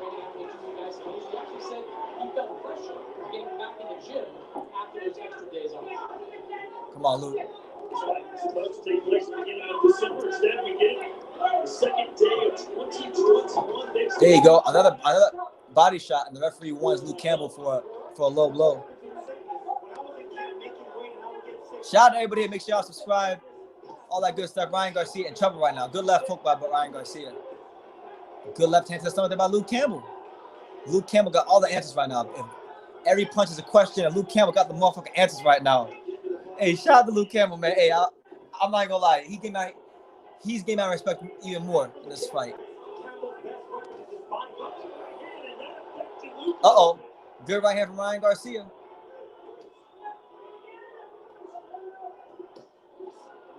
Ryan Garcia is falling in with his punches. He needs to stop doing that. He's gonna get caught again. He's falling in with his right hand. Listen, I'm going for Luke Campbell because anybody associated with Canelo, I don't want Canelo to have no success. Even if he can't lose in the ring, then I want everybody around him to lose. That's where I'm at with Canelo right now. Come on, Luke. Plus, I want to see the spectacle if Luke actually wins. I want to see the reaction. He's gonna break the damn internet. Oh my God. Come on, Luke. There you go. That straight left to the body is money for Luke Campbell. It's scoring. It's scoring whenever he wants it. As a fellow southpaw, the counter, the straight left hand count down the pipe from Luke Campbell. He taking this dude straight to school. He's taking it to preparatory school.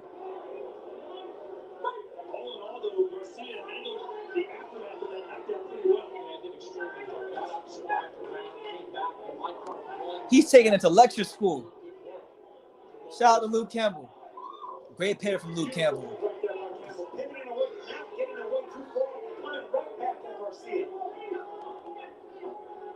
And yes, I agree. Ryan Garcia reacted. Big punch. Yo, I'm mesmerized right now. I'm mesmerized by Luke Campbell and what he's doing. I mean, it's the 4th round, so we're gonna see if he's a front runner or not. But I'm absolutely mesmerized with what Luke Campbell is doing. Garcia will not survive against the others.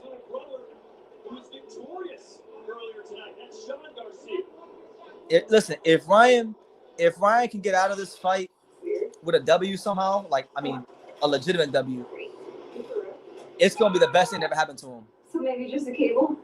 Most fighters in boxing in the lightweight division don't have the kind of pedigree and range that Luke Campbell has. So it's Eddie Reynoso's fighters never had a plan B. I agree with that. Eddie Reynoso, one of the most overrated trainers in boxing. He does the little shit with the noodles and they go like this. And they say Eddie Reynoso's improving his fighters when they win a fight. Fuck out of here.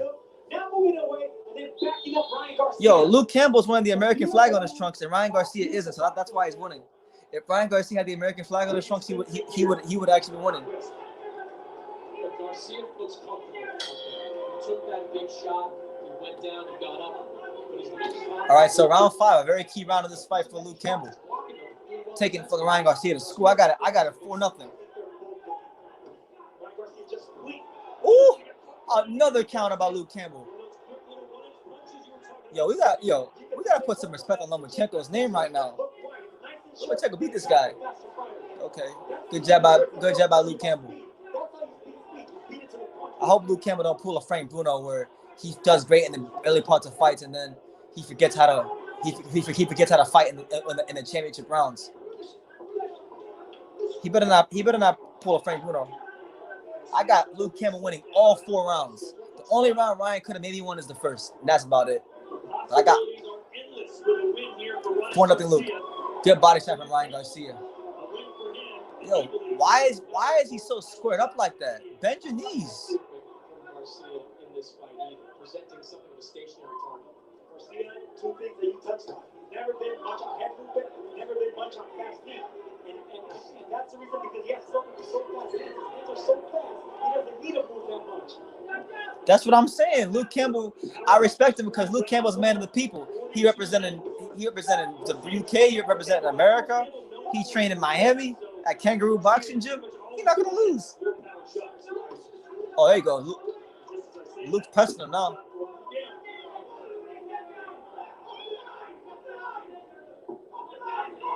4-foot entanglement. It's the back of the front foot when it's a southpaw in an orthodox fight. Power shots right in line. I don't think he's getting complacent. I think Luke is boxing well in this round too. Power shots landed for Ryan Garcia. Look at that. Good defense from Luke. There you go. Calling Jack Blue that lands. Oh, there you go. Counter right hand from Ryan.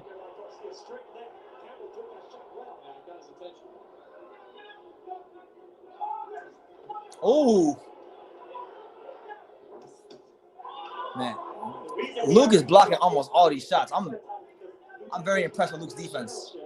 Not like I haven't seen him fight before, I'm saying, but like his defense is so tight right now. This is the best Luke Campbell I've ever seen in my life.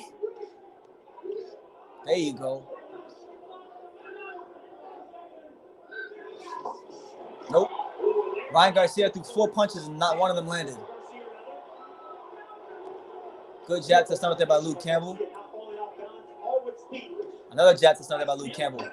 Do it again, do it again.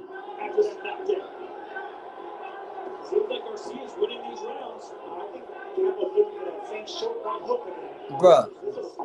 Oh! Big left hook from Ryan Garcia. And that hurt Campbell at the end of the round. Yeah, he caught him. He caught him. Uh-oh. Hey, what round did I tell you that Ryan Garcia was going to knock out? I said 7th round.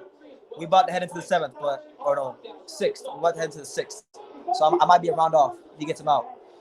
But I'll give Ryan that round. I got it 4-1 Luke Campbell. Luke taking this dude to school, but he better not get caught with that again. Otherwise, he's going to be on a long flight back into the hole.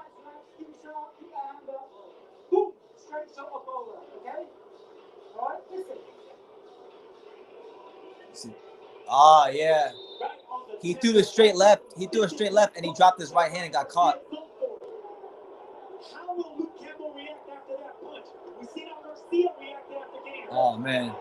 It's about to be over. All right, so here we go. Round number 6.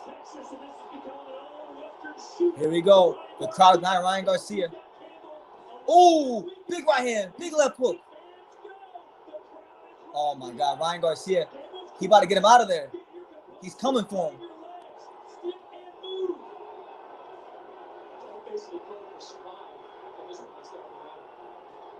Ryan better be careful.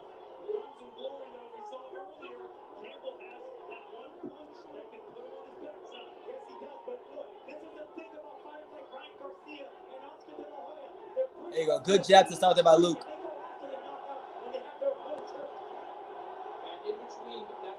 What a fight. It's a great fight, man.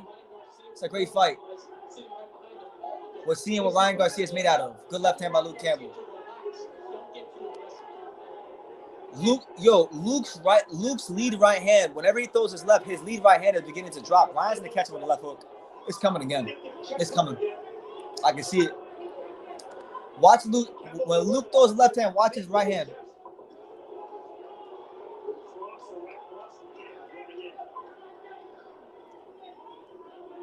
Sergio Mora, one of the worst commentators in boxing. I'm sorry. Somebody told me earlier he one of the best. He one of the worst. And yes, Ryan Garcia, he threw a lot of punches. He got gassed up. He blew his load. And now the fight's back at a pace that favors Luke Campbell a lot more now.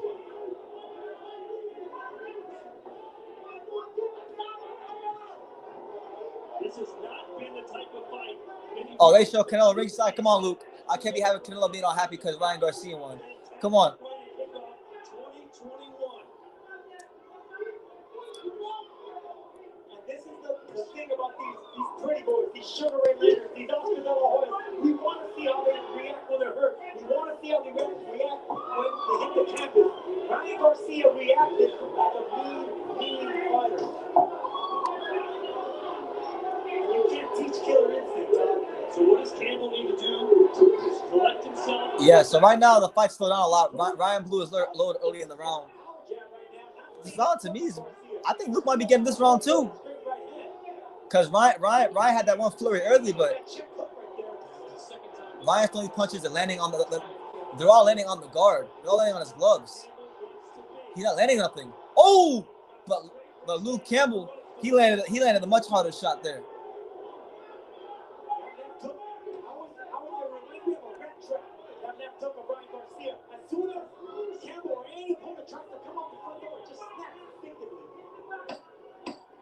Luke Campbell better not get dropped in this fight, or he's gonna lose. There you go.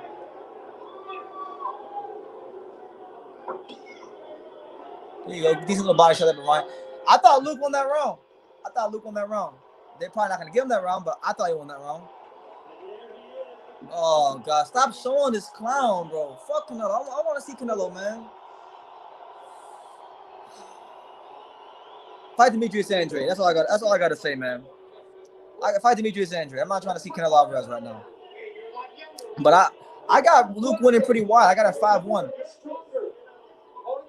Like, Ryan's throwing a lot of punches.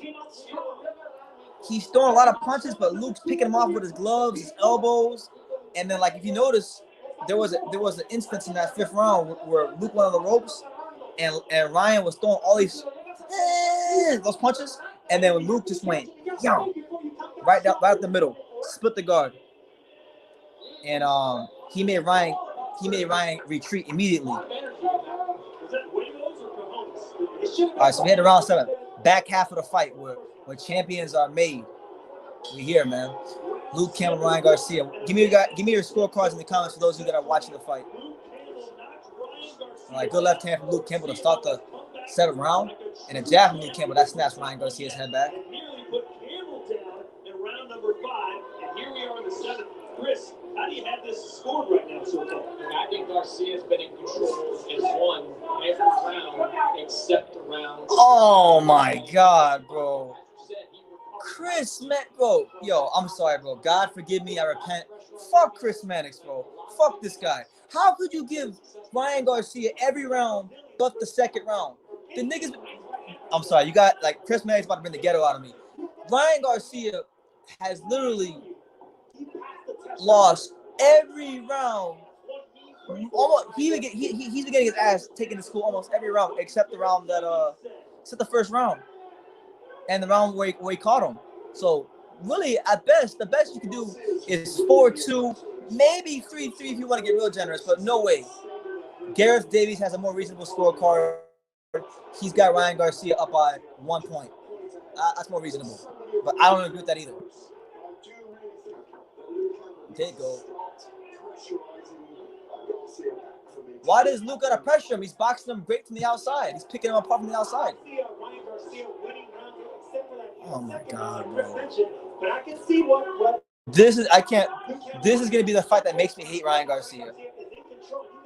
I can just see it already. This is gonna be the fight because now he's like the mini Canelo.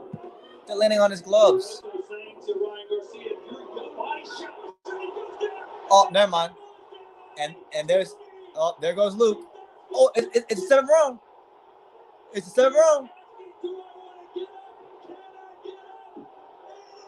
There it is. I told you. The 7th round. The 7th round. I got it pinpoint accurate. Ryan Garcia stops Luke Campbell in the 7th round. Give me my flowers. 2021. I'm a different beast. The untouchable True School Sports Empire. 7th round stoppage. That was my prediction. That sucks though, man. I can't believe Luke Campbell just folded on a body shot like that. Oh my God, man. Luke Campbell really had me going just to blow the fight like that. But hey, I believe in Ryan Garcia more now. I believe in him more. He just fought one of the most experienced, rangy, amateur pedigree fighters. Was down getting his ass whooped, schooled, and you saw what he did. Shout out to Ryan Garcia, man. Shout out to him. I'm a believer. But he got to improve a lot, though. He got to improve. Ryan Garcia just stopped Luke Campbell in the 7th round, just like I said he would. 2021, I'm a different beast in 2021 with these predictions. The untouchable True School Sports Empire.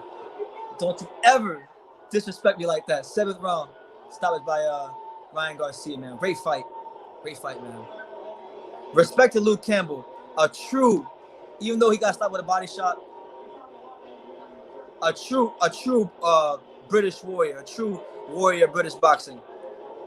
Not like Callum Smith. Callum Smith is trash. Luke Campbell deserves the credit. But I really wish he didn't get stopped by a body shot. That pissed me off. And then there's bitch ass Canelo. Man. I can't stand this shit, bro. Fight Demetrius Andrade. Stop ducking Demetrius Andrade, Canelo. All in all, great fight, man.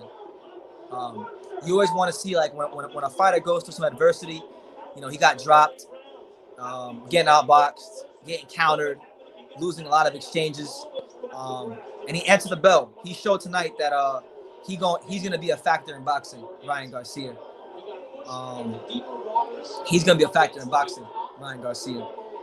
And for those of you who are saying Devin Haney would beat Ryan Garcia, I stick to what I said.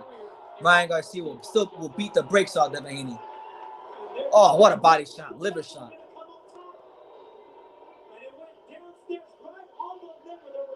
Man, he's folding up with a body shot. That was a clean liver shot. That wasn't fixed. That was a clean liver shot. My man Kevin said, as soon as I saw the clown in Campbell's corner with the Johnny Barber haircut, I knew he was done. Yeah, man. That's those British haircuts, those skin fades. Damn, bro.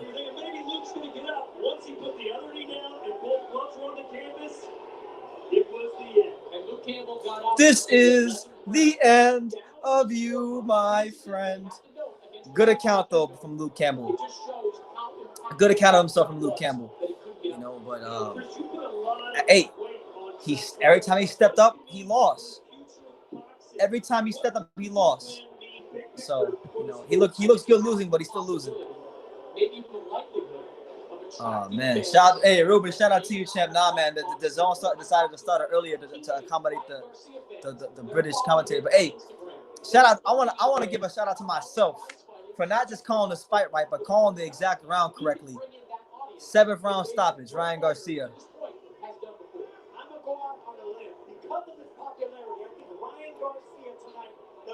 Yeah, that was your prediction, Alfred. I got my I got the round right. I picked it down to the very round. So True School Sports 1-0 this year on the predictions. But that's meaningless. Ryan Garcia could have faced Devin Haney whenever he wanted to. He is now a shot caller in the 135-pound division. He may not be the man in the 135-pound division yet. That was a damn good fight. I can't believe that was that damn good. Most Olympic gold medalists don't become professional champions. Casual boxing fans overrate Olympians. They do. So we're gonna wait for Ryan Garcia's post-fight interview. Then we'll talk for a bit, and we'll head up on out of here, man. What a fight! And I gotta do my post-fight video, and then I gotta go eat, man. I'm hungry as hell. Demetrius Andrade needs to fight Canelo, man. Ryan has no jab, Teofimo stops him. I agree. He ain't following up Teofimo with that. Teofimo too quick, too sharp, too skillful for him. Teofimo beats them all.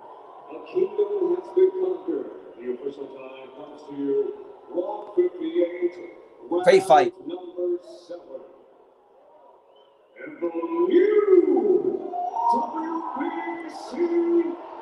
Interim.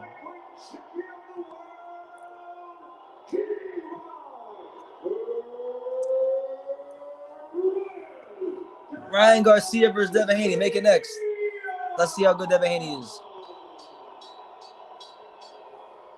Devin Haney is the only guy at 135 that hasn't proven himself. Ryan Garcia proven himself. Gervonta Davis proven himself. Teofimo Lopez proven himself. Fuck, Nakatani proven himself. Devin Haney gotta fight someone soon. Young kid was gonna react to that. How was he going to react? That's not true. Luke Campbell is a world-class fighter. Because he's hanging with these guys at world-class level, so you can't say he's not world-class.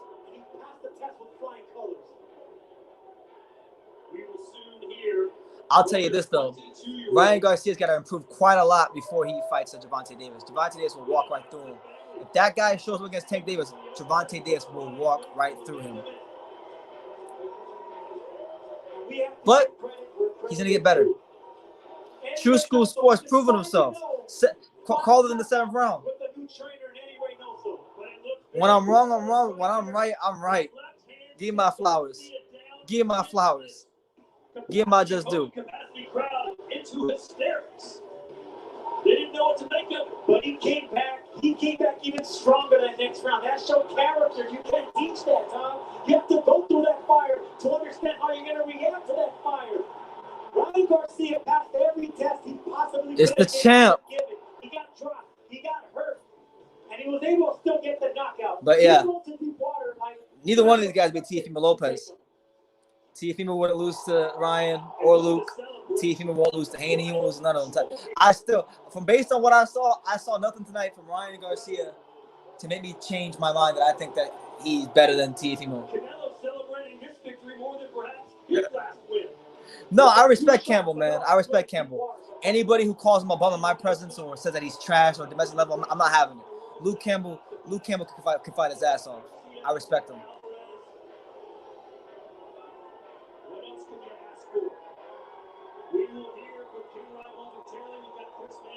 I'm just happy this is almost done because I don't got to hear Sergio Mora commentary anymore. He's brutal. We got to celebrate Valentine's Day. So the first credible name on Ryan Garcia's resume has been added. Luke Campbell. True School opponents soon. Absolutely. Wavy Romeo is talking the truth.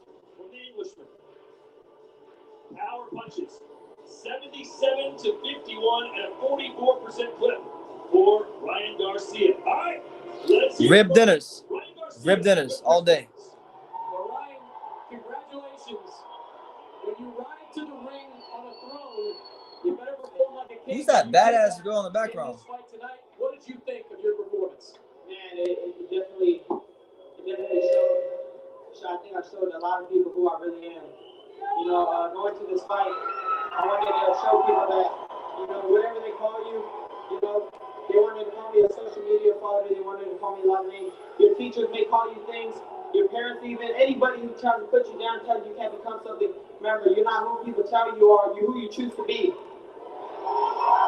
You're not chosen to be a champion tonight. I wasn't going to get let nothing stop me, even when you dropped me. I got up, it was a good shot, I was cold. And he caught me there. I was like, yo, I got dropped. This is crazy. Walk me through that second round. You won the first round.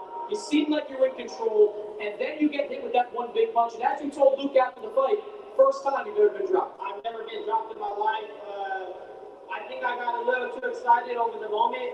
I knew I was in control, but I wanted just the dog. I just felt like I could crack him. But he cracked me. So, yeah, there was that. So I had to adjust. And say, all right, I'm going to calm down. Because I knew I could beat him. I just had to get right back up and show everybody what a warrior really is like. That's why I got on my shoulder, warrior, baby. My first tattoo. What are you feeling there, lying on the deck for the first time with a minute or so to go in that round? What's going through your mind? I was a little dizzy. I ain't gonna guys can do is try to come at me, I'll just block. You know what I mean? I wasn't really too worried. You were really excited about this fight, about getting in the ring and proving yourself on this level. You came out there, you were the aggressor in this fight. Was that part of the strategy? Of course. I mean, Luke Campbell has never fought in his life coming forward, so I kind of knew like he was going to back up. And I'm not even, naturally I'm a counter puncher, but I showed that I could take it to somebody and knock him out. So I'm very happy with my performance. One thing, I'm a man of my word. Let's go, Tank! Let's go! Let's go! Oh, he's calling out Gervonta Davis. You have a piece of gold around your waist, but with or without it, you have become a shot caller in this division. You've got the popularity. These fans here tonight, everyone that follows you on social media. And don't forget, I see you, Devin. Yeah, shout out Devin. Hey, Oh, he's... I like it. We got to run, but I want to fight you too. No, that's everybody. That's the question. You fought one time in 2020, first fight in 2021. What do you want to do next? Man, I really want to be a man of my word. I want to fight Tank. I know people are, worried about that one, but I'm ready for it. This fight, I fought an Olympic gold medalist. Pound for pound. At the time, Lomachenko couldn't stop him. The Naras couldn't hurt. I mean, he dropped him, but couldn't finish him. I showed today that I'm special, and I want to thank God. I almost forgot. Oh my God! Thank you, God.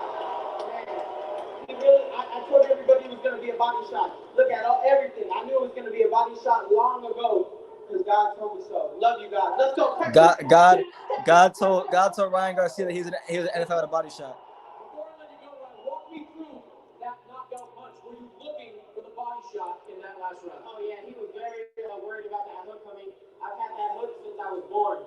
So he thought I was going up top, and I just changed direction on him real quick. So where does Devin Haney rank on your hit list of potential opponents? And Devin Haney, he's going to be that opponent. Of course, I want to fight him. I want to fight Tank first, of course. But, it is what it is. If we can make Devin, let's make Devin. Why not? Let's go. Let's go. Hey, I'm ready, man. I'm ready. Hold on. Who do you guys want?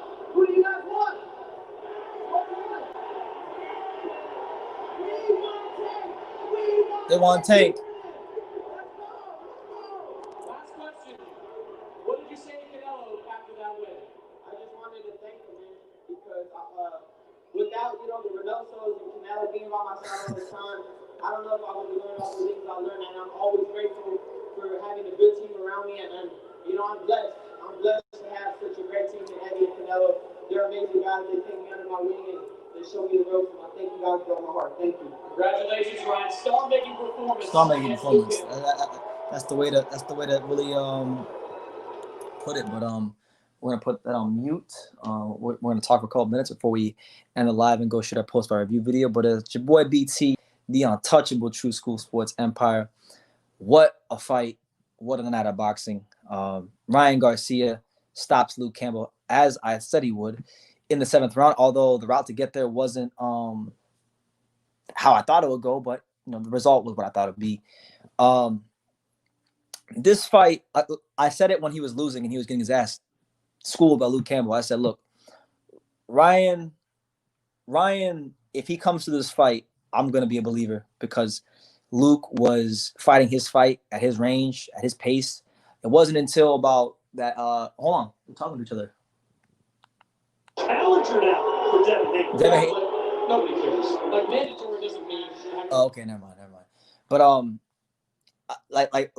until Luke got hit with that one left hook, Ryan was in big trouble. And I said if he gets to this fight and legitimately wins, I'm gonna be a big believer in this kid. And I am. I'm a believer in Ryan Garcia because he's shown tonight. We got a really good look, a clear look into the man beyond the followers, the man beyond the hype, the man beyond the speed and the power. We got to look into his character, and that's what every great. If you look at every great fighter in history, they all have some great character inside that ring, And he showed tonight that when he gets hit, when he gets dropped, when he gets taken to those deep, dark, and uncomfortable places, that he's not going to fold under that pressure. In fact, he's not only will he not fold under that pressure, he'll come back and he'll fight even harder, and he'll put the pressure on you. And that's what the great ones do. So, 135 is already heating up on the second day of 2021. We talk about Teofimo Lopez, hands down the best fighter in the division, not even close right now. You look at Gervonta Davis and what he just did to Leo Santa Cruz. He's got to be up there too. You look at Devin Haney, who a lot of people rate highly, even though he hasn't done anything in the pros. To me, I'm looking at him right now. I'm looking at Devin Haney as the odd man out. Because Tio done proved himself. Ryan done proved himself. What's it called? Tio, Ryan, these guys. Look, Gervonta proved himself. And what's his name? Hell, shit, Nakatani proved himself. So I think Devin, I don't think Devin's next fight is going to be against Ryan Garcia. And because it's not against Ryan Garcia, he needs a breakout fight. Devin cannot be fighting these guys like all these people he's been fighting. He needs to fight someone that's going to make a splash. So he needs to fight like I think he needs to fight Nakatani. He needs to fight a guy who is coming off the biggest win of his career, who just like Campbell is big, long, rangy, dangerous. He's a fighter that a lot of fighters won't want to go near because he's not. We saw how he made Teofimo look, even though Teofimo won, and we saw how he made Verdejo look. Two of the most skilled fighters at 135. So that's the fight I think for him. If he can fight him, beat him in sensational fashion, then I can take Devin Haney a lot more serious. But based off of his career thus far and all that, I'm not buying Devin Haney hype. I'm not. I can't believe I'm saying this because the reality is I actually like Devin Haney more than I like Ryan Garcia. But I'm buying into Ryan Garcia more than I'm buying into Devin Haney right now. So Devin Haney, I don't want to hear anything about Gary. You trying to cherry pick fighters from other weight class like you did with Gary Russell. Fight someone that's gonna really, really put the world on notice that hey, my skills match my hype. I'm not hype. I'm hope. I'm someone that's gonna be a factor in the sport long term. A lot of people, they say, Brendan, BT, what you must understand about Devin Haney is that he's the next Mayweather. And I'm like, absolutely not. Because by Devin Haney's age, Mayweather was getting ready to fight for a world title. He wasn't gifted the title. He was getting ready to fight for it. So I don't want to make this about Haney. This is Ryan's night. Credit to him. He really had me going there for a second when Luke put him on his ass. So I'm really proud of Ryan. And I think tonight, tonight my perception of Ryan has changed because before this fight, I looked at Ryan as a guy who was a promising talent, who had the potential to maybe be great for boxing. But now I look at him as just more than an Instagram fighter. I look at him as a legitimate fighter. I look at him as somebody who can stick his flag in the ground and be a great ambassador for the sport.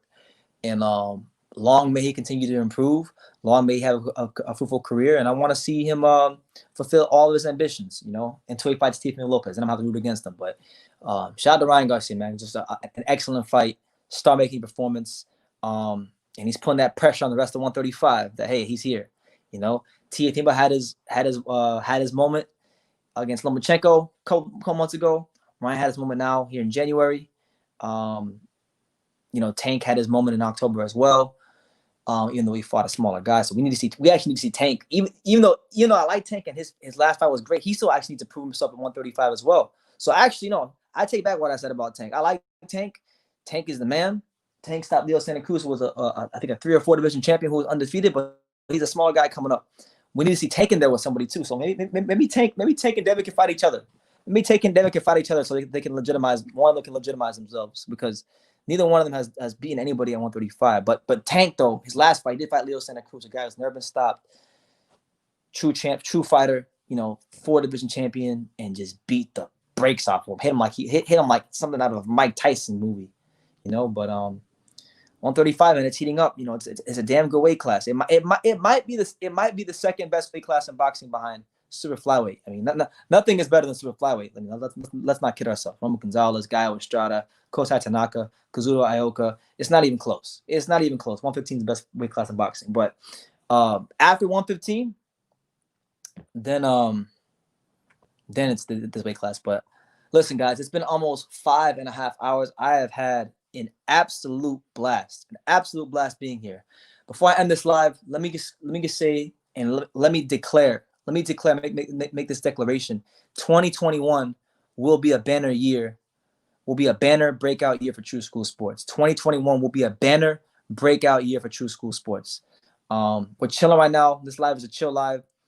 But this will be my year in boxing as far as media, and I'm just happy you guys are here, and I'm happy for everybody's supports. And starting Monday, we're gonna go to all the gyms here in South Florida, as many gyms as possible, and get you guys some great content. So be on the lookout for that. Be on the lookout for the Rick Glazer interview and just all kinds of stuff, man. But yeah, just what a way to start the year. You guys take care. You have a blessed night. I'm gonna go make my post-fight review video, get some food in my stomach, and go cruising a little bit. But yeah, like I say in every single video, one of these videos, you can love me or you can hate me, but I'm just kidding. So until next time, take care, guys.